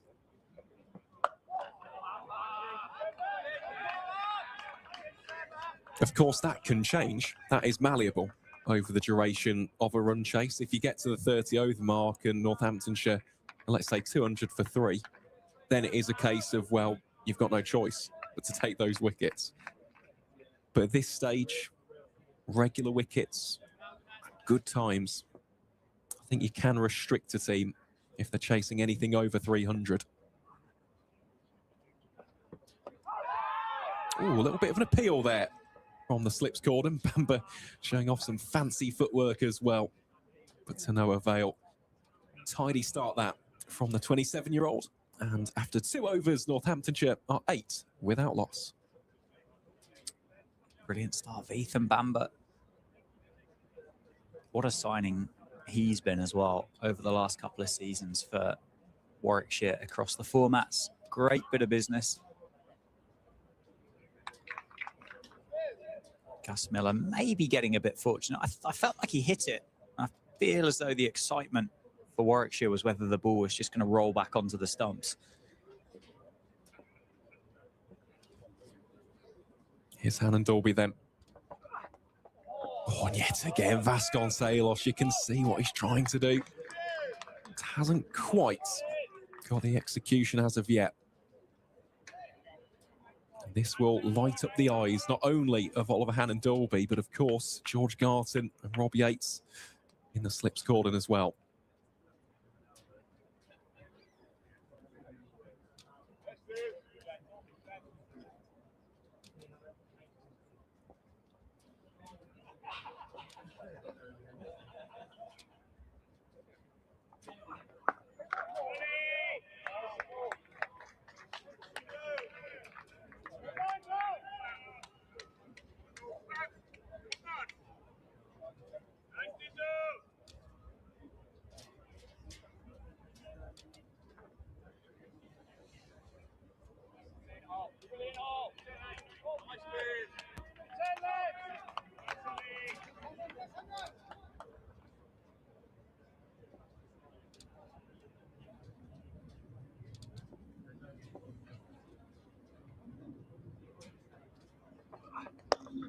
Oh, that one has been played gloriously by Vasconcelos.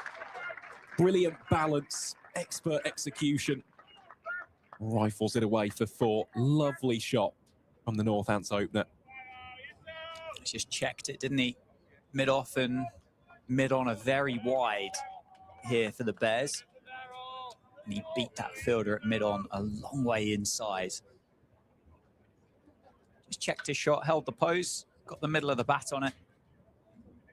Down the ground for 4, back past the bowler.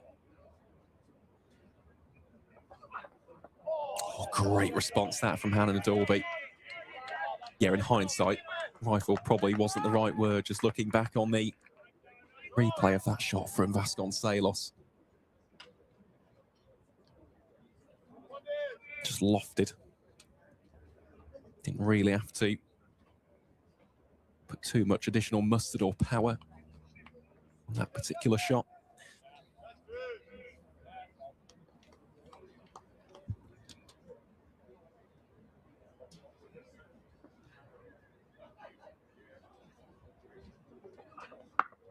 Oh, that one's come off the shoulder of Vasconcelos' bat, made a little bit unhealthy thwack. Controlled it nicely though, didn't he? Got it down in front of that fielder there at backward point.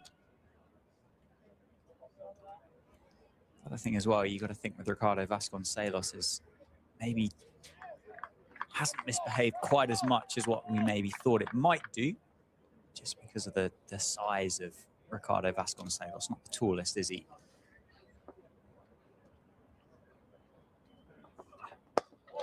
Oh, that's another terrific shot from Vasconcelos. Doesn't quite get the same degree of timing, which allows Sam Hain to chase after that one. 2 more runs added to the tally. So after 3, the Steelbacks 14 without loss.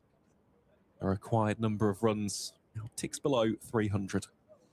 Good start for the Steelbacks, unscathed in those opening 3 overs. Ethan Bamber, that over was challenging testing, wasn't it, from the Lynn Wilson Centre end? A few more supporters just making their way in and around the ground, which is nice this afternoon.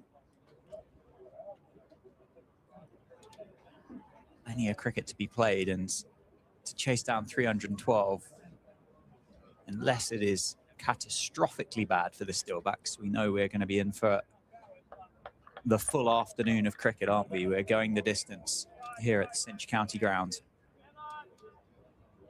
Most definitely. They're just looking at the 2 outfielders here for Bamber.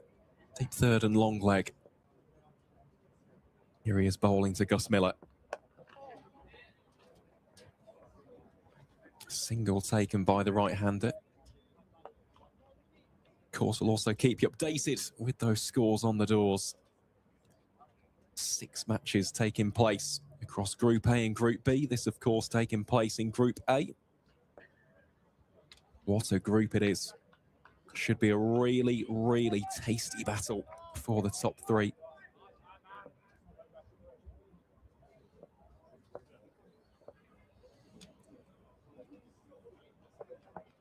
Oh, it's a huge shout here for Ethan Bamber.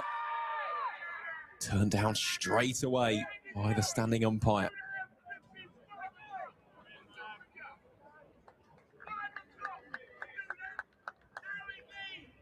Oh, closer than I thought on initial impression. Maybe the benefit of the doubt going in favour of Vasconcelos. Just wasn't sure whether it was sliding down the leg side. Did move back quite a long way, didn't it? Yeah, it's the angle. Take two for both Bamber and Vasconcelos. That one, another dot ball. Early promise, though, isn't there? Shown here by Ethan Bamber. Honestly, one of the nicest individuals you could ever hope to meet as well. Very polite, very courteous is Ethan.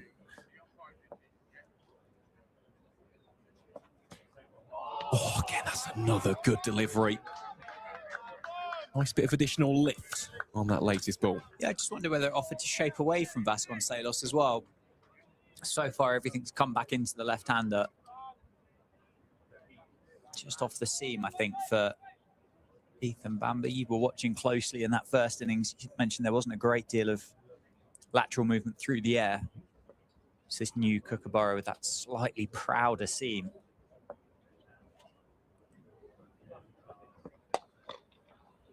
Just goes a little bit too straight on that occasion. Has got protection down at deep backward square.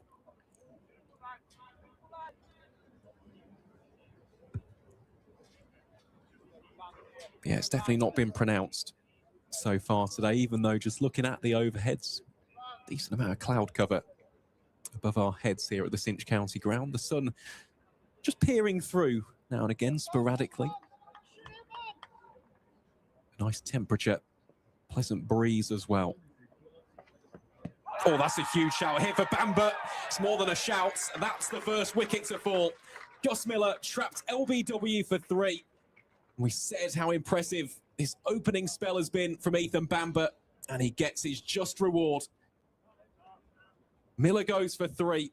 Northamptonshire are 16 for 1. Yeah, I don't think you can say much else there for Gus Miller than the fact he's played all round it. Just trying to work it too square into the leg sides, trying to keep the scoreboard ticking over. And the accuracy of Ethan Bamber is going to be challenging that front pad and gets his reward.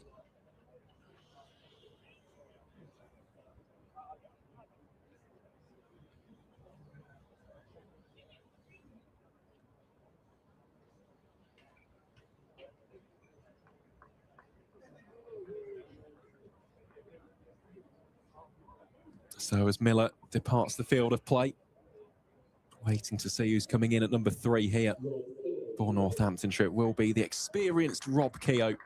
So maintains that left-hand, right-hand combination. And Dan, I don't think it's completely out of the blue to say this, but it's wonderful, isn't it, to see Rob Keogh back here in Northampton? Oh, superb. His testimonial year a couple of seasons ago. Got that contract extension, which led him through into this particular season in 2026. Hasn't featured for the first 11 up till now for Northamptonshire County Cricket Club. You say very, very experienced cricketer. Didn't see him bowl. And I wonder whether that position at number 3 is to keep that left-hand, right-hand combination going. Well, here is Hannon Dalby, very full, well dug out and defended by Vasconcelos, who takes a little bit of a tumble. What a delivery that was. Snorter. Oliver Hannon Dalby enjoyed it so much. Look, he looks like he's rolled his sleeves up almost into a vest. Well dug out by Ricardo Vasconcelos. Yorkers are underrated. Don't know why we don't see more of them. Oh, completely agree. That is such a mean delivery from Oliver Hannon Dalby. Goodness gracious. That one more easily dealt with by Vasconcelos. Well, we saw it on finals day, didn't we? James Sales. That really was an exhibition in Yorker bowling. Of course, unfortunately, Sales isn't available for the competition due to his commitments in the 100, but there absolutely is a role for Yorker specialists, for people who back themselves in that situation. And why not throw one in early? Why not? Vasconcelos, really, really good job there. And then plays that one nicely down the ground. Good diving stop there.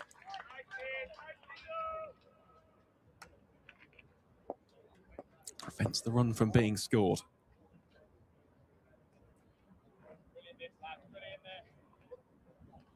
Jake Garlick, the debutant, doing the fielding there, tumbling at mid-off.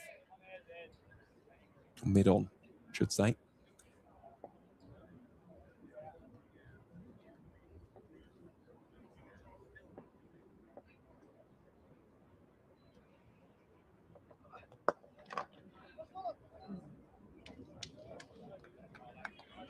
Vasconcelos will scarp it out to the non-striker's end. So here he is then, Rob Keogh, just preparing, getting ready. Of course, has played a number of these Warwickshire bowlers on that second 11 T20 finals day. Was there at the end, unfortunately, he was the man who ran out off the final delivery, looking for that additional run. Franch Jarney, they're an absolute laser to dismiss him. Just shuffles down the track there towards Hannon Dolby. Turns it behind square for what should be two. Well ran by Keogh.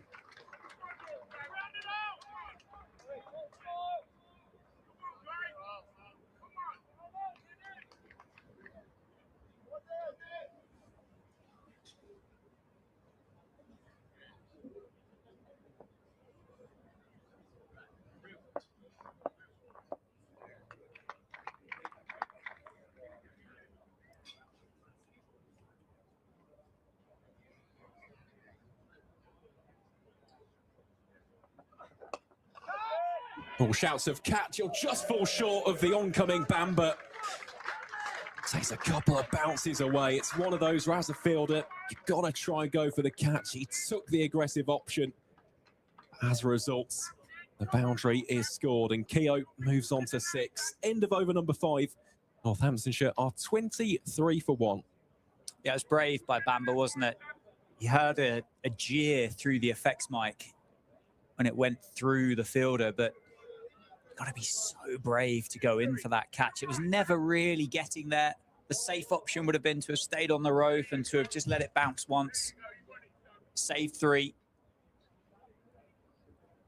But threw himself at that to try and take the catch.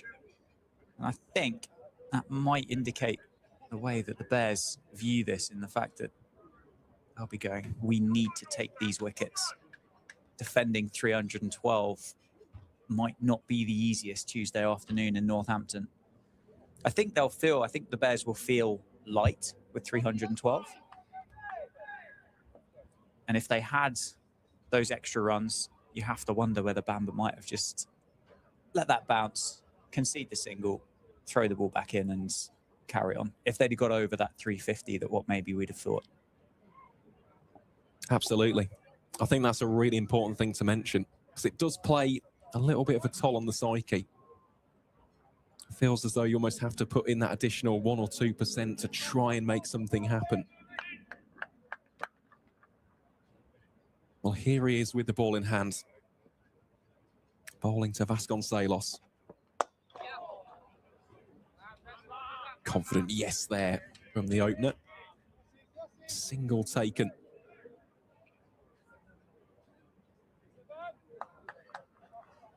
At the same time, though, it's something which is really drilled into these Warwickshire players. It's the attacking of the ball. They're a team who pride themselves on their fielding, rightfully so. They've got some wonderful players in that particular facet of the game. Spoke about the likes of Rob Yates, George Garthen is another one. Theo Wiley is someone to watch out for. A backward point. He's got a cannonous arm. It's Bamba. Just bowls the bumper there, but it's too short for the square leg umpire's liking. do wonder as well, if we continue to see Rob Keogh shuffling down the pitch, whether or not Alex Davis might just stand up to the stumps. Yeah, maybe not with the new ball if it does just offer that little bit of lateral movement. But I agree, if it's a case of pinning Keogh back, it's a great tactic. Because he's certainly trying to do this. One, to take Ethan Bamber off his length, which is going to be a mean task for starters. And the other one maybe just to try and generate that little bit of extra pace in the ball.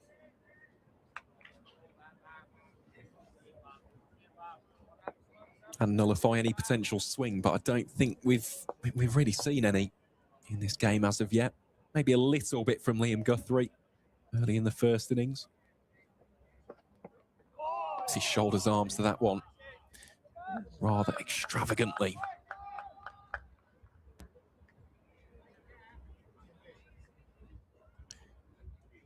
Also provide you with a score update at the end of this over. So I've just looked down at the score in Radlett, and goodness me, Essex have gotten off to a flyer. So, yeah, we'll keep you updated as best as we can.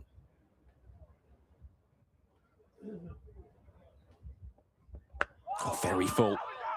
Dug out again. Kai Smith has a shy at the non-striker's end, and there's nobody there to back it up for the Bears. Yeah, had, what, 2.5 stumps to aim at on the angle. I think Vasconcelos was out of his ground, to be fair. Nobody had the presence of mind to cover that off. Rob Keogh picks up 4. That's going to be a very strange looking 4 on the wagon wheel as well. Do they track it the whole way? It's a great question. I suppose we'll find out. Give it to the end of the next over. It's also really frustrating as well for Bamber, that. But this is the danger. Kai Smith is usually the man with the gloves. So things like that, you're not really taken into consideration.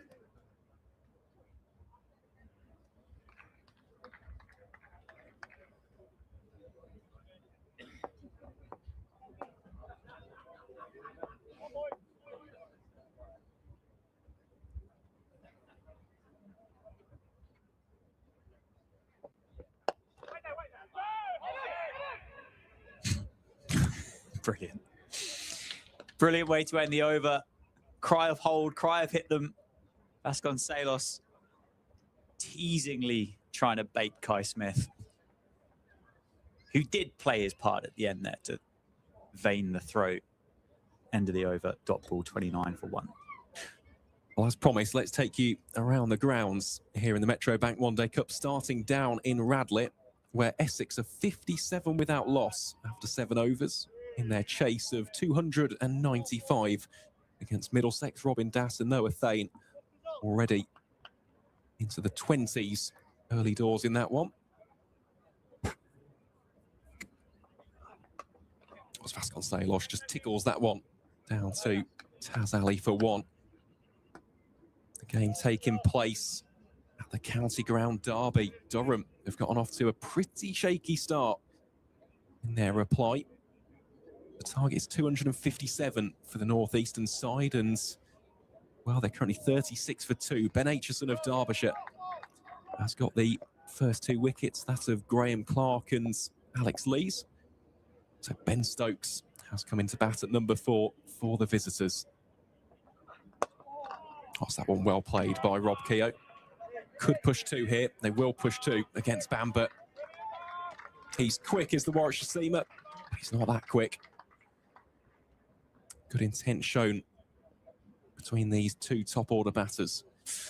As for the game taking place at Welbeck, Nottinghamshire are 70 for 1 in the 12th over. They require a further 184 runs to beat Somerset at the John Fretwell Centre. Up at Sedbergh School, Surrey 30 without loss in the 7th over, chasing 281 against Lancashire. And last, but by certainly no means least, at North Marine Road, Yorkshire are 71 without loss, chasing Hampshire's 300 and 21. Will Luxton has already scored 9 fours in that game. That is not bad going at all. So the White Rose require a further 250 from their remaining 43 overs. We'll keep you posted as best as we can.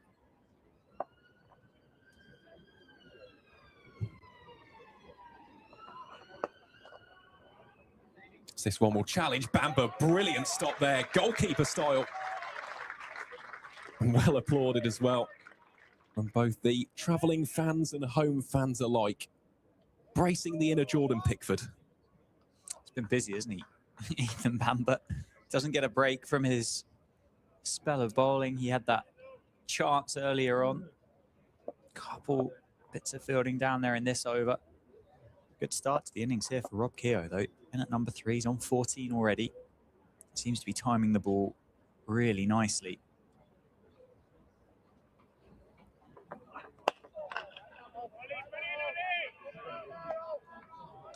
Just looks really comfortable, doesn't he? That's the other thing. He's looked in complete and utter command of his shot selection so far. Moving well in and around the crease. Been proactive with the footwork, which is something you always like to see.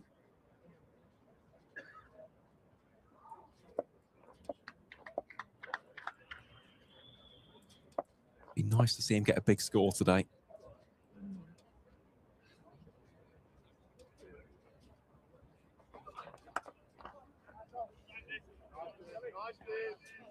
That'll be a dot ball to wrap up the 7th over. Northamptonshire are 34 for 1. Home side needing 313 for the victory.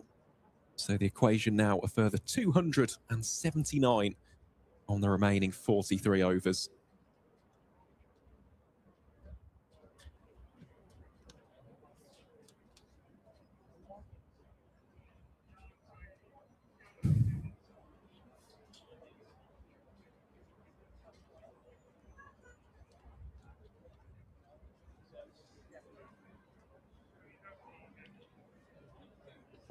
So Bamber will be to continue from the Lynn Wilson centre end.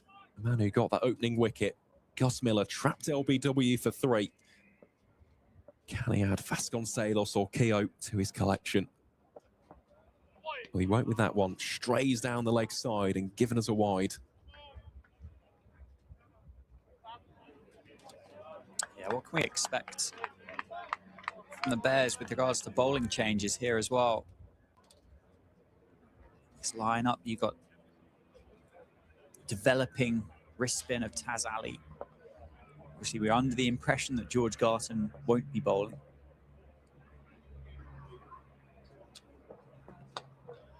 Oh, that one races away down towards deep third for 1. Yeah, I think where Garton's positioned at the moment also does give that away. So he's been occupying that slip position alongside Rob Yates. So for me personally, I think first change will be Jake Garlick. And Jake has been, well, he's been both new ball bowler and first change for the 2. So either way, it's a decent time to get him in. A little bit quicker, especially compared to Oliver Hannon-Dorby. Then after that, it will be an interesting, I'd say a toss-up really. Maybe between Theo Wiley and Taz Ali. Taz Ali has been warming up quite a bit in these opening exchanges, but here's the trump card. Oh, Keogh there. Didn't quite get the desired shape of that latest shot. There's 4 clear bowlers, isn't there? Ethan Bamber, Taz Ali, Jake Garlick, Oliver Hannon-Dalby. And then 10 overs to find from, I assume, Rob Yates, Theo Wiley. Maybe if you looked at this 11, 1 bowling option short, would you say, with if we're on the assumption that George Garton isn't going to bowl, or maybe not bowl 10 overs? Potentially. But then again, I look at Rob Yates. He was really good last season in the One Day Cup. He's been rather proficient in the county championship. So he's the kind of guy who you can at least get 8 overs out of. Yeah. He'd back himself. And let's not forget that performance at Trent Bridge in the T20 Blast when he got 4 for 22. So It's something which he's worked incredibly hard on. Spoke to him about it back in March. He sees himself as an all-rounder. Oh, Keogh there, going for a slightly more booming drive. But that's the problem. It's almost, you've got too many options there because you've got left arm finger spin from Theo Wiley. You've got right arm finger spin from both Rob Yates and Vance Jarney. But I imagine Yates would be the preferred option of those two. Wrist spin from Taz Ali. It's going to be an interesting one for Sam Hain to try and manage and regulate those bowlers in this run chase.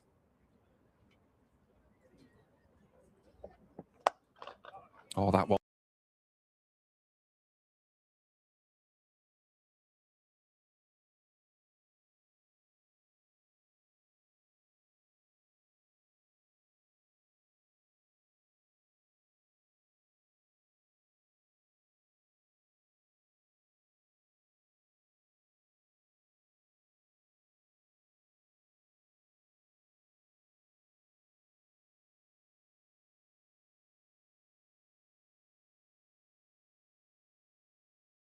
Does Bamber respond after that final delivery of the 8th over? Responds pretty well. Just glanced down to deep third for a single there by Keogh. And that will signal the end of the 8th. Northamptonshire 41 for 1. Pretty healthy start this, isn't it, Dan, between Keogh and Vasconcelos? Yeah, it's been a good recovery, isn't it? Losing Miller early, 41 for 1. Keogh, as we spoke about just a moment ago, is 19 off 17. He looks in such good form. I mean, you wouldn't necessarily describe it as a bit of a free hit for Rob Keogh.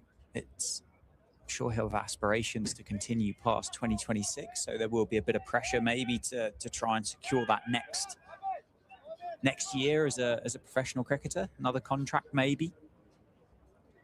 It was just a 1-year extension for the 2026 summer, but seems to be very, very comfortable in the middle at the moment. Certainly does. Case in point, that shot right there. Yet again, he's finding not only the gaps really well, but he's placing the ball perfectly so far. There's not really much that Oliver Hannon-Dalby can do with that one.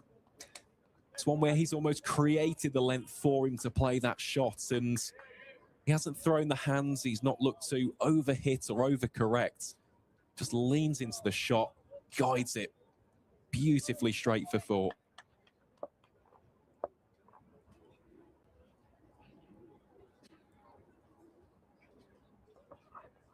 Odd fancies again.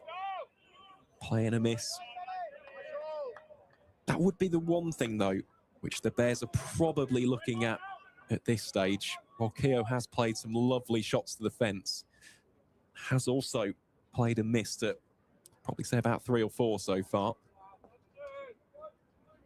All you need is a feather, a tickle behind to either Davis or Rob Yates, and you've got your breakthrough.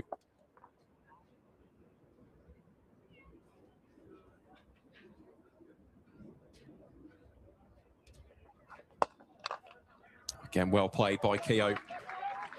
Don't think he's timed that one exceptionally well.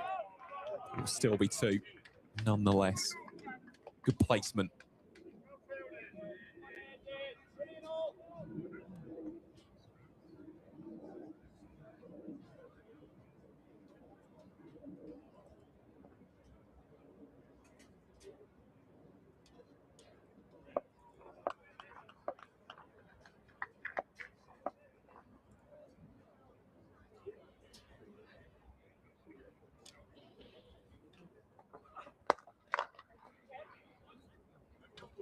Call of 1, and indeed it will be a single.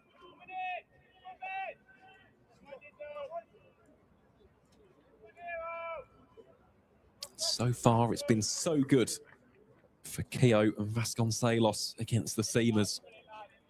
Of course, the next facet of the game will be the battle against spin. Thought that Chahal bowled really nicely in that first innings. Bears will be hoping for something similar from Taz Ali.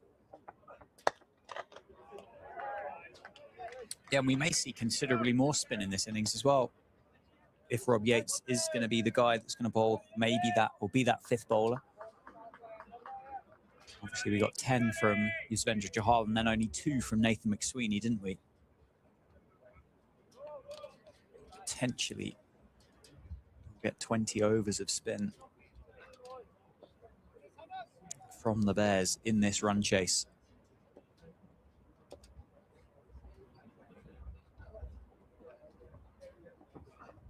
Oh, he's lost his shape there of Vasconcelos. It's kept quite low, to be fair, to Vasconcelos.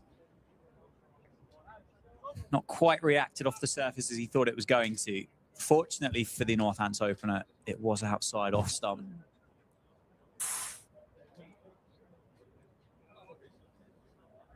Yeah, I will agree with you, Dan. It did keep slightly lower than he thought. Either way, no damage done for the home side. It's had that in it, this surface, hasn't it? It's had a couple. It's not been consistent, which will make it dangerous from a batting perspective. Not dangerous as in a danger to kind of physical health, but a danger with regards to if you get one in the wrong spot, you could end up in a bit of bother here if it keeps a little bit low. But I don't think it's getting worse. I don't think it's not becoming more obvious as the game's developing and more cricket is playing out on this surface. Edged, almost taken, parried away really by Rob Yates. And fielded down a deep third. Tell you what, he's done really well to get there initially. Well, he'll be gutted, devastated, as will the Bears supporters. He's certainly saved 3. Had he have not got a mitt on that, that would have raced and bounced over the boundary line. That was a spectacular effort from Rob Yates, who finds, well, he's wide anyway. He's at second slip for starters.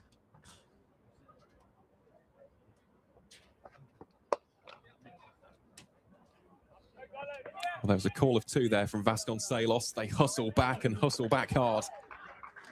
Good running. Yeah, great work from Davies as well to bring that ball back to the stumps. The throw wasn't exactly where he wanted it, but positioned himself, as you see so often. He's got the off stump or got that front stump by his hip, so he knows exactly where those bails are. Bit of a wild throw, but was able just to continue with the momentum with the body and just bring it back around and whip the bails off. But it's the 50 up for Northants. Had that throw been a bit tighter, might have been a bigger appeal. This again could be another 2. 2 Warwickshire fielders herring after it. Picked up by Vance Jarney.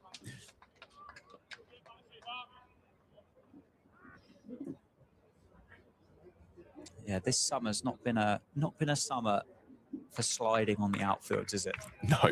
Some grass burns going on the shins and the knees and the thighs of various cricketers around the country.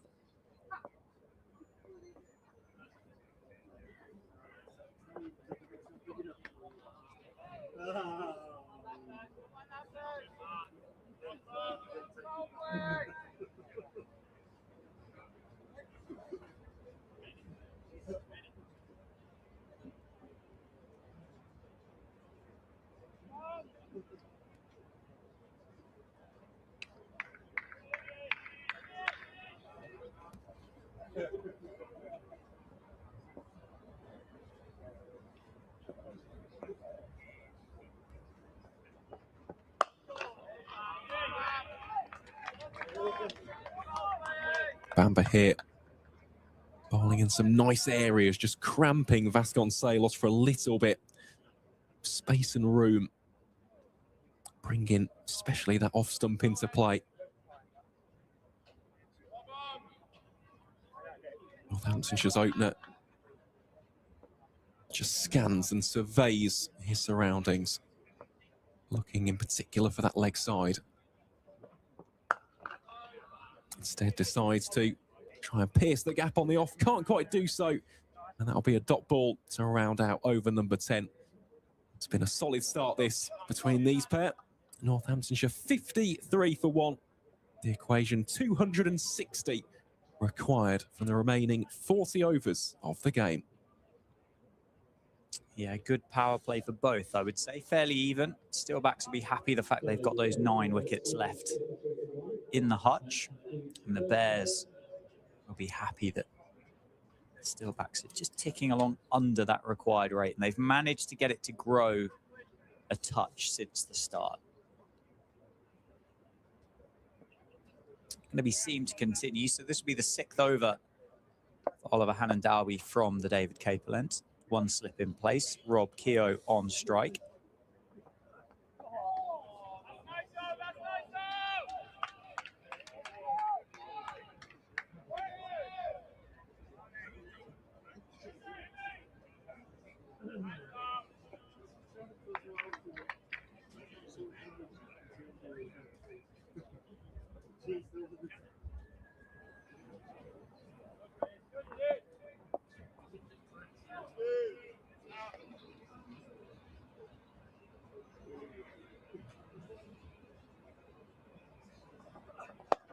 Down the ground, punched, beats a diving fielder at mid-on. Another boundary for Rob Keogh, who is racing along. Timing the ball so well. Moves to 31. Well, you wouldn't believe that it's his first start of the season. I know that he's been playing a lot for the twos, but even so, it's a different kettle of fish, isn't it, to come out here, the heat of first 11 battle. Of course, has so much experience. Really has seen it all in the county circuit. Leading edge. Flies safely through the offside. Will be 1 more.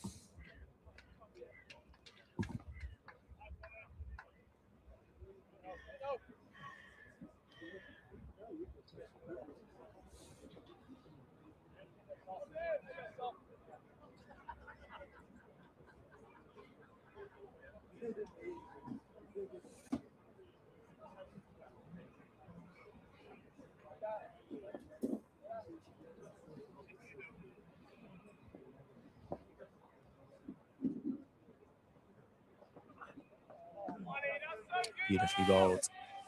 Vasconcelos just finding it slightly harder going here at the Cinch County ground. He's currently 21 off 33. The beauty of batting in partnerships, though, Keogh will be taking a fair amount of pressure. The left-handed opener. The player of the match in the T20 Blast finals on Saturday at Edgbaston. 21 off 33. Uses his feet, can't connect.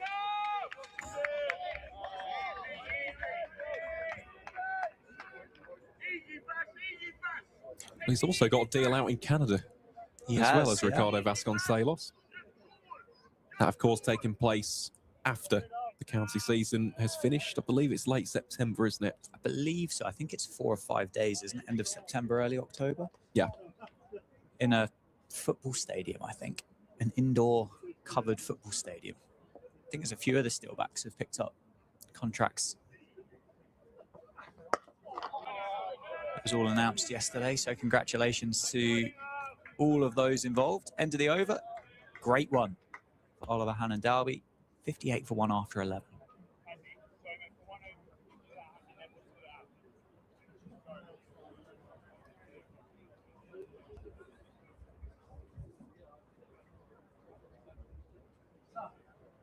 Well, this is going to be a very, very special moment, Dan.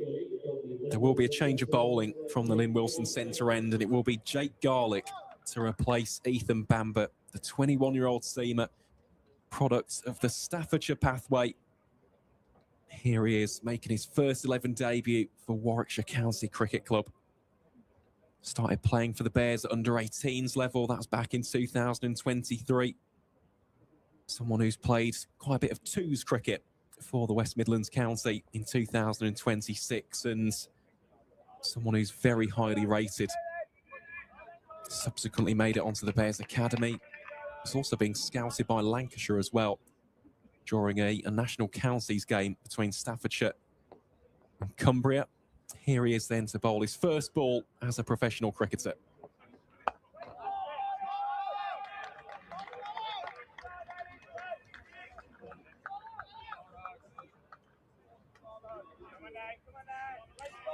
There'll be a sigh of relief, I'm sure, for Jake Garlick that one was on the money. The top of off stump, covered up nicely by Rob Keogh. Moving really well.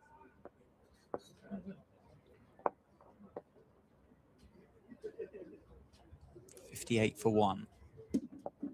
Shorter ball cut away, won't carry. One bounce down on the boundary rope. Watches the spin well. Yeah, a bit of extra pace here for Garlick from what we've seen from Bamber and Hannon Dalby so far in the innings. Can he control? It'd be fair to say there'll be a bit of nerves, won't there? As would be expected and normal to do so too. Can he control those emotions? Can he back up the experienced Ethan Bamber? On down the leg side and will be a wide. That's on Salos. Just isn't quite working for him, is it, at the moment? No, I completely agree. It's not been the measured or controlled innings that we saw, even on finals day. It was very assertive with regards to the shot selection. Obviously played it very well in that final. Career best 88.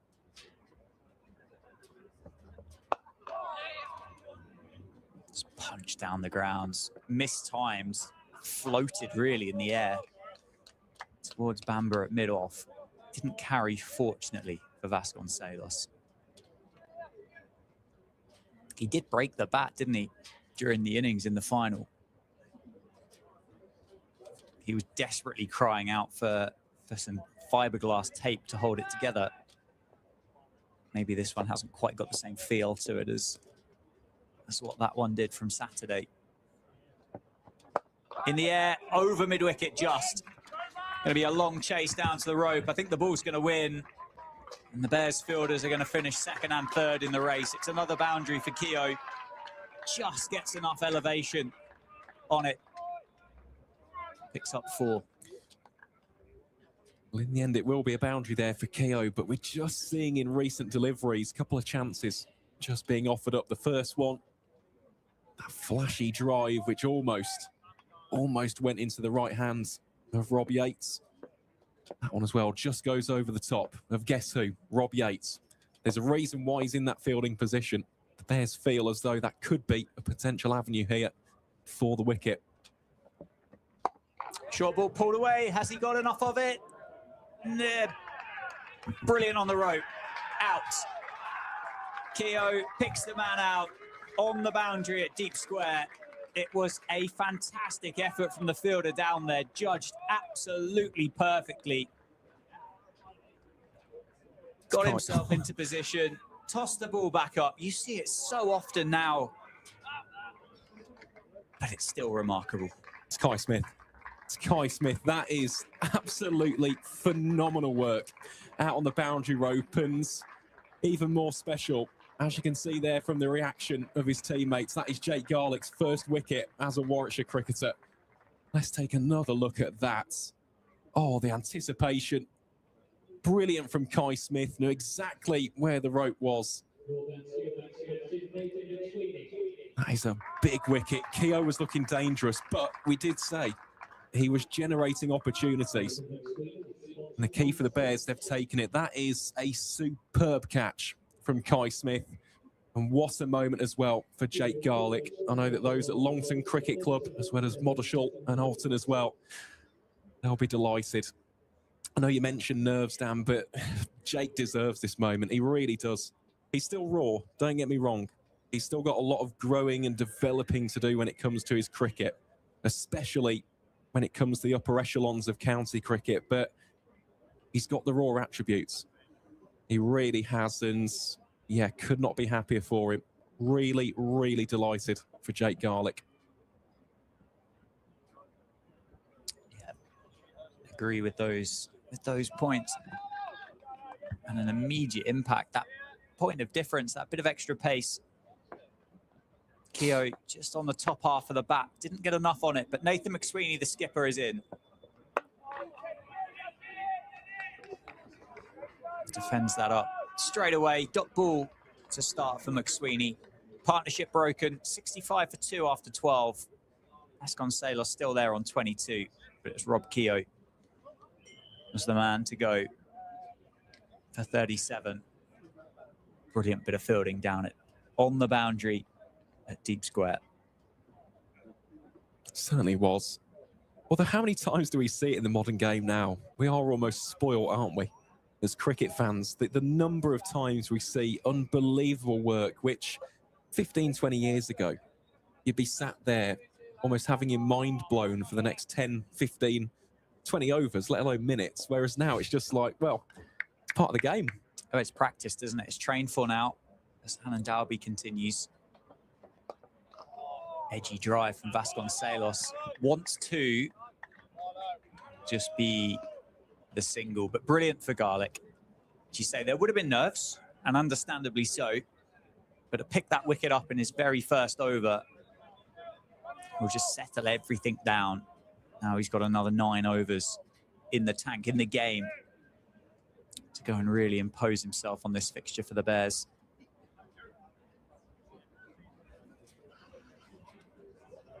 Plenty of cricket left to be played here at the Cinch County ground. 66 for 2. McSweeney, the skipper, on strike against Hannon Dalby. Appeal for LBW looks high. Umpire not interested, but will be a leg bye.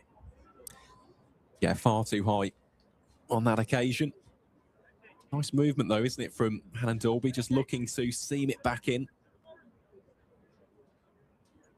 And for me, McSweeney really does hold quite a crucial role in this run chase, almost playing that Sam Hain kind of figure. Similar archetype when it comes to his batting. Someone who makes it look very easy out in the middle.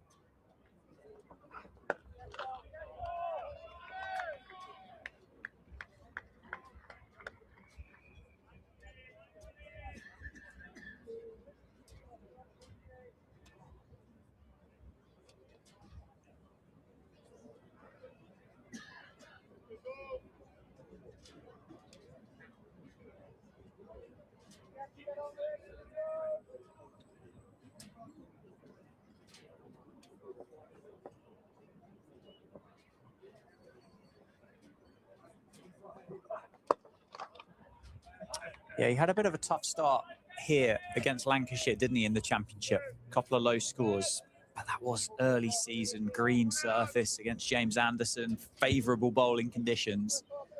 And then it was that trip down to Canterbury that the rain spoilt, really, for Northamptonshire. And some were critical of the length of time that they batted, but actually they were able to provide the opportunity for Nathan McSweeney to go and get that first-class 100 for Northamptonshire and in England. Quick single taken, very quick single taken. Catches, I think that's Taz Ali, maybe on his heels on the circle. Very good running by Ricardo Vasconcelos. But bigger picture, he almost invested in McSweeney at Canterbury that day. And then he's really gone on to pay Northamptonshire back across 2 of the 3 formats so far. Certainly has. And he followed that century against Kent with another one here, didn't he? In the game which immediately followed. So completely agree. So important as well for him just to get those early runs, especially a big ton. Uses his feet, tries to create something against Oliver Hannon Dalby to get off the mark. Can't do so. 68 for 2 after 30. And he has settled into life in England really well. So much so that Northamptonshire have secured his services for 2027 as well, which is a great piece of business for not only the county, but I'm sure Nathan McSweeney as well.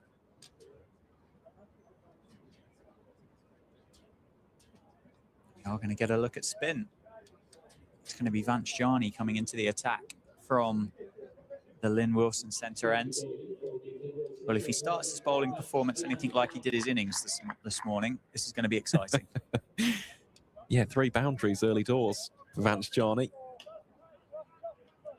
Well, for me here, he's definitely going to be bringing in the stumps. That's going to be the key here for Vance. Against both of these two, admittedly slightly easier against the left-handed Vasconcelos. Here he is then. Down the leg side, tickled, helped on its way. 4 runs for Vasconcelos. The one Steelback that's just been struggling to get going this afternoon has had a little bit of a freebie down the leg side.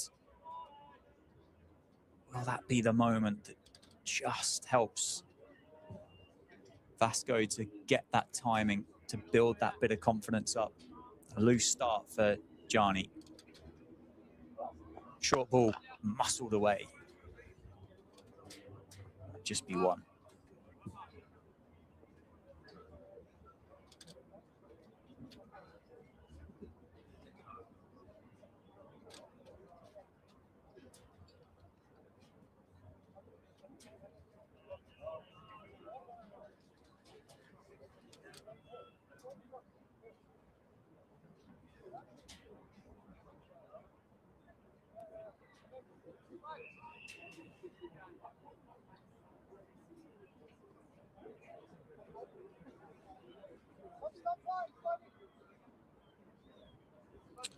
Just taking the time here to make sure they get this field set correctly. 2 men out on the leg side for Jarney up against McSweeney. Fires that one in. Very strong and quick shoulder, isn't it, for Jarney? Very gentle kind of stroll up to the crease.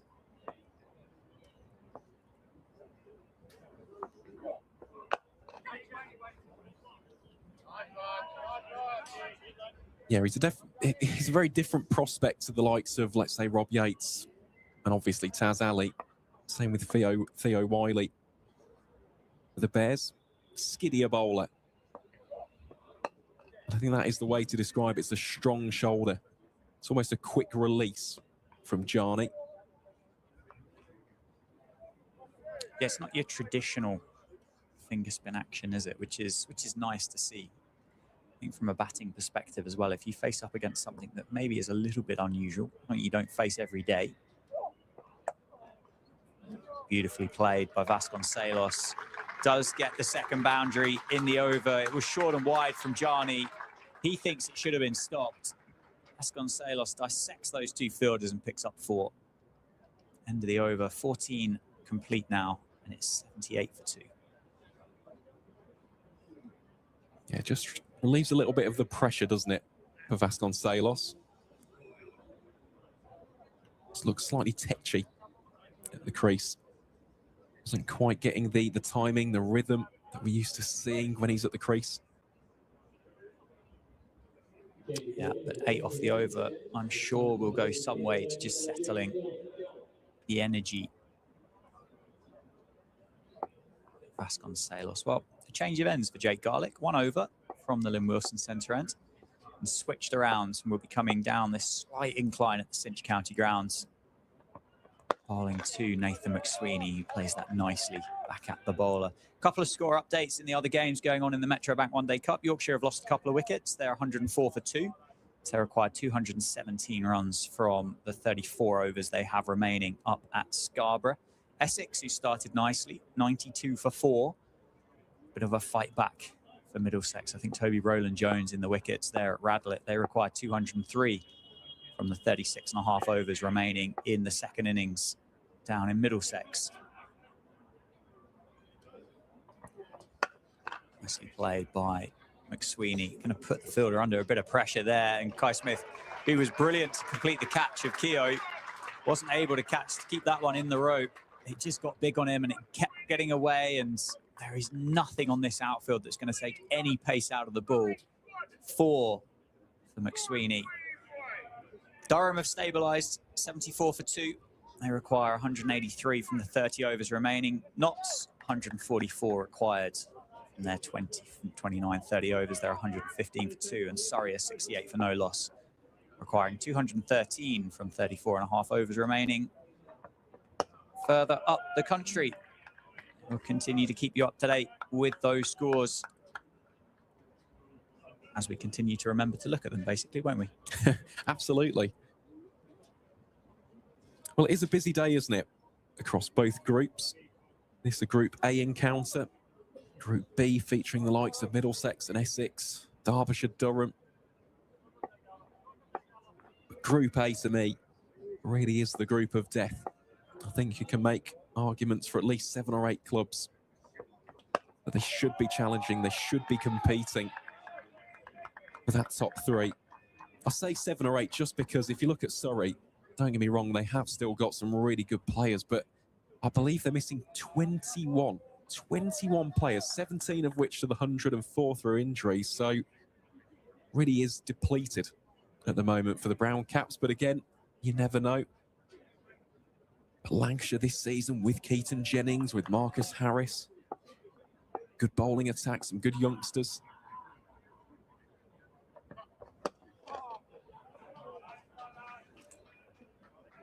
Still maintain that these two should be aiming towards that top 3.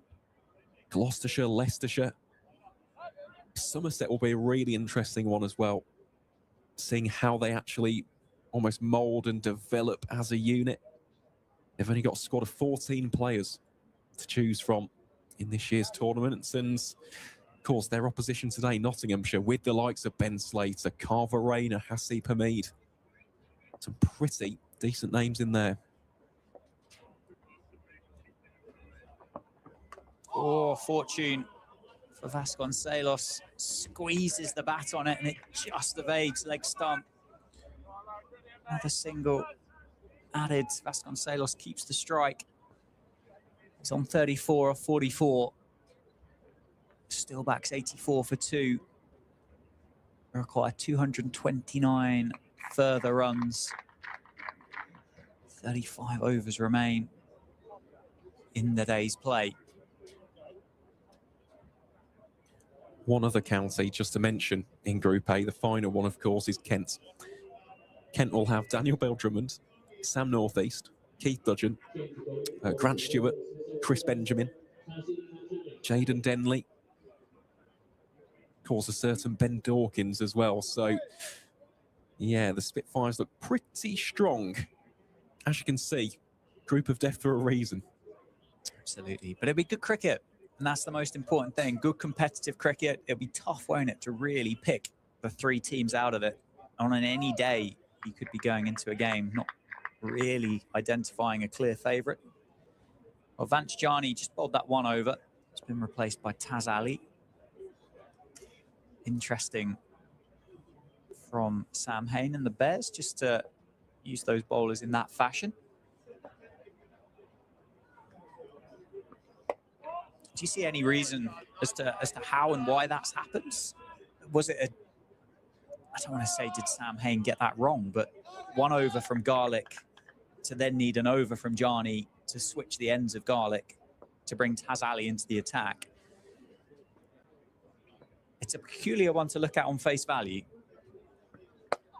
It's a little bit low and played outside the off stump. It'd be one you'd really like to know the answer to the question of. Yeah, the only thing which I can think of is the matchup against Vasconcelos, but unfortunately against the left-hander, Jani just didn't get the line right. He's straying a little bit too far down the leg side, so that'd be my line of thinking. As to almost try and deduce the reason as to why. But no, Taz Ali, he has got quite the record against Northamptonshire. More on that after this ball. Last season took a career best 5 for 43 at rugby school in what was one of the most astonishing weeks you'll ever see from a leg spinner, because he followed it up with another 5-fer. He got 2 within the space of 4 days.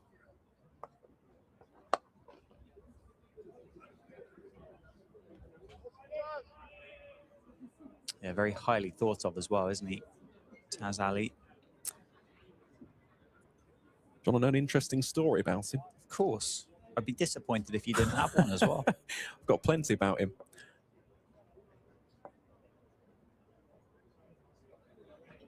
Slog sweep from Vasconcelos. Cry of catch. Safely in the gap. 4 runs. Yeah, good option that from Vasconcelos. No protection out there, aside from the fielder, down at deep square. Picks his gap very, very well indeed. So yeah, with Taz Ali, would have been about 10 or 11. For those who don't know, he grew up in the Netherlands. He was born in Amsterdam. Grew up with his family there. Vasconcelos goes again. Shorter ball. Fortunately for the Steelbacks opener, it falls short. Vance Jani on the boundary. And he got to bowl against the touring South Africans. A few of the South African squad were there. And he bowled in the nets against Morne Morkel and a certain Abraham Benjamin de Villiers, ABD. And both of them turned around to his dad and said, this guy can play. Bear in mind, he was only a child at that point. Shortly after that, his family make the move from Amsterdam. They come to Birmingham.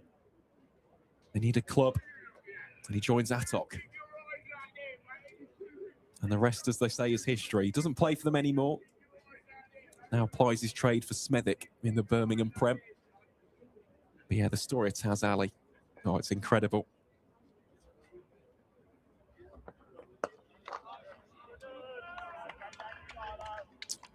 That stock's only rising, isn't it, for Taz Ali?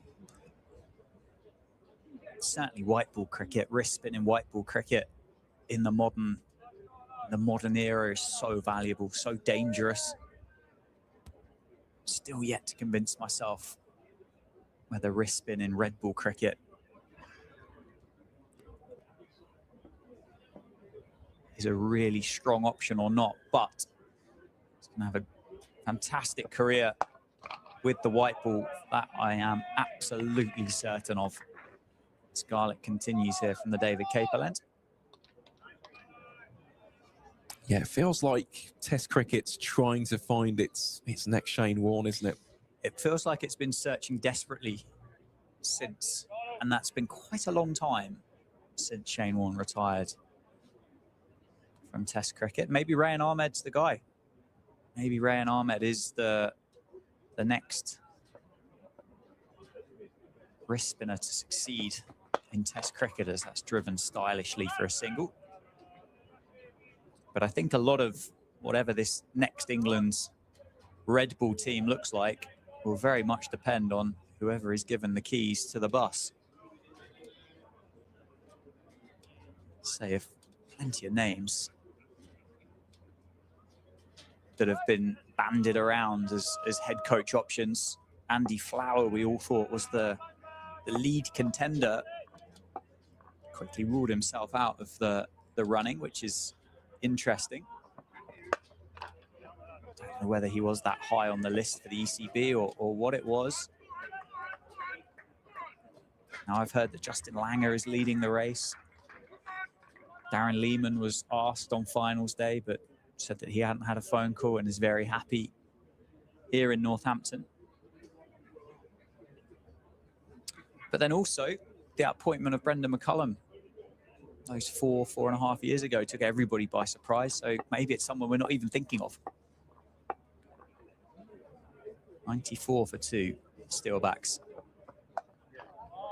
Just another single taken. If I had to press you right now, who would be the name that you would like to see announced as the new head coach for the England Test team? I was asked this the other day. In an ideal world, it would have been Andy Flower, just because he is an exceptional coach. Everybody believes that of him. Looking at it now, maybe Stephen Fleming, but would he step aside from franchise commitments? That's the big question. Jonathan Trott, he'd also be a strong contender. But yeah, to answer the original question, for me, I would have loved Andy Flower. Into the over, 95 for 2 after 16. Vasconcelos, sorry, 17. Vasconcelos on 41, McSweeney on 10. Do you think it's a change of personnel and leader brings about a significant change towards playing 11s and opportunities for individuals? Potentially, and I do think the other intriguing facet will be the captaincy. I know that Harry Brook, of course, is the white ball leader, but it's a lot of responsibility, isn't it? So we shall have to wait and find out. Taz Ali to continue. Bowling to Nathan McSweeney. See the Bears just applying a little bit of a squeeze here. They're identifying that McSweeney may be just a little bit slow to get going. Got 6 fielders inside that 30-yard circle.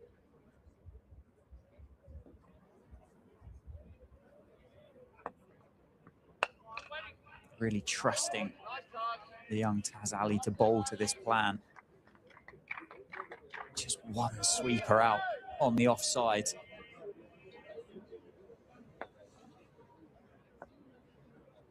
Sam Hain and George Garton very tight in their mid-wicket and cover too. It's been an excellent start to the over for Ali. It's funny you say that because those are the 2 fielding positions which Nathan McSweeney put in place for Sam Hain. Carbon copy of where Garton and Hain himself are.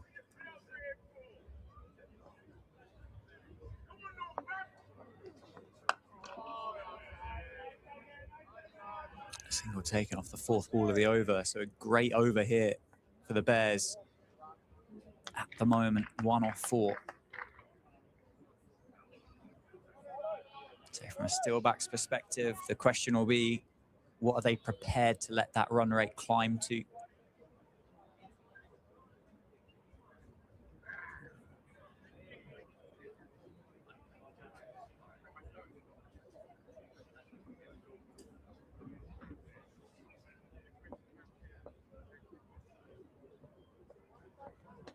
Oh, it's beaten Vasconcelos, didn't pick the googly from Ali. It's just run across the face of the left-hander. 96 for 2. Chasing down 312 that the Bears set earlier today.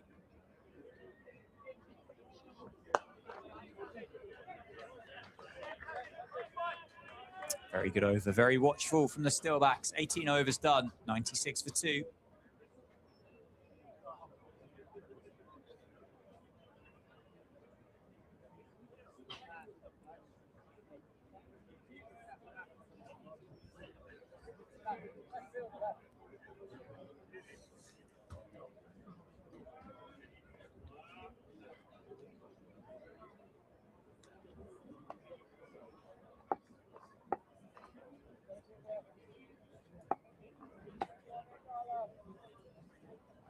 I like to continue.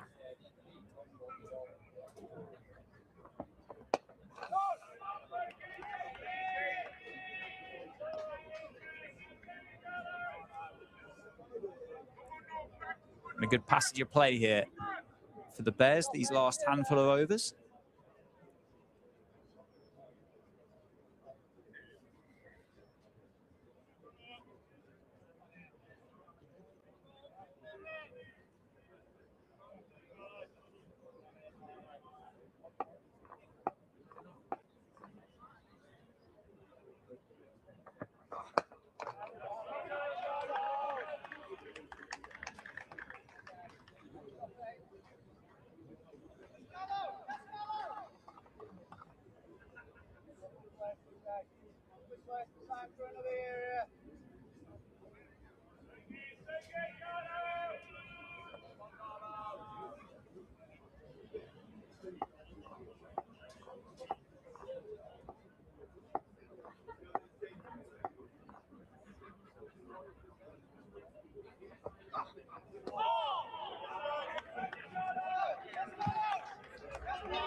Certainly feels as though there's a bit of pressure building on the Steelbacks at the moment, doesn't it? A little bit. I still think that they are in a good position in this run chase. Run rate still not climbing above 7, 7.5. It's 6.89 at the minute. Couple of boundaries, that'll suddenly come down. Not going to get one yet, though. Sweeney just happy to drop that into the leg side for one. Maybe they are just in a little bit of a rebuild, allowing Vasconcelos to spend a bit of time in the middle, try and find that timing. Rob Keogh raced on to 37, didn't he?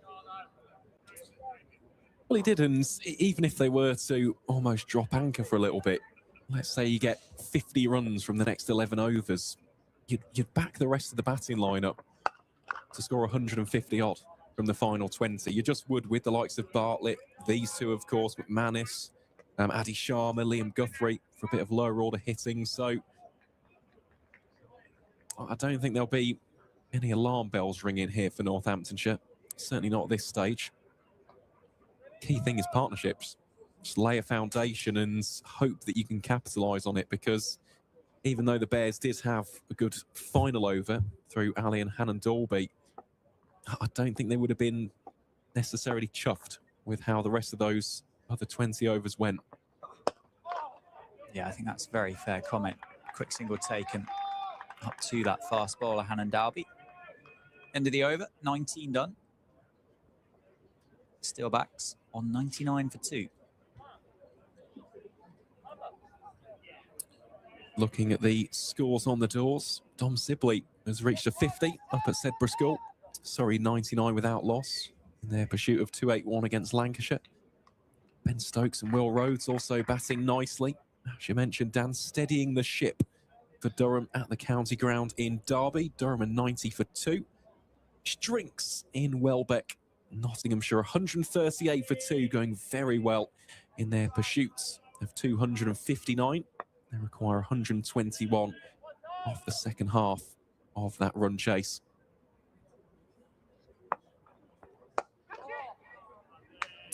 As for the games taking place at Radlett and Scarborough, will start in the south of the country. Essex 111 for Thorpe. The 100 is brought up here at the Cinch County ground for Northamptonshire. And at North Marine Road, Yorkshire 127 for 3 in the 21st over. Still require 194 runs off the remaining 29 overs to beat Hampshire.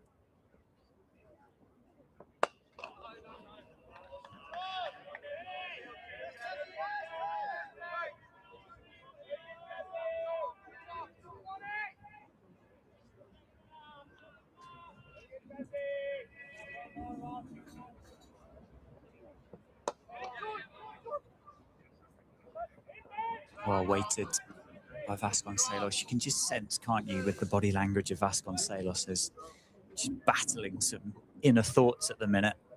Wants to be that aggressive batter. Just struggling to get the timing of the surface at the moment. He's on 43. He can hang around, build this partnership with McSweeney. As you just said a moment ago, you kind of back the Steelbacks to get close to this score of 312.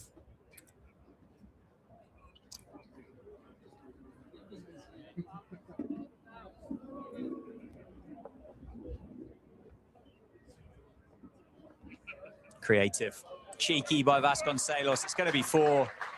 Premeditated as well, I think would be fair to say.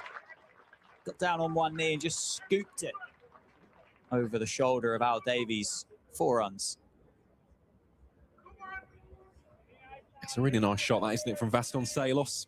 Audacious, but effective. And it is a shot which is certainly on just looking at the field placement, providing you don't nestle it into the gloves of Alex Davis. You're going to get at least 2, if not 4, every single time. Goes again. Bit more elevation on this one. Same result, though. Back-to-back boundaries for Vasconcelos. Moves to 50. 51, in fact. Brilliant on Saturday. He's battled away here for a half century. And I'm sure that round of applause is very much in recognition to his work on Saturday as it is here on Tuesday afternoon. Absolutely. Well, he is such an important player, isn't he, across formats for Northamptonshire County Cricket Club. And yes, it may not have been as stylish or fluent as what we witnessed on Saturday in that final. They're vital runs. Runs are runs. regardless of the format, and 51 from 59. He scored some lovely boundaries in there. Yes, it has been a little bit of a struggle at times, but he's still in the middle. He's still out there partnering McSweeney, getting boundaries on a consistent basis. So, yeah, the hope will be for him to maybe double that. Wide ball called, much to the displeasure of the Bears seamer. It's a fair way over McSweeney's head, though. Didn't have to do a great deal to get underneath it. And the line not on the favour of Garlic either. No, there's a couple of things going against that last delivery, wasn't there?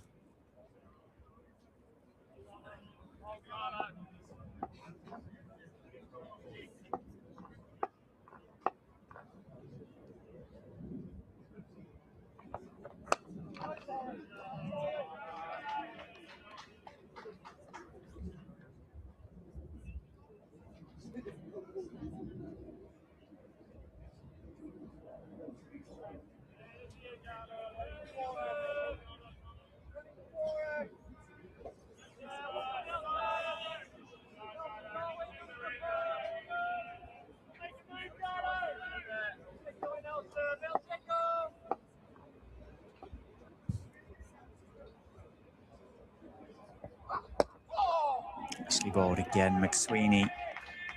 Very watchful. 15 off 28, 29 deliveries now. Batted for half an hour. Just one boundary in this innings so far for the Australian.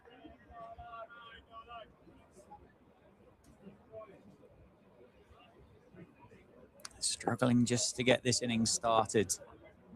The Steelbacks captain.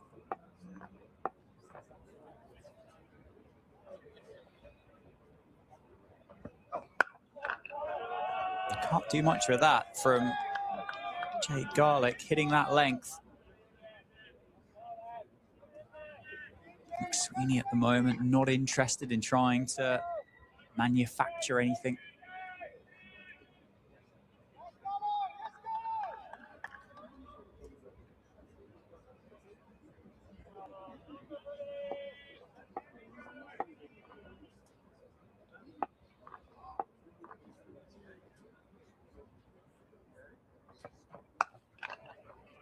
Just a touch shorter and pulled away by McSweeney.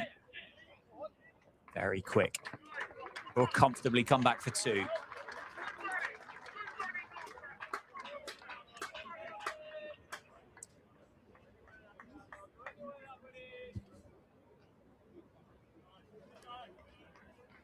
$113 for 2.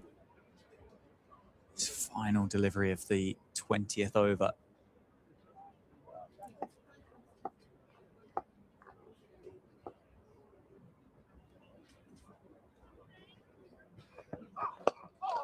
Time nicely, but will just be 1. Banchjani patrolling the leg side.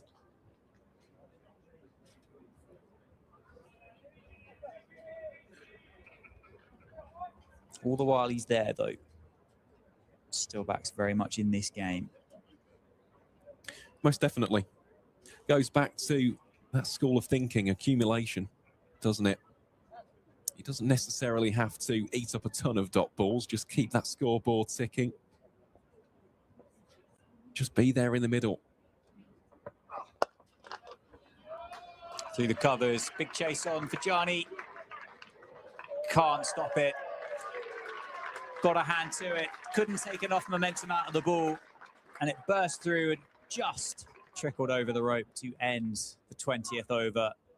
4 for Vasconcelos. He's on 55. The score is 118 for 2 after 20 overs. Yeah, it was a commendable effort, wasn't it, from Banchjani? Agonisingly close to getting there as well, putting a real good chase, a good pursuit. Just ended up evading him. Brings up the 50 partnership between these two as well. Conversations taking place in the middle. Sam Hain, Alex Davis having those conversations. Jake Linsop, the substitute fielder, also out there as well. Taz Ali has ball in hand from this, the Lynn Wilson centre end.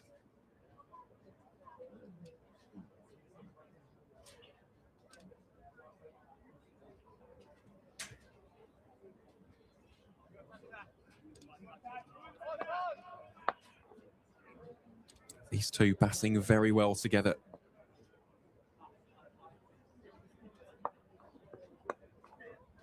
McSweeney just turns that one behind square for one.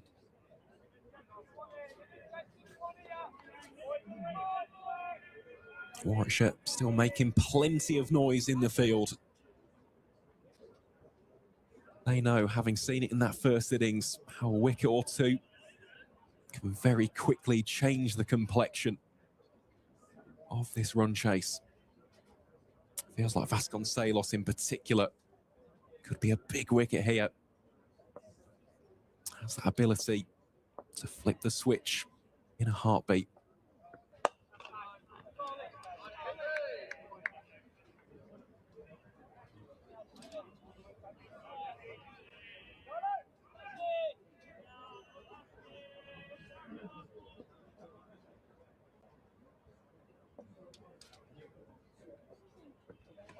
Oh, great delivery. There's an appeal there from Davis.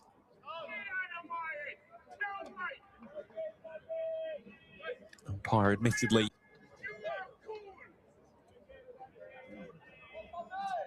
not as convinced by that appeal.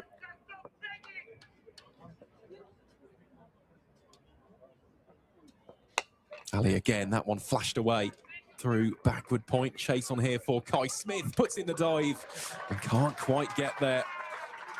Vasconcelos moves towards the 60s. The Steelbacks continue on their merry way. Home side now 123 for 2. That required run rate just brought back down into the 6.7s.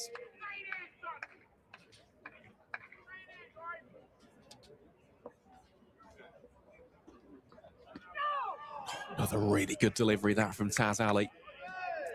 Challenging line and length against Ricardo Vasconcelos. Real battle of cat and mouse between these two. Warwickshire did put a slight change in the field after those two previous paddles. Vasconcelos here rocks onto the back foot, rifles it through the covers, and it'll race away for the second boundary in the over. Excellent way for the Steelbacks to wrap up over number 22. The home side 127 for 2. 186 now. The requirement from the final 28 overs. More conversations being had out in the middle between Sam Hain, a couple of the more experienced campaigners in this Bears team. They need a wicket. They need this partnership broken. And the man who has been given that task is Rob Yates, the Moseley maestro. Bit of right arm finger spin coming up from the David Capel end. Spoke about it earlier last season. Had some really important wickets, took 6 of them in the campaign. As a whole, came an average of 42.16.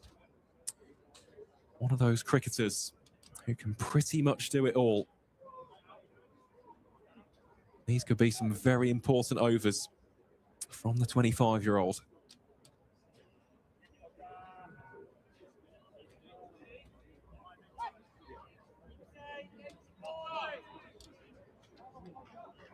If you haven't done already as well, do give the stream a like and subscribe to Steelbacks TV.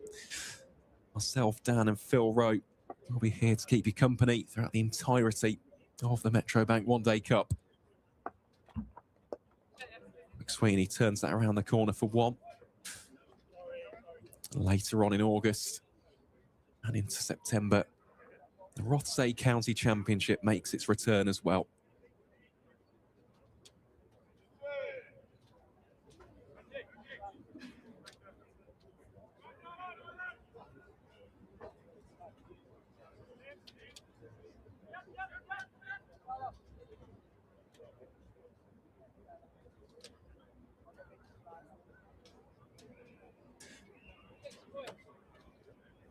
Well, here is the matchup that Rob Yates wants. A left-handed Vasconcelos on strike. Theo Wiley is pushed out to the long-off boundary. Straight away, Vasconcelos plays it defensively.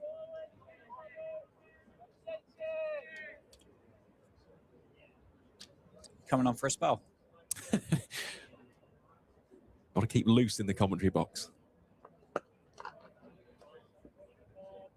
But you're about to get ready for 10 overs from the Lynn Wilson Centre end there. Not quite. We'll leave that up to the professionals.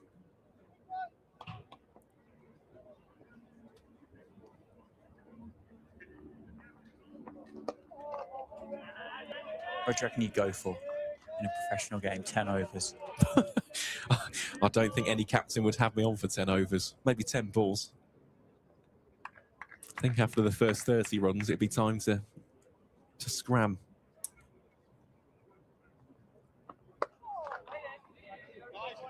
Just quietly, though, this has been a very good start for Rob Yates. The 1 run conceded from the first 5 deliveries. It's a cliche, though, in cricket. You've got to finish strong. Keep it tidy. Gives it a little bit of flight, and that is a really, really good over from Yates. After 23, Northamptonshire 128 for 2. Still require 185 runs for the victory. Yeah, 185 of 162 for the Steelbacks. So still very much in this game, evenly poised, I think would be fair to say. Couple of overs, get through to drinks, and have a little bit of a reassess from there. But I don't think at this stage, the Steelbacks will need to do anything particularly outlandish as Taz Ali continues.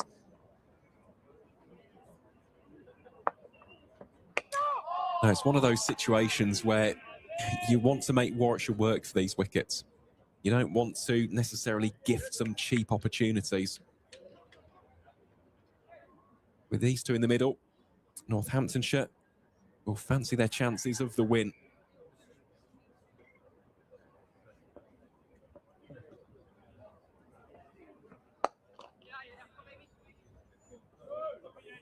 Should be just a single, indeed it will be.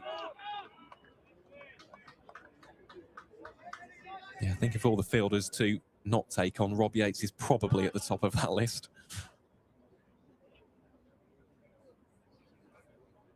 As the sun begins to shine through the wispy clouds overhead.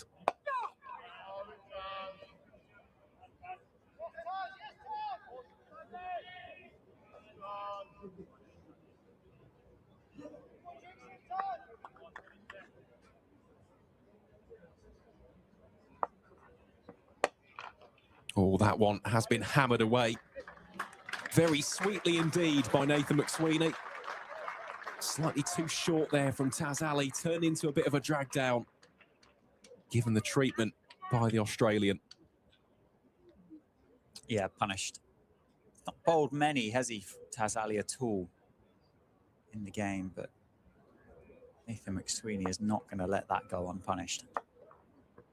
Oh, goes for the sweep. There's an appeal there from Davis. Well, he looks at the standing umpire, he looks at the square leg umpire. Both shake their heads.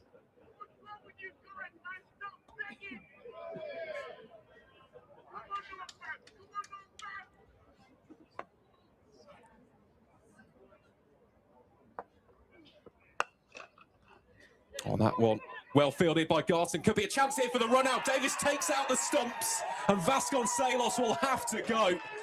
An excellent bit of fielding from George Garson. Sees the back of Vasconcelos. And as we were speaking about not gifting wickets, unfortunately Northamptonshire have done precisely that. It's an excellent knock from Vasconcelos. He follows up a career best 88 on finals day with 64 here at the Cinch County grounds.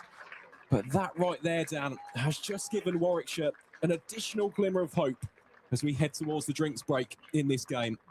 It has indeed. George Bartlett's got a tricky over and a half until those drinks are taken. Nathan McSweeney gutted with himself. There's no other way to describe it other than the fact he has run Ricardo Vasconcelos out. Vasco at the non-striker's end, he had to go back. He had to think about making his ground, didn't he?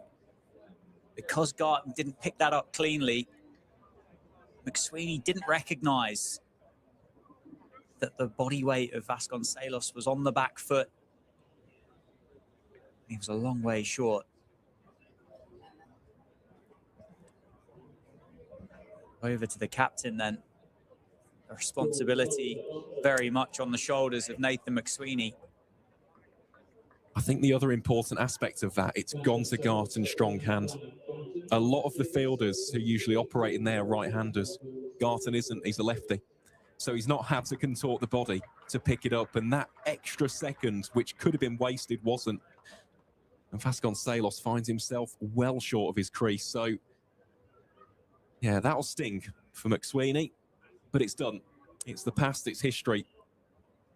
It's an event that's happened. So, time to put your head down. Keep going.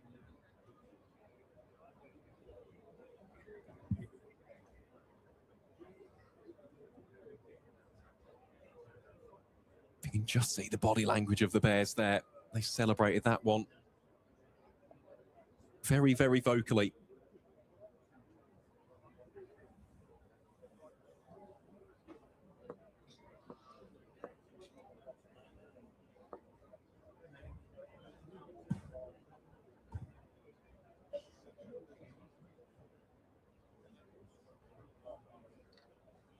Unsurprisingly, it will be Rob Yates to continue from the David Capel end for what will be final over before the drinks break.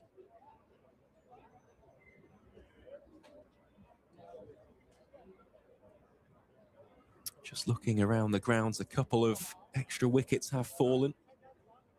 Give you an update on those after the drinks break has taken place. I don't know whether we've just taken drinks. Slightly long delay, wasn't it, between overs? So we may have just had the break for them.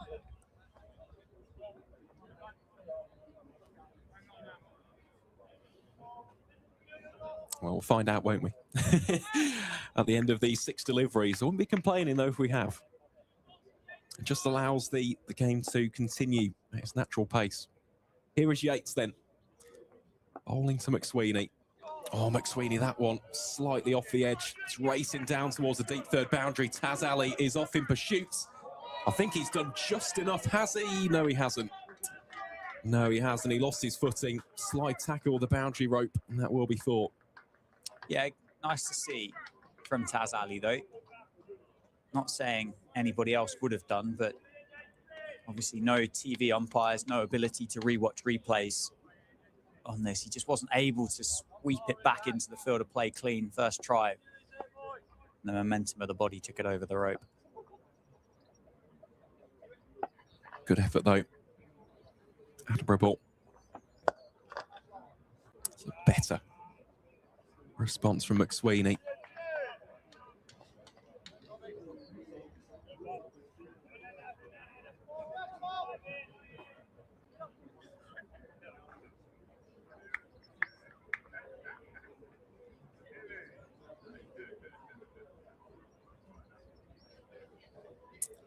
So George Bartlett ready to face his first delivery of the run chase.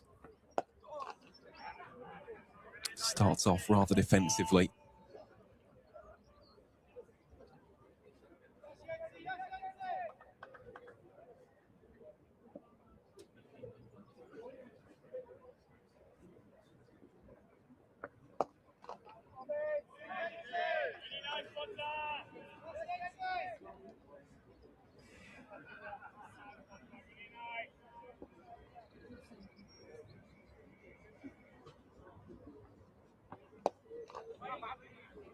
Oh, that one just wrong foots.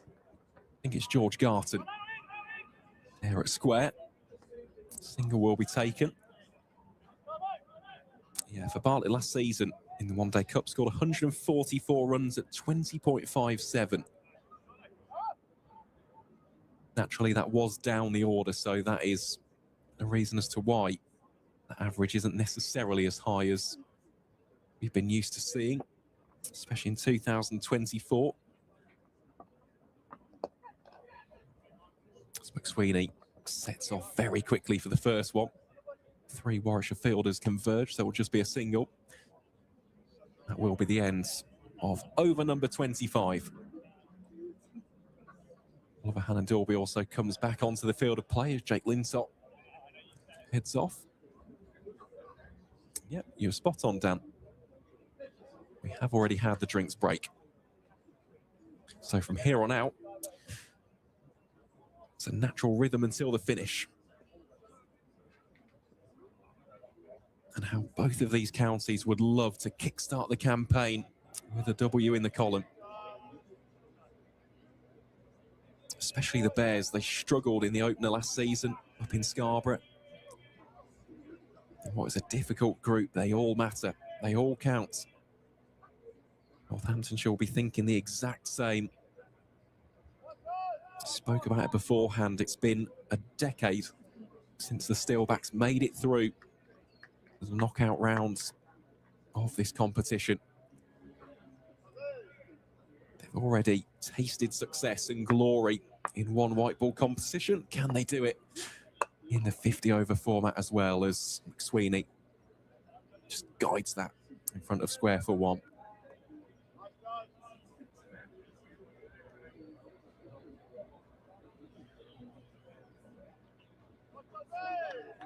Yeah, how quickly can Nathan McSweeney forget about the run out of Vasconcelos? How long does it potentially prey on the mind of Steelback skipper here? He's got a new partnership to build here with George Bartlett. Started the season incredibly well, didn't he, with that resolute rear guard innings against Lancashire in the first round of the county championship. Looks like we've got a little bit of an injury here. Just went down a little bit awkward trying to pick that ball up. I wonder whether the studs got stuck in the turf. Well, that is not a good sign at all, because that's Sam Hain. He is properly hobbling after that.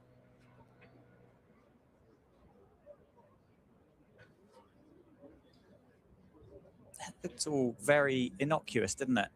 Just flexing his right knee. Tries to make his way off the ground, I think, but yeah, he's coming off. Does not look comfortable for the Bears skipper. Hopefully all is okay. Well, straight away they've signalled over to the balcony. I think Jake Linsott is going to be the substitute fielder. That is not what we want to see at all. He appears to be in real discomfort, the Sam Hain. So Linsott will be on the field of play. Rob Yates, as the vice-captain, naturally will take over the role as the skipper. But we can but hope that that is nothing serious for Sam Hain. Had a fantastic start to the competition with the bat in hand. Keep our fingers crossed that that won't be his tournament already. That's a premature end.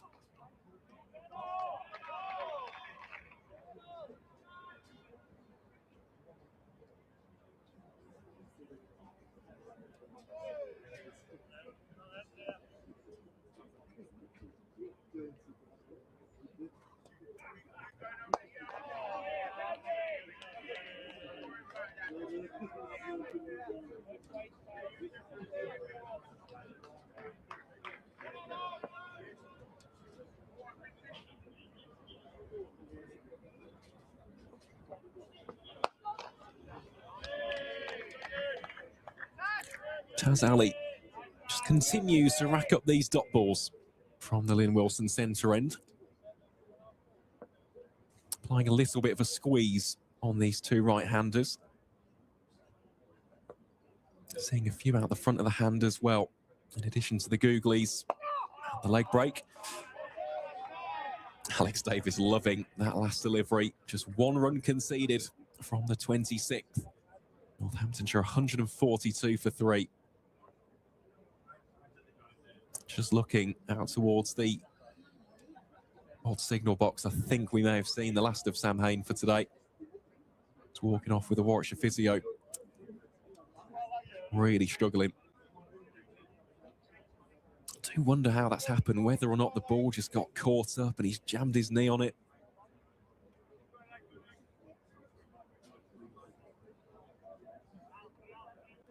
Yeah, let's hope for Sam Hain and for all of the Warwickshire Bears supporters that that is something that come through the other side of quite quickly for the next Bears game in this one-day cup.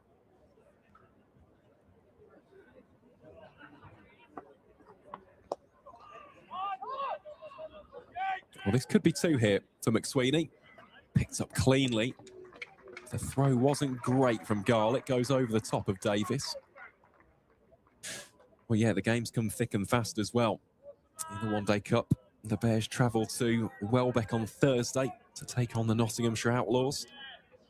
As for Northamptonshire, it's a trip down to the southeast to take on Kent at the Spitfire ground.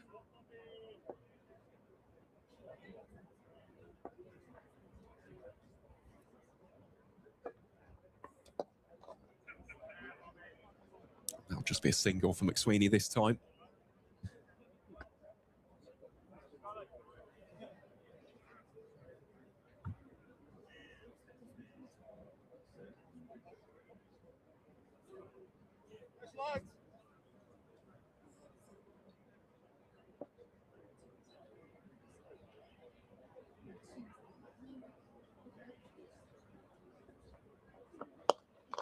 Oh, that one, a lot more expansive from Bartlett. He knew exactly what the outcome of that one was. Turns away, doesn't even look at it. Punches the gloves of McSweeney. 4 runs all day long. Yeah, a bit of width on offer, wasn't it? Just open that front foot up, through the hands through it. No fielder down there protecting the boundary. Quite an easy and a comfortable shot for 4.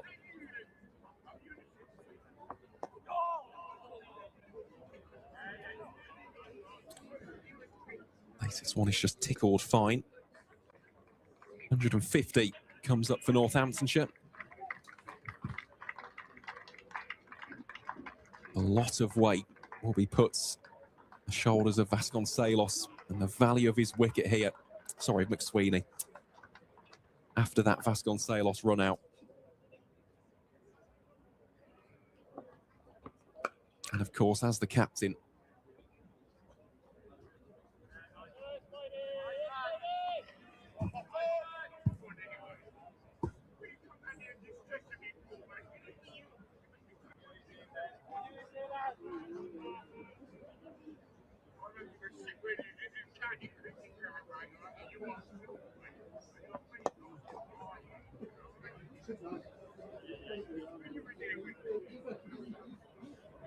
that'll be a single to wrap up the 27th over. Northamptonshire 152 for 3. The equation now 161 on the final 23 overs. Yeah, a few of the other games just moving along nicely. Yorkshire 183 for 4. They require 138 from the 20 overs remaining at Scarborough to beat Hampshire and chase down that target of 321.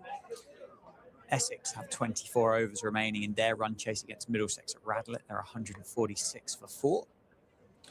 And Stokes has passed 50 for Durham in Derby. Durham require 116 from 17 overs. Nottinghamshire cruising against Somerset. They require just 95, 18 and a half overs left in that fixture. And Surrey going very nicely up against Lancashire as well. They require 141 off 21 overs with 9 wickets remaining.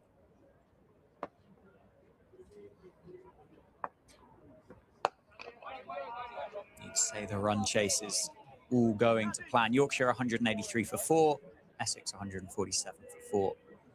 Durham 145 for 3. Notts 167 for 3. And Surrey 141 for 1.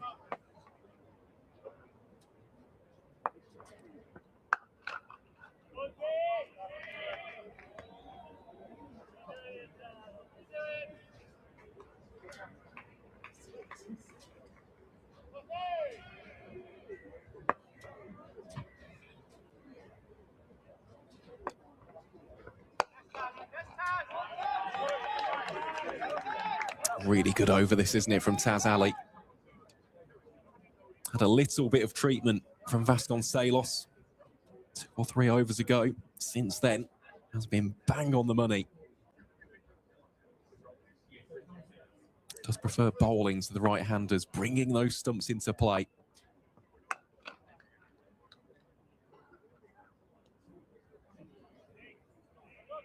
The clock ticks over to 5 o'clock here at the Cinch County ground. Still plenty of time remaining in this one for Northamptonshire. All about partnerships, partnerships. A couple more partnerships.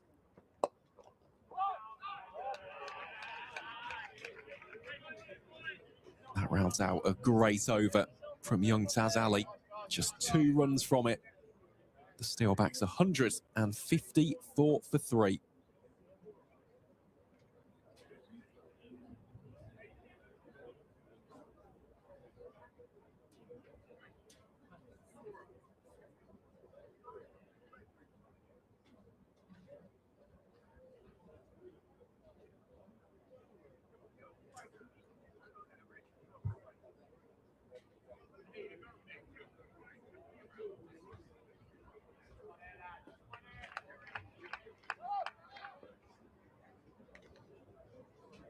So Yates, it will be. Currently wicketless from his first 3 overs.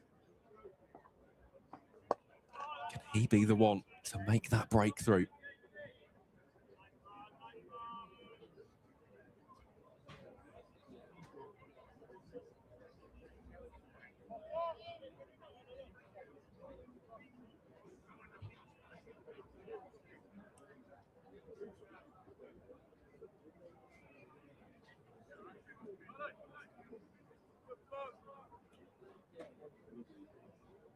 Slight adjustment to the field here as well for Yates. Jake Garlick is brought from long leg.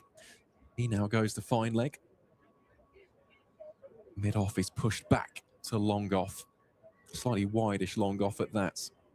But he's not going to cut that one off at all. That has been drilled, lasered down the ground by George Bartlett. That really was disdainfully struck, wasn't it, by the former Somerset man? Yeah, thumped down the ground. The sound through the effects mic, dismissive by Bartlett. A drop and run Garton. That's for the non-striker's end. Yeah, there was a bit of hesitation again, wasn't there? I think McSweeney that time thinking, oh no, I don't want to be involved in another one. Good single taken in the end. Well, Bartlett is very quick, isn't he? Bit of a whippet between the...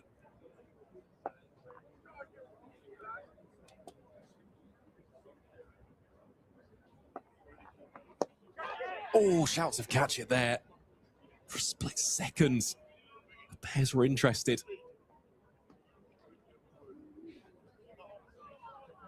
George Garton been placed in those important positions.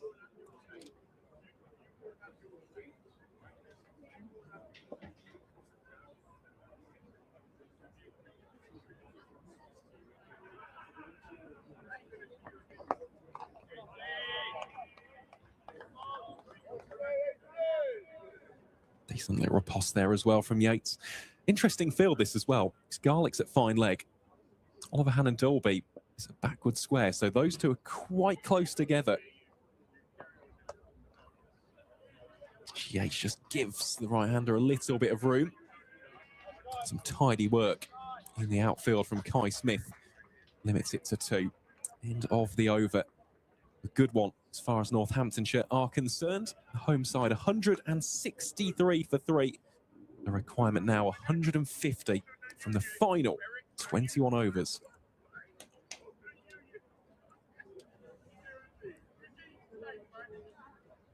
Just, you'd say, I think, swaying in the favour of the Steelbacks at this stage of the game. Those 7 wickets in hand, a huge factor. This run chase. Ethan Bamber returns. It worked for the spinners.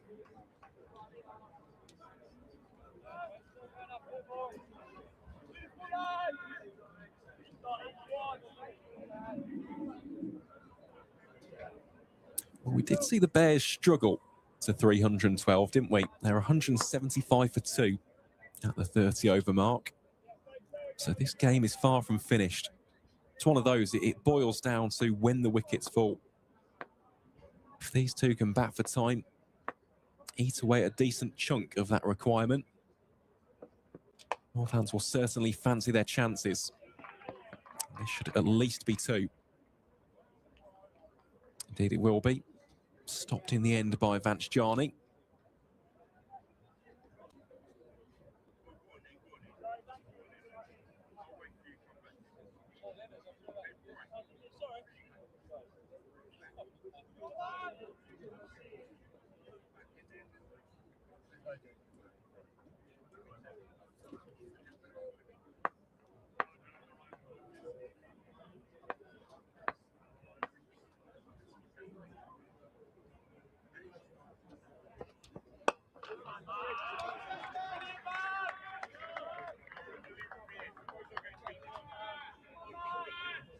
Also worth mentioning that Alex Davis is firmly up to the stumps now against McSweeney.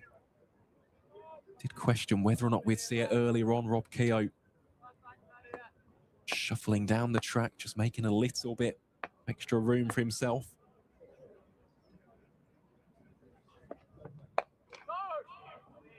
Don't mind this at all for Warwickshire. We haven't seen that lateral movement. It's not nipping around corners. The ball at this stage, very soft. Why not try it? Yeah, it's a tactic here, just to bowl dry, isn't it? Yep. Bowl as dry as you can. See how high you can get that required run rate to climb. And it will climb quickly if they can string a few quiet overs together. That won't help, though. Wasn't particularly short. McSweeney has pounced on that and bludgeoned it over square leg for 6. Moves to 47. And came out of nowhere, that shot. Yeah, I can assure you that that was not the delivery that Ethan Bamber was looking to bowl there. Just looking at the field, he's got a man at deep forward square and the other one's at long leg.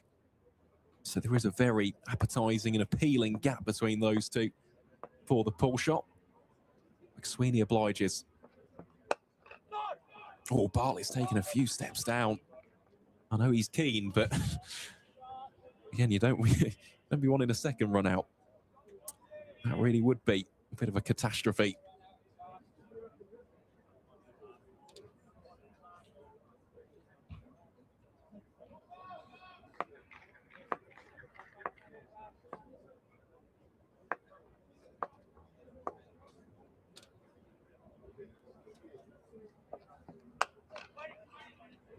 Will be a dot ball to finish up the over. So 8 runs come from over number 30.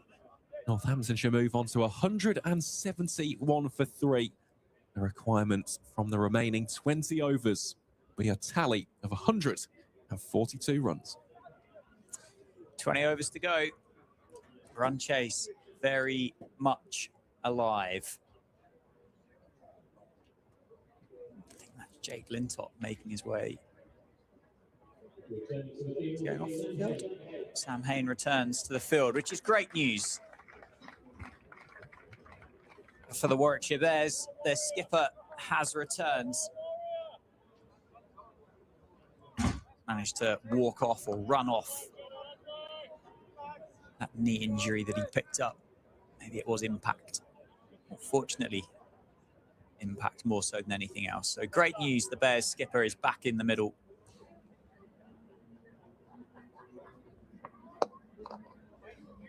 It's very nicely placed by George Bartlett for one into the leg side as Yates continues from the David Capel end. So the equation then is 142 runs required from the final 120 deliveries for the Steelbacks. 7 wickets in hand.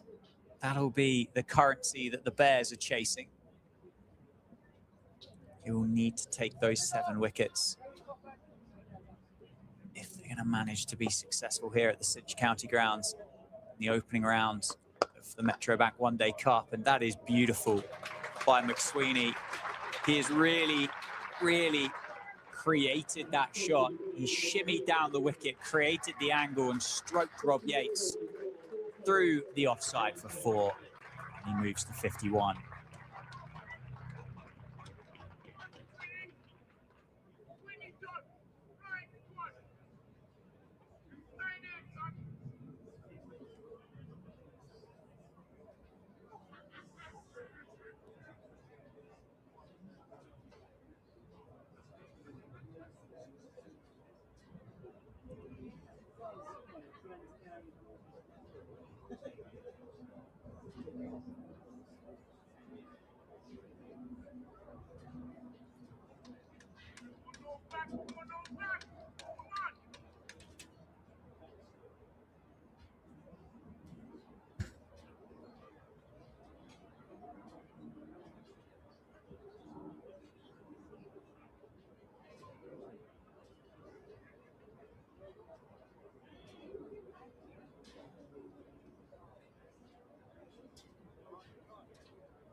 Substitute on the field for Aaron Bender, Jalen Jones.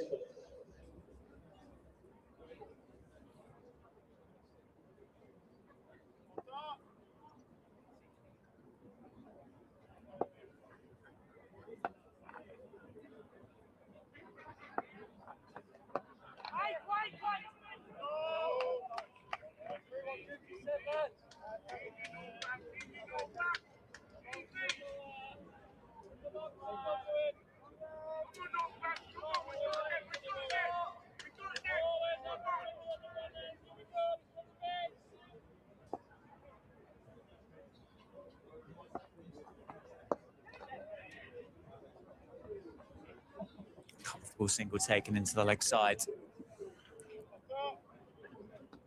Measured so far for the Steelbacks. They require 7 and over.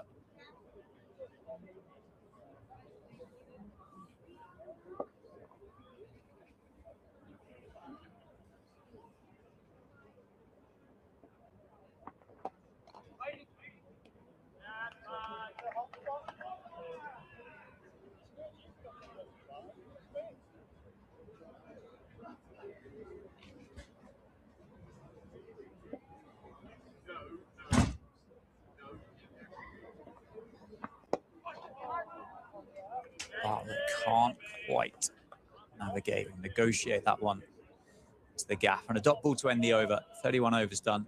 177 for 3. Chasing down that Warwickshire first innings score of 312. What I'm about to say might sound utterly ridiculous, but it's always worth keeping an eye on what DLS says for a run chase. Yes, it's bright sunshine. We're not expecting any form of weather delays, whether that's moisture or whether it's any form of bad light. But it gives you a really good measure as to where you are on a run chase. And if that were to be the case, the Steelbacks at the moment would need to be 174 for 3. They're currently 177 for 3, so just ahead. I asked you at the start of this second innings as the Bears have a little reshuffle or a little replan here as Theo Wiley is actually going to replace Ethan Bamber from Billin Wilson centre end. I asked you at the start, I said, do the Bears need to bowl Northamptonshire out to defend this total? And you said no. You said, but it can change. Yep. Question, 19 overs to go. Do the Bears need to bowl the Steelbacks out to defend this target of 313? Yeah, I think at this stage the answer to that would be yes. Because the key was the foundation, and that has been set by this man, Nathan McSweeney. He's 52 not out now. He's got that added responsibility, having run Vasconcelos out in the 60s. On the leg side, McSweeney gutted. He can't catch up with it, but it is a wide.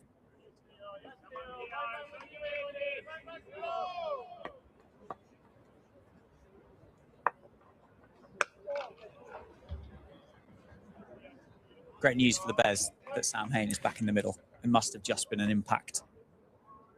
Yeah, he was in a lot of discomfort though, wasn't he? Really did hobble and limp off the field.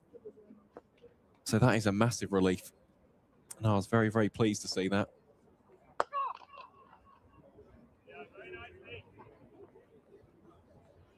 So you never, ever like to see it.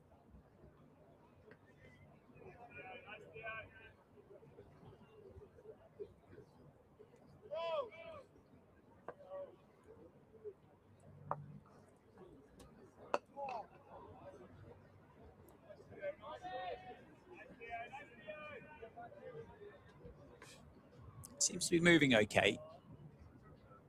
It potentially doesn't cast the figure of the happiest of campers out there at the moment. Sure, there'll still be a bit of discomfort for Sam Hain, but good to see him back out in the middle. Oh, fortune for Bartlett. Bottom edge into the toe. Wiley just sliding that one back into the body. The Northants number 5. 181 for 3.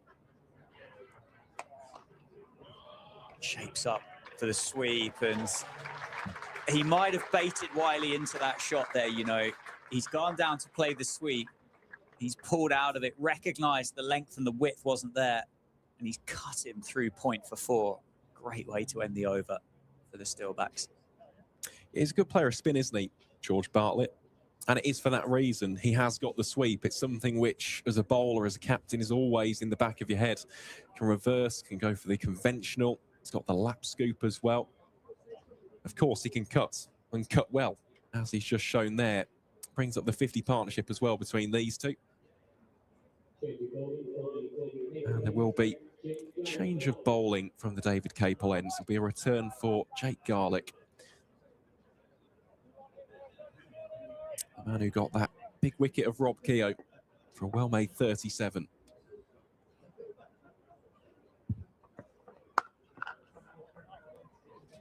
Might have a different prospect here up against Nathan McSweeney now that he's in and past 50. Bowled very well to the Australian in that opening spell, didn't he? Didn't really give McSweeney anything to score off. A different phase of the game.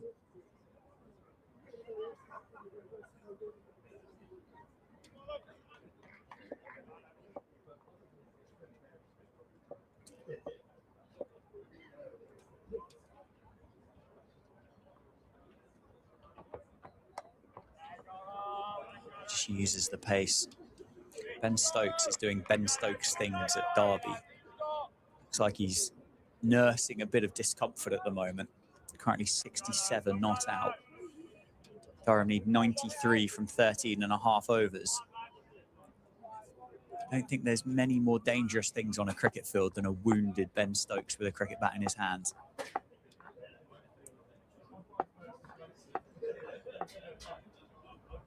Worth keeping an eye on in that fixture. What a cricket shot that is. 4 runs, over pitch from Garlick, maybe a fraction too straight, and McSweeney has just punched him through mid-wicket for 4. It was a dive from Ethan Bamber, but he was nowhere near that. That has flown. Northants 191 for 3. Dare I say that McSweeney is one of the best players of that shot in the country right now? At least on the county circuit, of course, he's Australian, but he did that in the quarter-final, didn't he, against Gloucestershire? Yeah. Just finds it so consistently. Short and wide. Sweeney misses out. Just manages to keep the full face of the bat on it just for that fraction longer.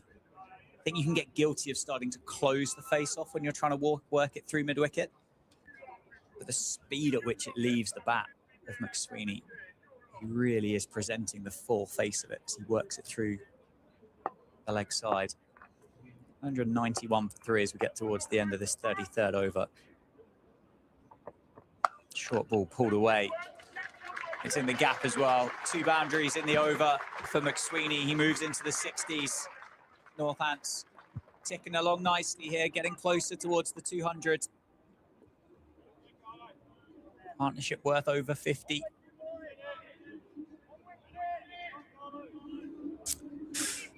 Dare I say that Jake Garlick in this over appears to be searching for his wickets. He's not really bowled to his field. It's a very easy trap to fall into.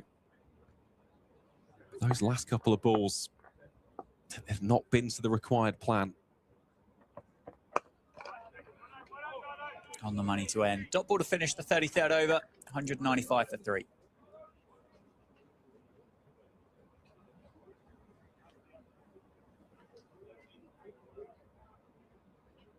Will be a continuation for Theo Wiley.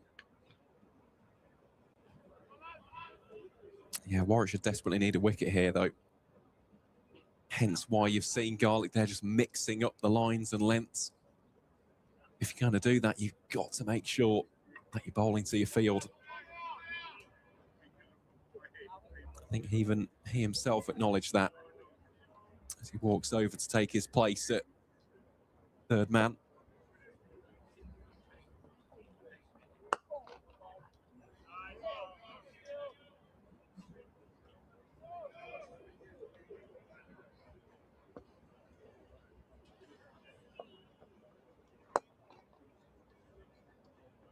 Look for 2 here.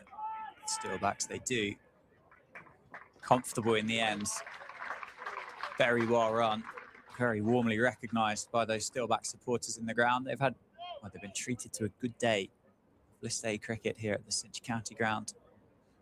Tuesday, the 21st of July, start of the Metro Bank One Day Cup. Swept behind square, 4 runs. Don't bother running for that one. Brings up the 200 for the Steelbacks as well. Bartlett moves to 28. Over straight from Wiley and just helped on its way really by George Bartlett. And just sense of confidence in this Steelbacks organisation, can't you, at the moment? Had a great end to the championship block before the blast started. They carried that momentum into the blast. On 12 of those 15 games, had some good results in those 2 championship games in the middle. Yes, they did come out on the wrong side against Durham, but I think a lot of counties might come out on the wrong side against Durham in Division 2 of the Championship this year. Yeah, they are a juggernaut, aren't they? Of course, they'll be bolstered by certain Ben Stokes potentially as well for the run-in. Quicker and flatter, which George Bartlett quite happy just to take the single. Speaking of Ben Stokes, he's still out there on 76. At the county ground in Derby. I said there is nothing more dangerous in world cricket than an injured Ben Stokes with a cricket bat in his hand as Wiley spears that one in. Defensively, really. Expensive start to this over. 82 off 92.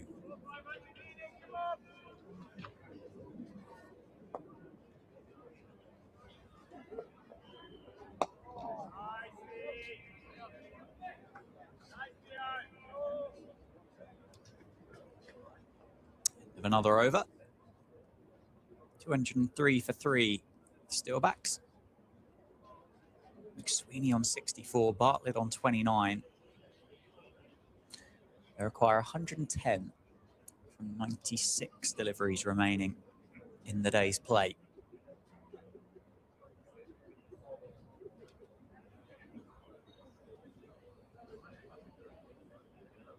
Well, some longer conversations taking place here between Hayne, Garton, Alex Davis. Warwickshire needs something, and they need it quickly. Still so much batting to come as well. Lewis McManus, Addy Sharma, Liam Guthrie, Luke Proctor. Precisely. It's certainly not game over for the Bears here if they don't get one of these two out in, let's say, the next 3 to 4 overs. But yeah, the mountain becomes that much more difficult to climb. Yeah, it's a good tale as well, isn't it? With Guthrie, Yep. Weatherall. I'm sure you've watched Yuzvendra Chahal's attempt at Kevin Peterson's YouTube challenge.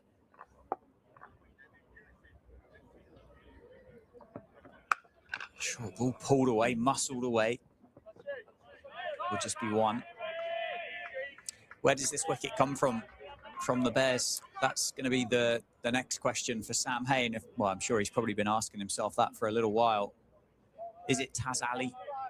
Is he the guy that could unlock a partnership here?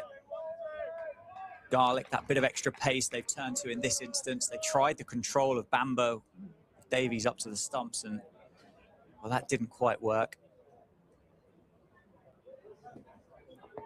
Short ball pulled away once more. Just the one. Hannon Dalby's got 3 left. Probably getting to the stage of the game where you don't want to leave those 3 overs too late.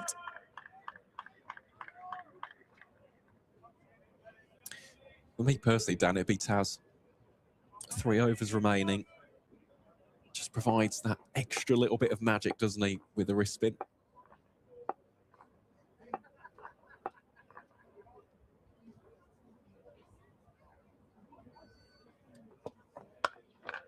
Yeah, it's a bit of mystery, isn't it? A bit of a disguise. Maybe it's not turning off the surface hugely for the wrist spinner, but maybe that a bit of guile, a bit of trickery from the wrist spinner could do the job. Partnership has raced along, isn't it? Bartlett on 30, McSweeney on 66 now. 206 for 3.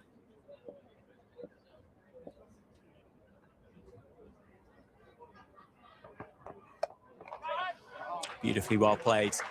Taz Ali gives chase, but not getting anywhere near that. 4 more for the Steelbacks, 4 for Bartlett.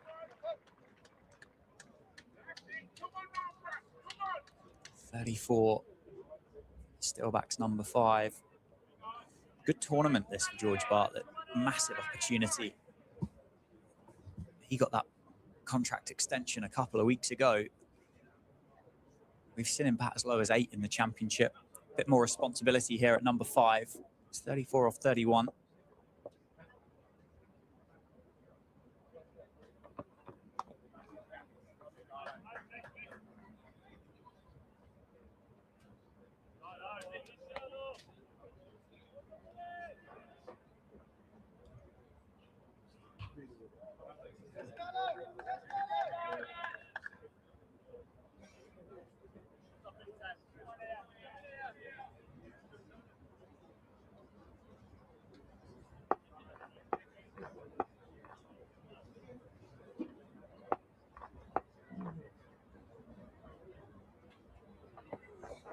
Oh, leading edge, it's gone straight up. Garlick to complete the catch, no. It's gone down. I'm sure he got a hand to it. Had to throw himself at it in the end. Just floated back over the bowler's head. Never quite got there, did he? McSweeney, fortunate. Gets enough bat on it. An incredibly tough chance, Aaron. Yeah, it was. Maybe in hindsight, could have stuck out the second hands. But that would have been a huge moment. McSweeney would have gone. Still over 100 runs required on the board. Yeah. Could have been a golden chance, that, for the Bears, but just evaded Garlick. With that being said, though, an opportunity has just manifested itself, so they've got to keep at this. How many times have we seen in T20 cricket teams can collapse. The Bears themselves collapsed in that first innings. One can bring two. 230 for 5 is very different to 211 for 3. Completely agree with that. Bartlett drops it into the leg side for just the 1. It's also what these two need to be aware of. That's the other thing. You never, ever want to allow your opposition back into the game. You never want to give them that slither of hope. I certainly haven't got the impression that either have been reckless in this partnership, have they? Bartlett, it's like he's done himself a bit of a mischief to his lower back. Whether that has any impact on the shot choices that he can make. McSweeney uses the pace. 4 runs. Glorious piece of batting. Wiley really trying to fire it into leg stump, and McSweeney just helping it on its way. Yeah, Bartlett looks pretty uncomfortable at the moment. He's just called for a drink, and I think probably some painkillers too. Didn't notice anything, did you, from George Bartlett? No, he just appeared to be suddenly in discomfort, didn't he?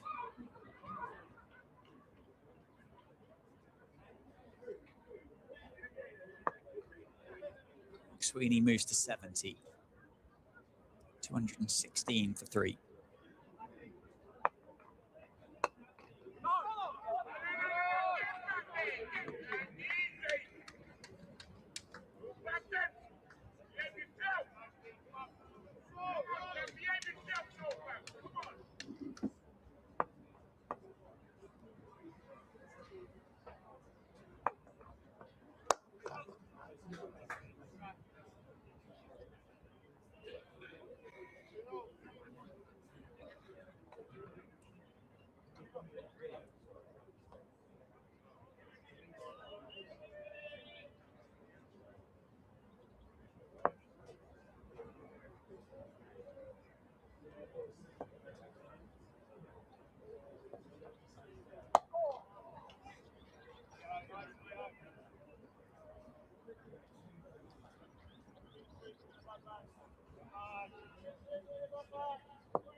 Sam Hay not moving too freely, is he? Just pulled up with a little bit of a hobble at the end of that. You'd be tempted here, surely, to that game against Nottinghamshire just around the corner to go put your feet up for the rest of the innings and make sure you're ready and fit to go for the next one. Yes, he'll want to be out there, won't he, as captain and leading from the front with his teammates.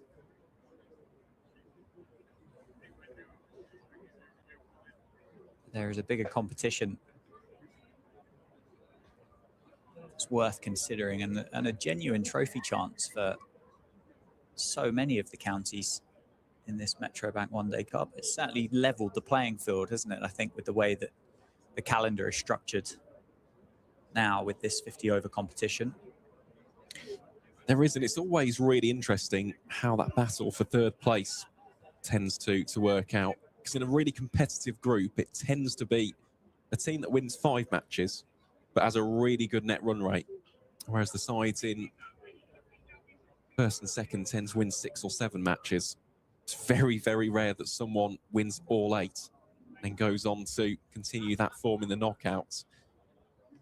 So regardless of what happens here, it is only the start of the tournament. It's about building as those group stages continue to progress over the coming weeks. But it's always nice to get off to a good start. And in recent seasons, for some reason or another, the Bears just haven't.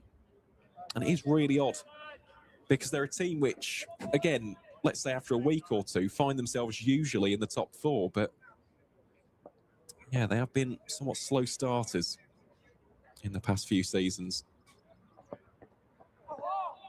218 for 3. Bartlett tries to play that one off the back foot. Just misreads the length on it. Maybe keeps a fraction low.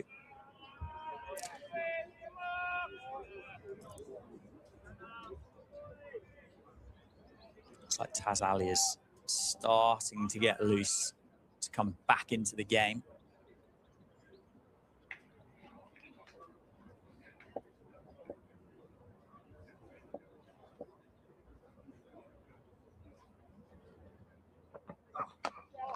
think it's easy to say with hindsight, but with Garton's recovery journey and not being able to bowl at the moment, whether there's plans on this roadmap for George Garton to be able to bowl in this one-day cup, spells, maybe not full 10 overs, then that does become a different question. But without that all-round cricketer to potentially balance the lineup, you've either got to pick one extra batter or one extra bowler and leave yourself potentially short. Brilliantly well stopped at backward point. We've seen some great fielding there all day. But you either go for the extra batter and you potentially find yourself trying to get some overs from Yates and Jarney and Wiley, or you go for that extra bowler, the specialist bowler, and put that little bit of extra pressure on your batting lineup to score the runs that you're going to need to be able to defend over the course of 50 overs. But still a lot of cricket to play. Again, excellently well picked up by George Garton. Yeah, it's one of those positions which last season the Bears had covered with the presence of Michael Booth, but unfortunately he's been injured in this campaign, so he's not fulfilling that regular role in the lineup. Imagine we'll also see Zen Malik at some point. He was in imperious form in the recently concluded T20 Blast. But yeah, I do agree. Garton's almost a wild card, isn't he? There will have to be a decision.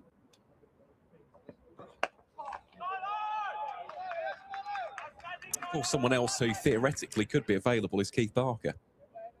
Left-arm seam bowler, experienced bat, someone who has a tried and tested record of those contributions later down the order. Yeah, decisions, more decisions for Warwickshire. But they are still in this game. They just need a breakthrough. They need something. Absolutely. Has it? No, they're not going to get it there. Not even close to getting it there. I thought for a fraction George Bartlett didn't get all of that, but he has absolutely powered that back over long on into the members. 6 runs for Bartlett. That was dismissive. Top, I think that's an upper decker as well for Bartlett into the Spencer Lounge. Yeah, it definitely is. Seeing if there was a catching chance, it was put down. I think the gentleman in the blue shirt just sat in the surface. Major League Baseball-esque from Bartlett, just straight out of the grounds.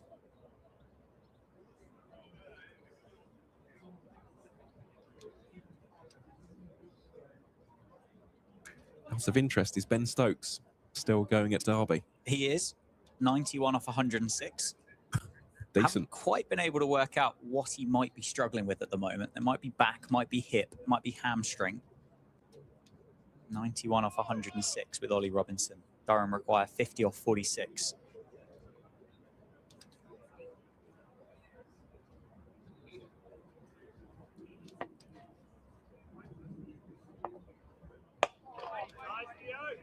Nicely bowled by Theo Wiley. There's certainly some undercurrents with Stokes' retirement from Test cricket, isn't there? Just things that we could possibly start piecing together, but haven't necessarily been told the full story yet. And I dare say we will at some point. But to retire from Test cricket, obviously not involved with the 100, to play one-day cup cricket for Durham. Oh, it's exceptional by Bartlett.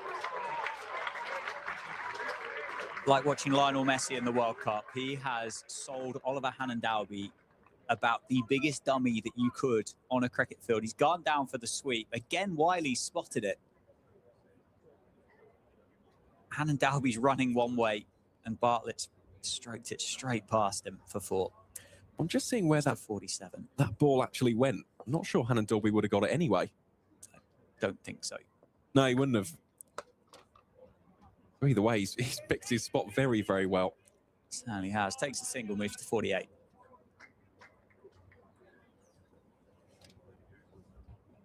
But there's something there with Stokes, isn't there? To play the competition that it's almost been cast out of favour by the ECB.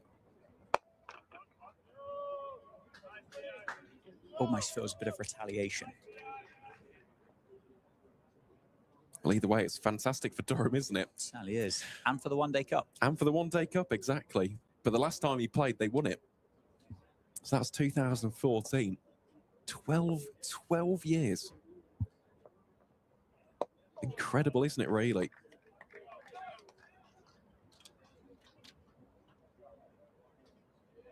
End of the over here at the Cinch County Ground. 12 overs to go in the day's play. In this run chase, the Steelbacks are 231 for 3.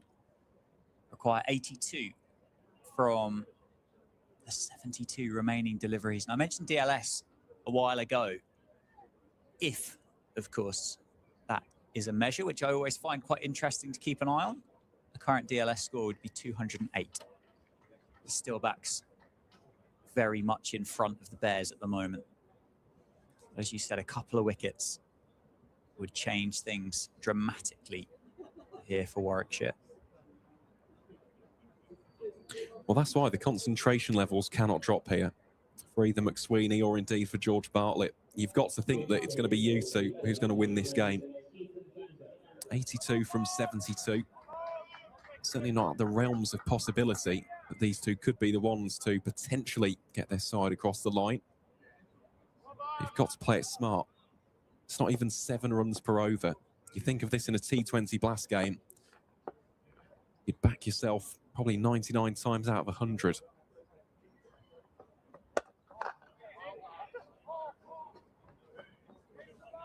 Enterprising single, let's call it that, taken by McSweeney. Had Yates had picked that up cleanly, he certainly would have had a shy at the stumps with McSweeney running towards the non-striker's end, but it is a single taken nonetheless. Brings Bartlett back on strike. He's on 48. Davies back up to the stumps.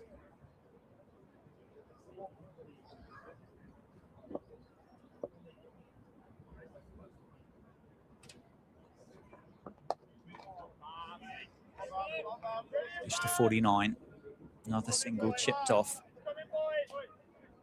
I think at this stage as well, it's yes, they need to finish it off, but Steelbacks don't need to take a risk. No. At this stage of the game, this is all on Warwickshire to try and make something happen now.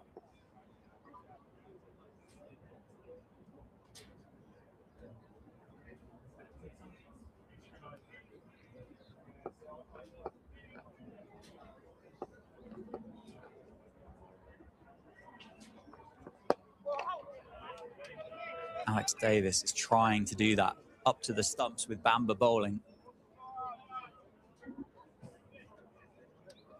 Taz Ali's got 3 overs left. Can they try and bring an extra fielder in off the rope to try and bait one of McSweeney or Bartlett to play a full shot, try and frustrate them, get a few dot balls together? Is it worth that risk at this stage?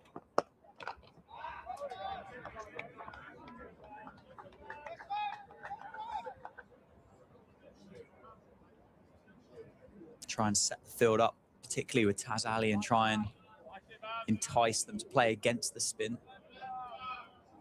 Or at least buy yourself 18 cheap deliveries with a bit of a mini squeeze. 233 for 3.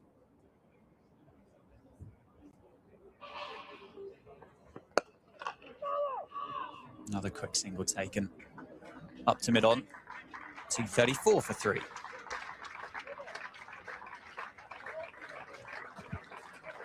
And the 100 partnership as well between Nathan McSweeney and George Bartlett. Excellent work for the pair.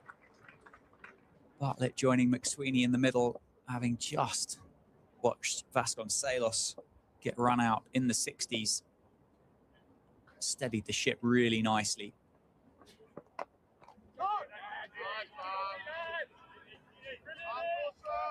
Dot ball to finish. George Bartlett will remain on 49. We've got 11 overs remaining in the day's play. Steelbacks require 79.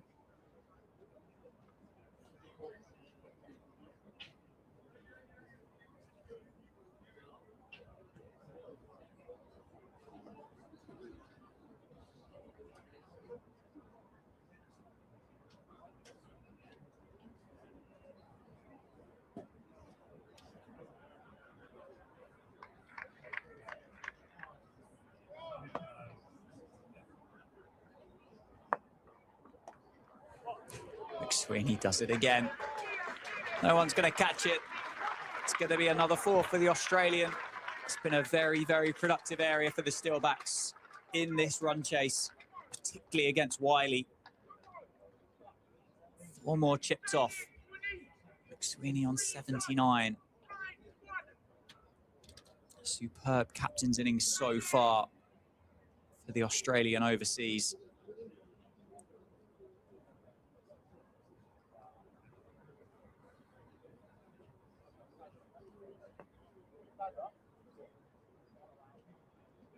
I think they do just look to try and cut that boundary off.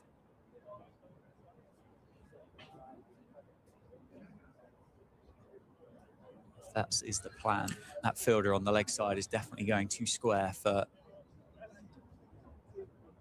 cut that boundary off.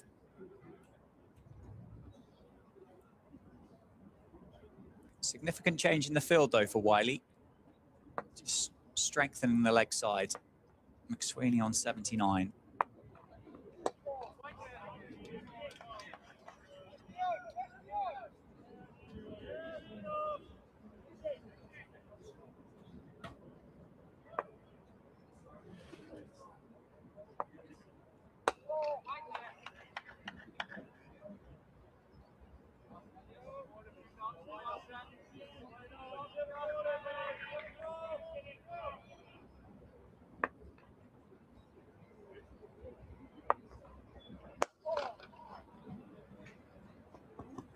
Just 1 more chipped off.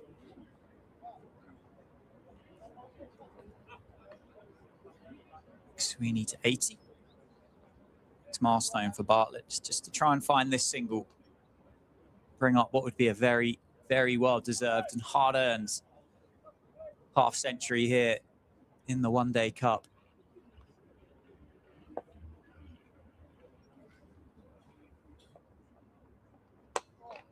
And does get it through the offside. 50 for Bartlett. Batted beautifully. 50 off 47 deliveries. Some excellent boundaries in there. None other than that top deck 6 into the Spencer Lounge a couple of overs ago. Steadied the ship brilliantly with Nathan McSweeney, and 50 for the Northants number 5. 240 for 3. So we get towards the end of the 40th over. Well picked up backward square by Ethan Bamber. Dot ball to finish then. 10 overs to go here at the Cinch County grounds. Steelbacks require 73 with 7 wickets remaining. We're just looking around the grounds as well. Nottinghamshire closing in on victory against Somerset. They require 18 runs off a tickle over 6 overs. They've only got 4 wickets left though, so that could be interesting if another couple do fall. Could be in for a tense and tight finish at the John Fretwell Centre. As for the game at Sedbergh School, Surrey 215 for 3. They require 66 off the final 50 deliveries of that one against Lancashire. As for the game taking place at Radlett Cricket Club, Essex in a spot of bother. They require 99 runs off the remaining 12 overs. They've only got 3 wickets to get there against Middlesex. Yorkshire have just lost an 8th as well at home against Hampshire at North Marine Road. Here is Bamber then, bowling to Bartlett. Straight away, gets punched back with a point for 2 runs.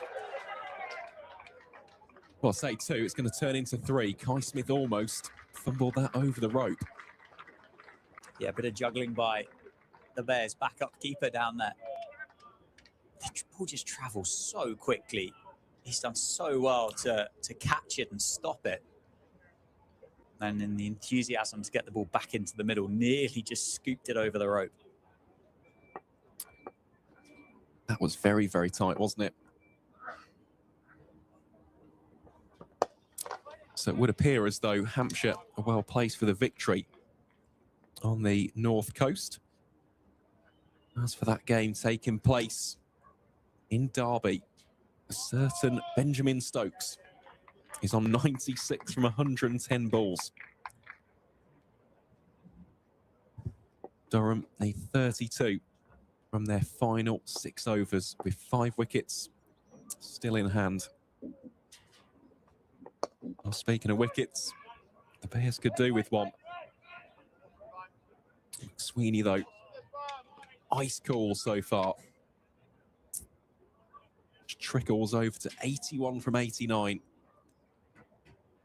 Bartlett's on 53 from 48. Still plenty of batting to come as well. Likes of McManus, Adi Sharma, Luke Proctor, Liam Guthrie. Question is, will any of them be required? Home fans will certainly hope they won't. That one short by Bamber. Shoveled round the corner for one by Bartlett.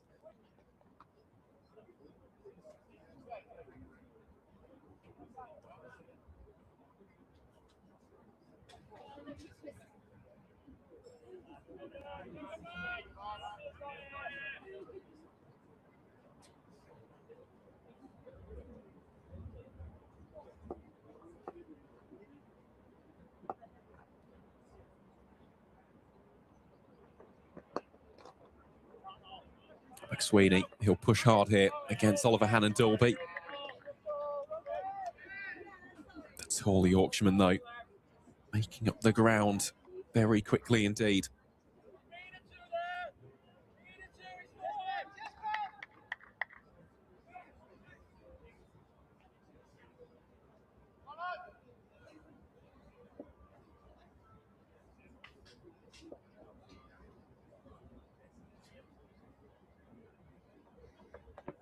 Oh, it's another short ball again from Bamber. Davis has done ever so well there.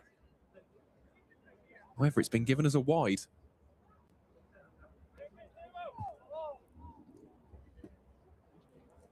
Yeah, surprised a few, didn't it? It was very steep to be. The bounce was incredibly steep. Really well stopped by Alex Davis.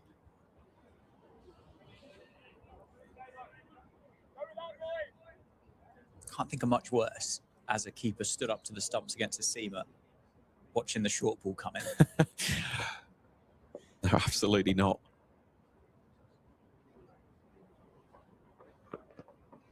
Oh, that one just flicked away down the leg side.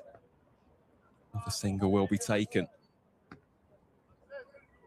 So a leg bye will finish up the 41st over. Northamptonshire 248 for 3. Still require 65 from the final 54 balls. The one that always got me was Case Ahmad. Admittedly not a seam bowler, spinner, who properly had a bouncer. Remember him bowling it with Sam Billings up to the stumps, and you're like, goodness, how on earth are you meant to deal with that as a keeper? Hope the batter hits it. Just a top edge and it spoons up. Yeah. Well, this for me, Dan, is the game. 3 overs from Taz Ali, the leg spinner. Can he do something magical? His captain Sam Hain will certainly hope so.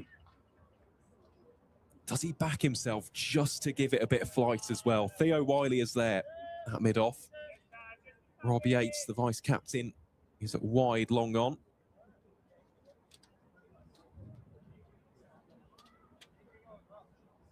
Taz just marshalling his field here. Yeah, 5 in the circle as well. No, 4, in fact. There was 5 for a brief moment. They're entitled to protect the boundary, aren't they, at this stage of the game? Just wonder if they could have put a little squeeze on here with Taz Ali.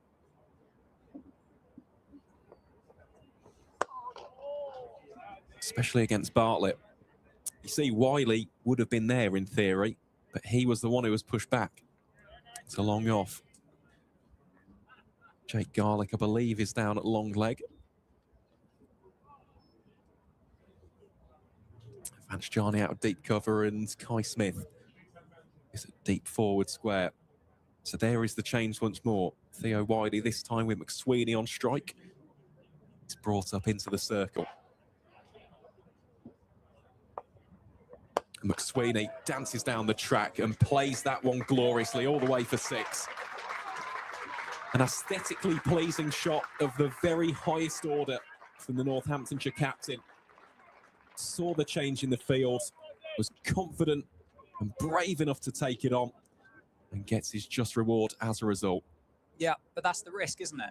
It didn't pay off in that moment for the Bears, but that's not a shot that we've seen Nathan McSweeney want to play in the innings up till now. Oh, what a catch that is from Taz Ali! Wow!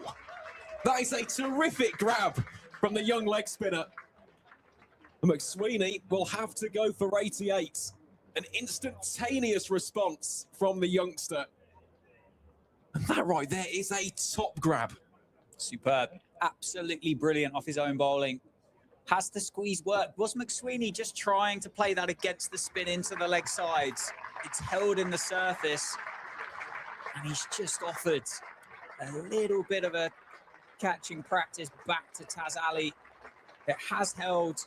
McSweeney's tried to play it for 1 into the leg sides. 6 and out. The captain dismissed for 88. 255 for 4. Yeah, brilliant innings though, wasn't it, from Nathan McSweeney? Not only the fact that it was 88, but from just 92 deliveries. Striking at almost 100, plenty of boundaries in there, couple of big 6s. Yeah, that really was brilliant. Brilliant from McSweeney. Coming into bat next will be Lewis McManus. Well, cricket is a fickle game, isn't it? It's a very volatile sport.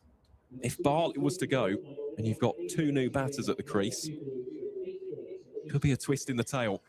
Yep, agree. We said at the start, well, you didn't, I did, that wickets were going to be the currency here for the Bears. They would need to bowl the Steelbacks out if they were going to defend this 312. We both thought they were light on their first innings score of 312. And that will help a big, big wicket. Lewis McManus, a little bit of a promotion on what we expected, or what we expected the card to be. He's in at number 6. But a very quick starter to an innings, a very good player of spin as well. Yeah, this is a key battle, isn't it, really? McManus incredibly strong on the sweep. I'm not too sure about this field for Warwickshire. But they've got 2 on the reverse, haven't they? Which cuts that option off. They have got 6 inside the circle now. Yeah, it's just that fielder, Jake Garlick, where he's positioned. I do worry because McManus is so, so good on that conventional sweep. Just getting the elevation. It's a gamble to have Garlick there. Oh, Taz Ali, what an over this has turned into after that early 6. Really applying a bit of pressure.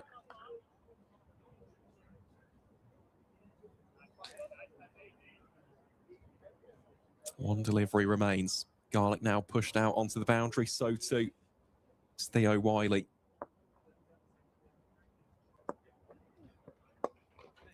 That'll just be a single off the bat of Lewis McManus. So 42 overs have gone in the run chase. Northamptonshire 256 for 4. Steelbacks require 57 from the final 48 deliveries. And we've just had a look at the score at the County Ground derby. Ben Stokes has brought up a century. Of course he has, Dan.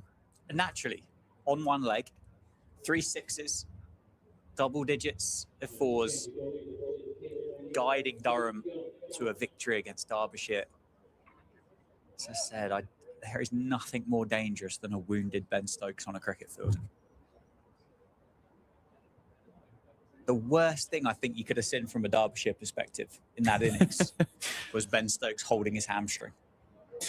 Completely agree. Yeah, we see it all the time, don't we? It's funny what impact it has. Certainly with him. Games are coming towards their conclusion, though. Nottinghamshire have beaten Somerset this afternoon. So we have got our first result in for the 2026 Metro Bank One Day Cup. Others, Hampshire, have wrestled the game back against Yorkshire up at Scarborough. Yorkshire started off brilliant at a 264 for 9. They require 57 from 24 balls, but Hampshire well on top. 3 wickets for Sharma, 2 for Neil, 1 for Prest. He's had a good day, hasn't he, Tom Prest? Certainly has. And that's a really good shot from McManus. Should be 2. Will be 2. Well stopped by Kai Smith. 6 are struggling as well. Good fight back by Middlesex at Radlett. 221 for 7. They require 74 from 50.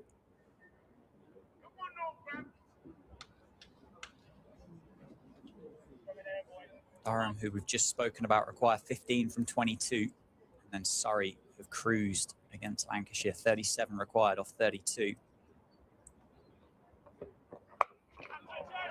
Oh, shouts of catch it. No fielders in and around backward square. Adam Thomas for Surrey, 76 not out of 71 deliveries. Now this is a competition for Adam Thomas to go and stamp his name in the equation for more first team appearances for Surrey. And dominated first grade cricket in Perth over the winter for the Mount Lawley Eagles.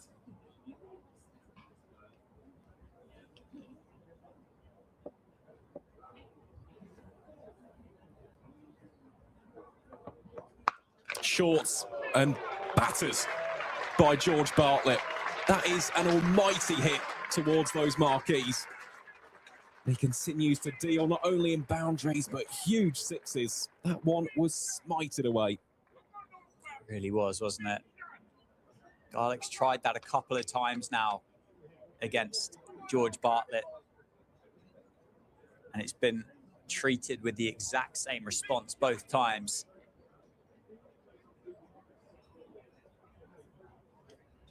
Another massive 6.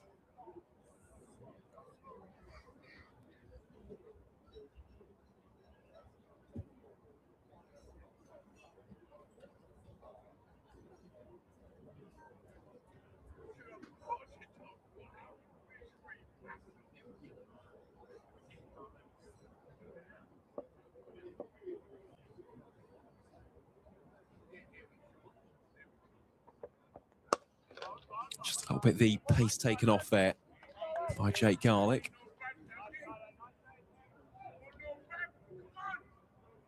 Zero pressure really though for George Bartlett, even if this final delivery is a dot ball.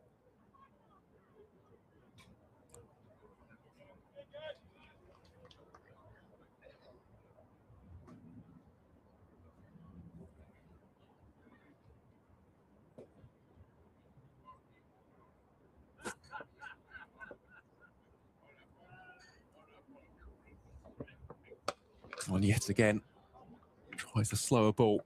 Just be a single out towards Kai Smith. End of the over. 43 gone. Steelbacks require 47 from the final 7 overs.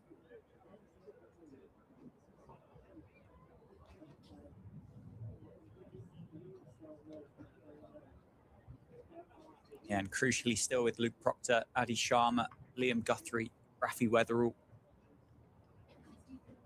a bit of Yuzvendra Chahal to round out this batting 11 for the Steelbacks. We have had our latest result come through. Arrives courtesy of Hampshire, who have beaten Yorkshire by 50 runs at North Marine Road. Here is Ali to Bartlett.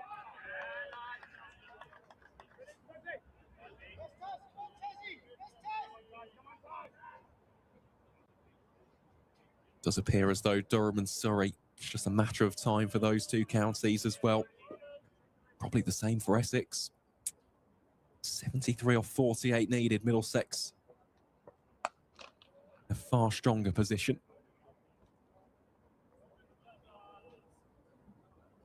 And here, unless there's a couple of quick wickets, you'd say that Northamptonshire firmly in the driver's seat to kick off their campaign with a win in the column.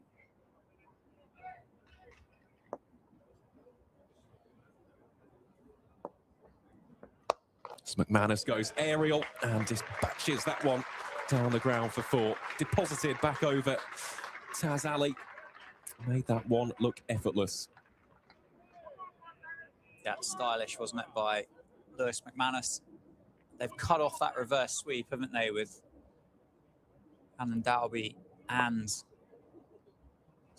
they're at point. Ethan Bamber, the two seam bowlers.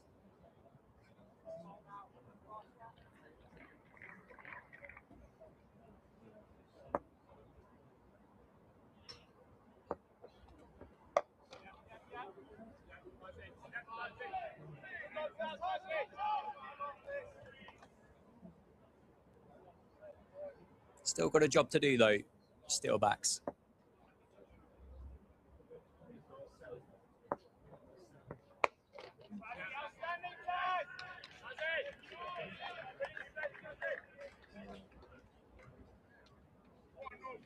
Well, even with that 4, it's not a bad over, is it, that, for the Bears?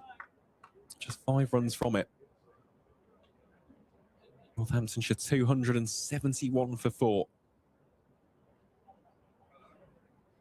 But they have got the luxury, the Steelbacks, of just seeing out that final over, should they want to. And after that, it will be a trial by seam. Oliver Hannon-Dalby replaces Jake Garlick from the David Capel end.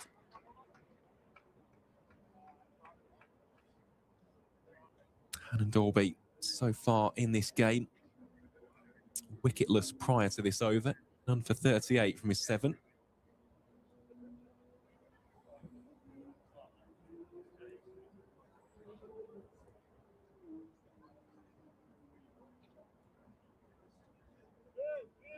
Tell you what, fair play to Surrey. They are to win that, missing 21 players of the squad. Goodness me. Barlett plays that one well. Should turn this into 2. Could not have picked his spot any better. Might be another factor for McManus in at number 6. He is as quick as anybody over 22 yards. We saw that partnership, didn't we, with David Willey in that quarter-final against Gloucestershire that ended up, I think it was worth 24 runs before McManus had even faced the ball and there wasn't a boundary scored.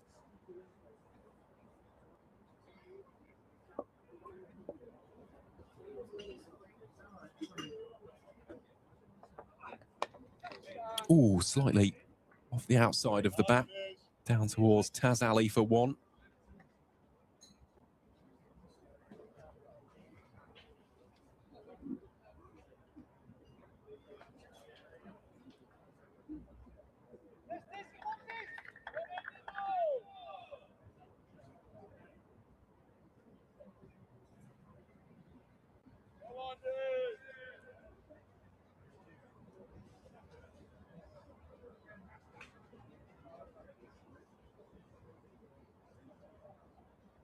Change in the field here as mid-wicket is brought into the circle. Vanchjani goes from deep backward square to deep square, and Jake Garlick goes down to long leg. Oh, Theo Whitey puts in the dive. Can't quite cut that one off.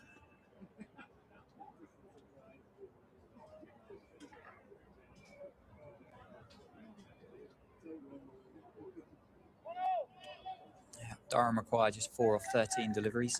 Surrey, just 9 to win.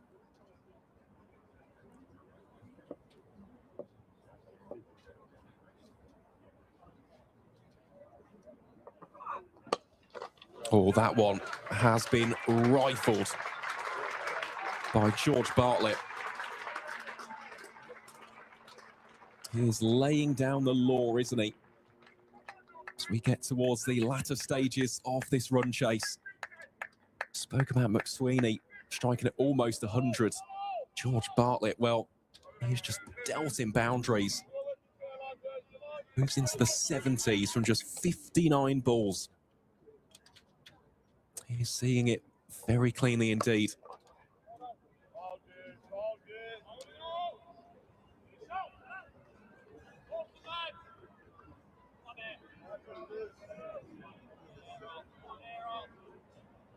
Essex have just lost their 8th as well, down in Radlett. Durham now require 2.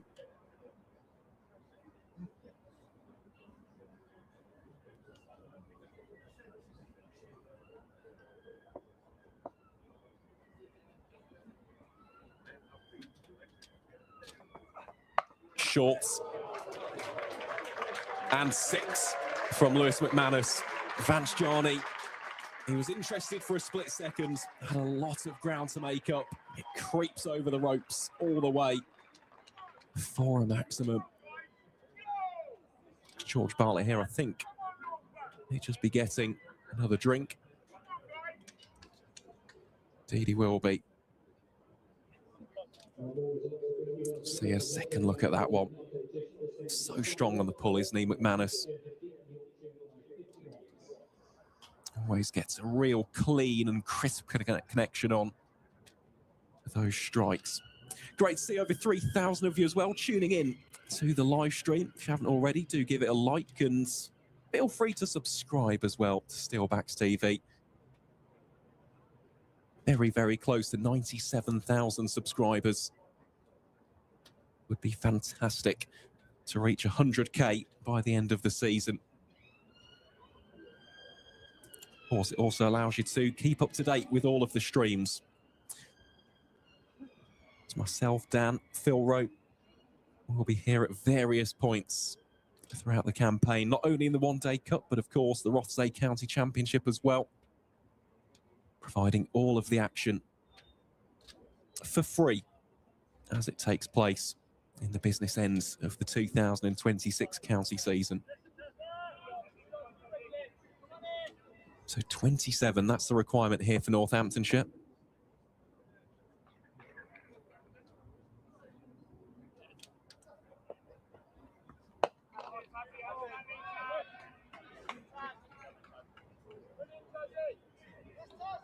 Let's face it, this man, George Bartlett, he has been the catalyst. He has completely turned this game in Northamptonshire's favour.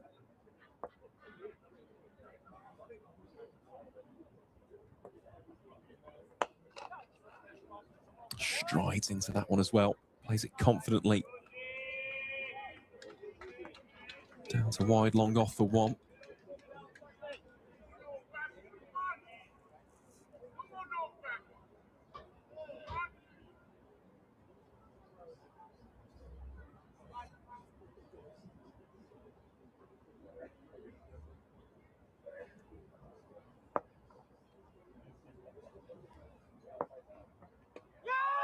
Oh, there's a big shout here for Taz Ali. The ball still needs to be picked up, though. A little bit of ball watching there from McManus.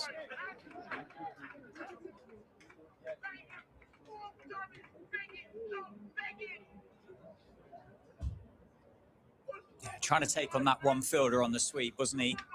Got himself outside the line of off stump, I think. 287 for 4. Probably the first time in this innings as well, the Steelbacks have got that runs required below the number of balls remaining as well.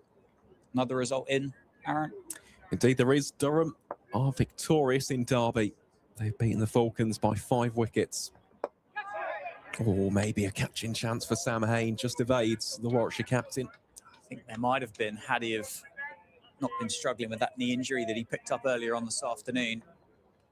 Spent an age in the air, didn't it?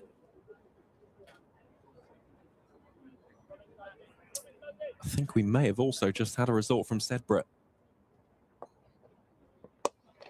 Oh, that one has gone up in the air. It's spiralling. It's going to be a tough chance, and it's taken. Really good catch. Kai Smith it is. Plenty of hang time on that one. Does that keep the Bears in with a sniff? It's the huge wicket of George Bartlett's. He has been nothing short of superb in this run chase. He will have to depart for a swashbuckling 72. And Taz Ali, well, he has got both of the established batters out. Yeah, is there a twist in the tail, Mr. Viles, as George Bartlett makes his way off? A brilliant round of applause. He will know that he's left more on this run chase than what he would like.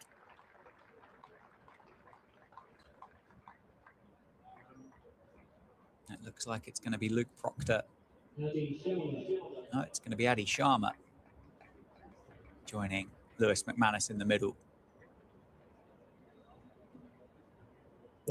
Yeah, Adi Sharma loves to hit those early boundaries, doesn't he? So I don't mind this from the Steelbacks, especially after this ball from Taz Ali.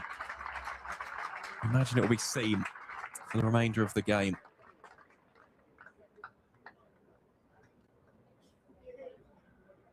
It does feel as though that was a match-defining knock, though, from George Bartlett. It's one of those which the Bears have been on the wrong end of, and Northamptonshire looking likely to emerge victorious off the back of it. Especially those sixes. Some of the fours he played were delightful, but goodness gracious me, those sixes, especially the upper decker into the Spencer Lounge. Yeah, that was one of the, if not the absolute shot of the day.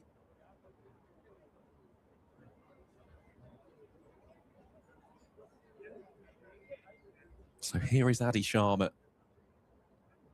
Unless this is a real filthy delivery, you'd hope that he just plays this on its merits. You don't want to be 6 down. Ooh, tries to turn it round the corner. And that will bring to an end Taz Ali's spell. 10 overs, 2 for 52. Said that he'd play an important role in this game. Certainly has done. He's given his side just a little glimmer of hope here at the death, and finishes with the exact same bowling figures as a certain Yuzvendra Chahal. Fair play to him. And that will do his confidence the world of good heading into the remainder of the campaign. Staggering to think. He's still only 20 years old. 20. Has so much control with the ball for a leg spinner. But it's just 1 run per ball. That is the requirement. 25 from the final 4 overs. Hannon Dalby bounds in here to Lewis McManus. Scarpers through for the quick single.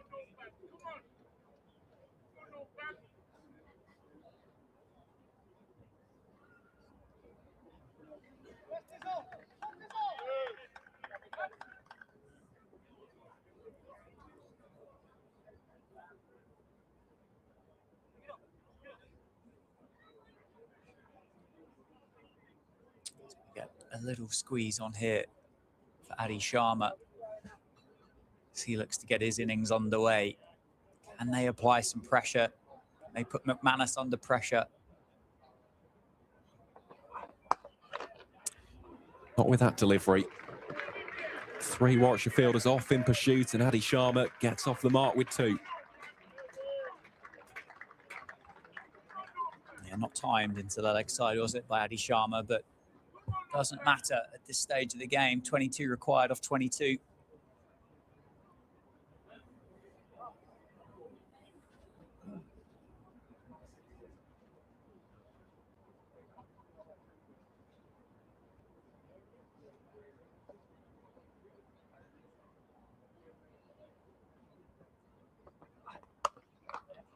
Sliced and carved away there by Sharma, and it's been misfielded.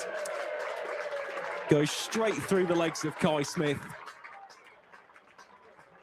And that is an incredibly inopportune time to give 4 runs.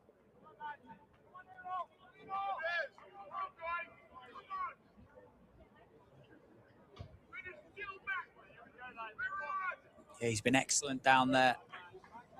And then he's also just had moments where he's just reminded you that by trade, he is, of course, a wicketkeeper, a long way from his usual spot. Well, I must say, Dan, I think that has probably been one of the key differentials as well, the quality of the ground fielding today. We've seen those buzzers earlier on, which gifted Rob Keogh 4 runs. That right there. Even the regularity with which 2s have been scored, Northamptonshire were cutting down those angles.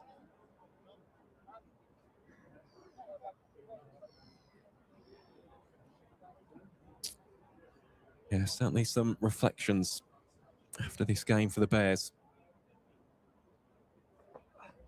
Very full. Well dug out by McManus. Somehow turns that into a single.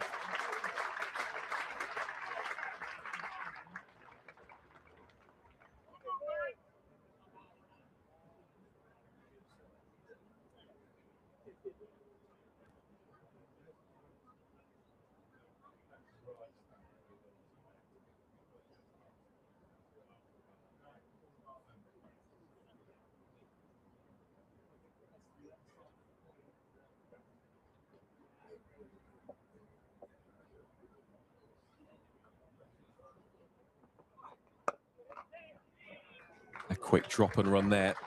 Another single. So wrap up the over. So Northamptonshire require 15 from the final 3 overs. Required run rate, just 5.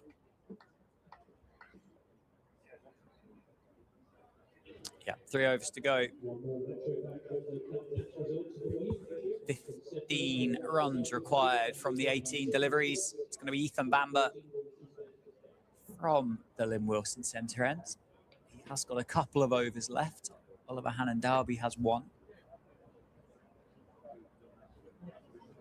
I suspect if it does go the distance, it'll be Ethan Bamber, Oliver Hannon Darby, and Ethan Bamber to round out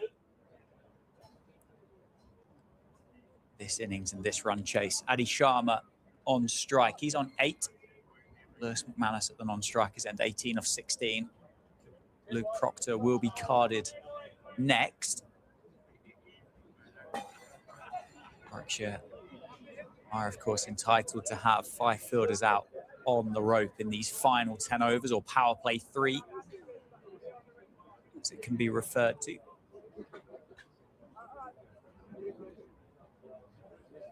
Could, of course, bring more off the rope if they wanted to. Protecting that leg side boundary to Sharma.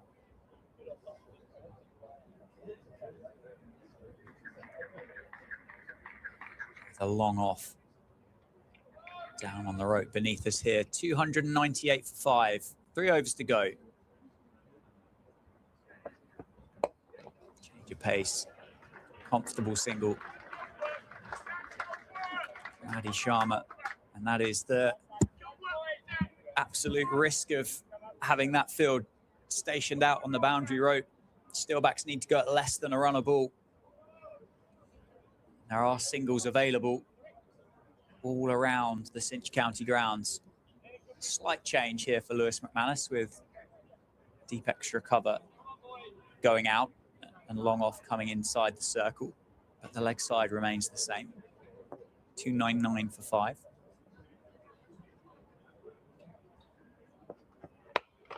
Yorker. Just the single. No need to do anything more at the moment. And 300 up for the Steelbacks as well. 13 runs required here. The opening game of the Metro Bank One Day Cup.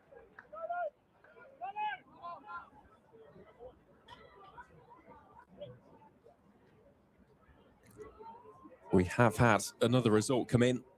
Middlesex have just taken 2 quick wickets. They have beaten Essex by 41 runs down at Radlett. And then there was one, this game here in Northampton.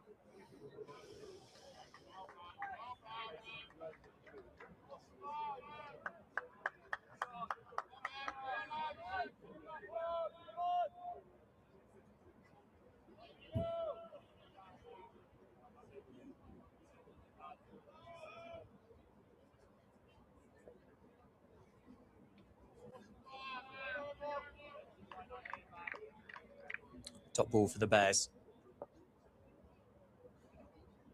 13 off 15. Got balls. Good start to the over here for Bamber. Just 2 runs coming off these opening 4 deliveries. Just taking an opportunity to compose himself.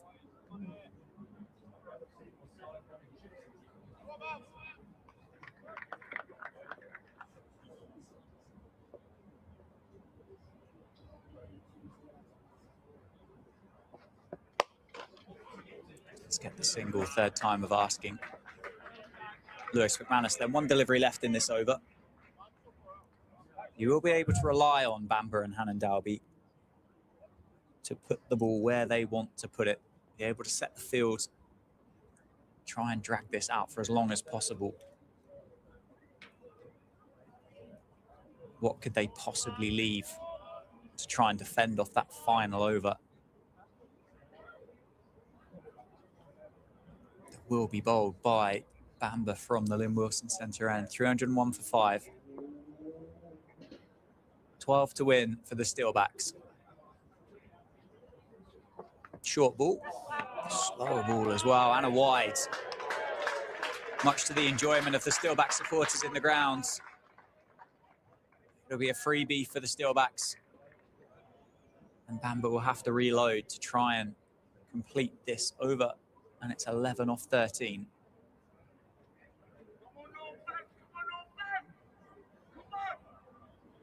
Manus 19, Sharma on 10.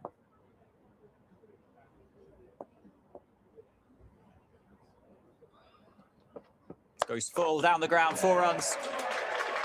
The extra delivery has cost Warwickshire significantly at the end of that over. 2 overs to go, and the Steelbacks require 7.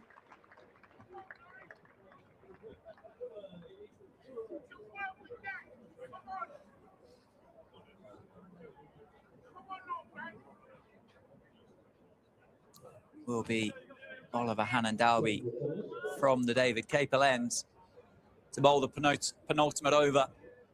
Can he leave anything for Ethan Bamber to try and defend in the final over? Can the Steelbacks, with Sharma on strike, find these 7 remaining runs off the bowling of Oliver Hannon Dalby? Seen some amazing cricket today, not just here, but all around the Metro Bank One Day Cup. Hundreds for Ben Stokes.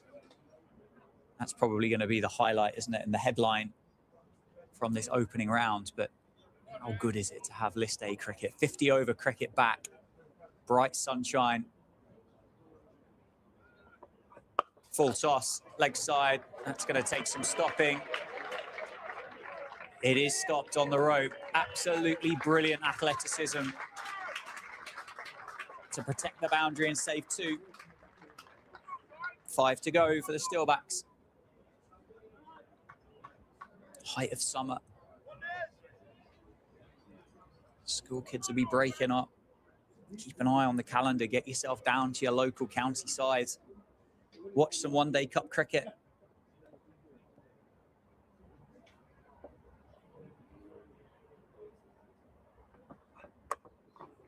Fortune.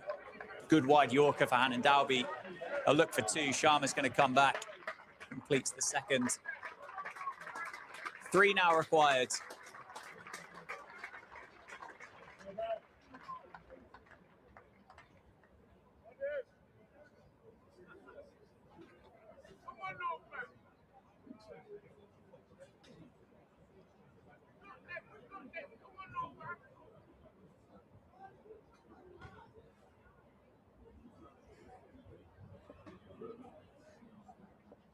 Addy Sharma on 13. Nicely played. Takes the single. 310 for 5.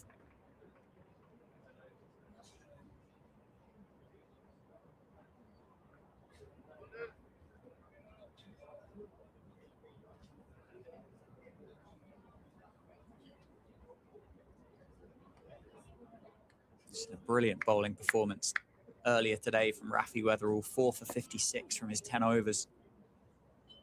Absolutely brilliant to see Yuzvendra Chahal back in a Steelbacks shirt in 2026.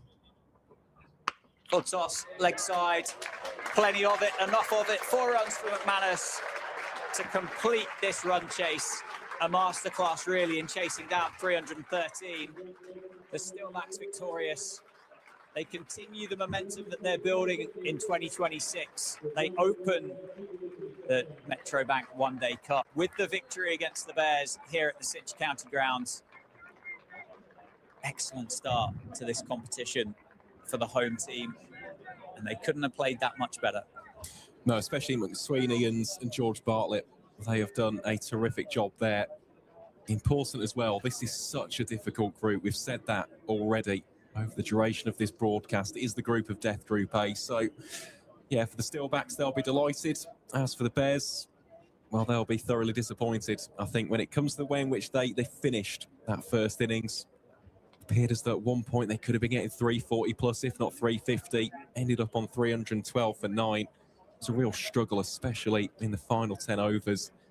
And yes, they have taken it deep, but at the same time, it feels like an opportunity missed, especially on what was such a good batting surface. We've seen some wonderful, wonderful innings today. Sam Hain a little bit earlier with his score of 80. Kai Smith with an entertaining 28. And of course, Northamptonshire, well, we've seen a whole slew of half-centuries, the likes of Vasconcelos, of course, McSweeney, George Bartlett as well. So a really, really professional job that from the Steelbacks, gives them plenty of confidence heading into what is a difficult away trip on Friday as they take on Kent at the Spitfire ground in Canterbury.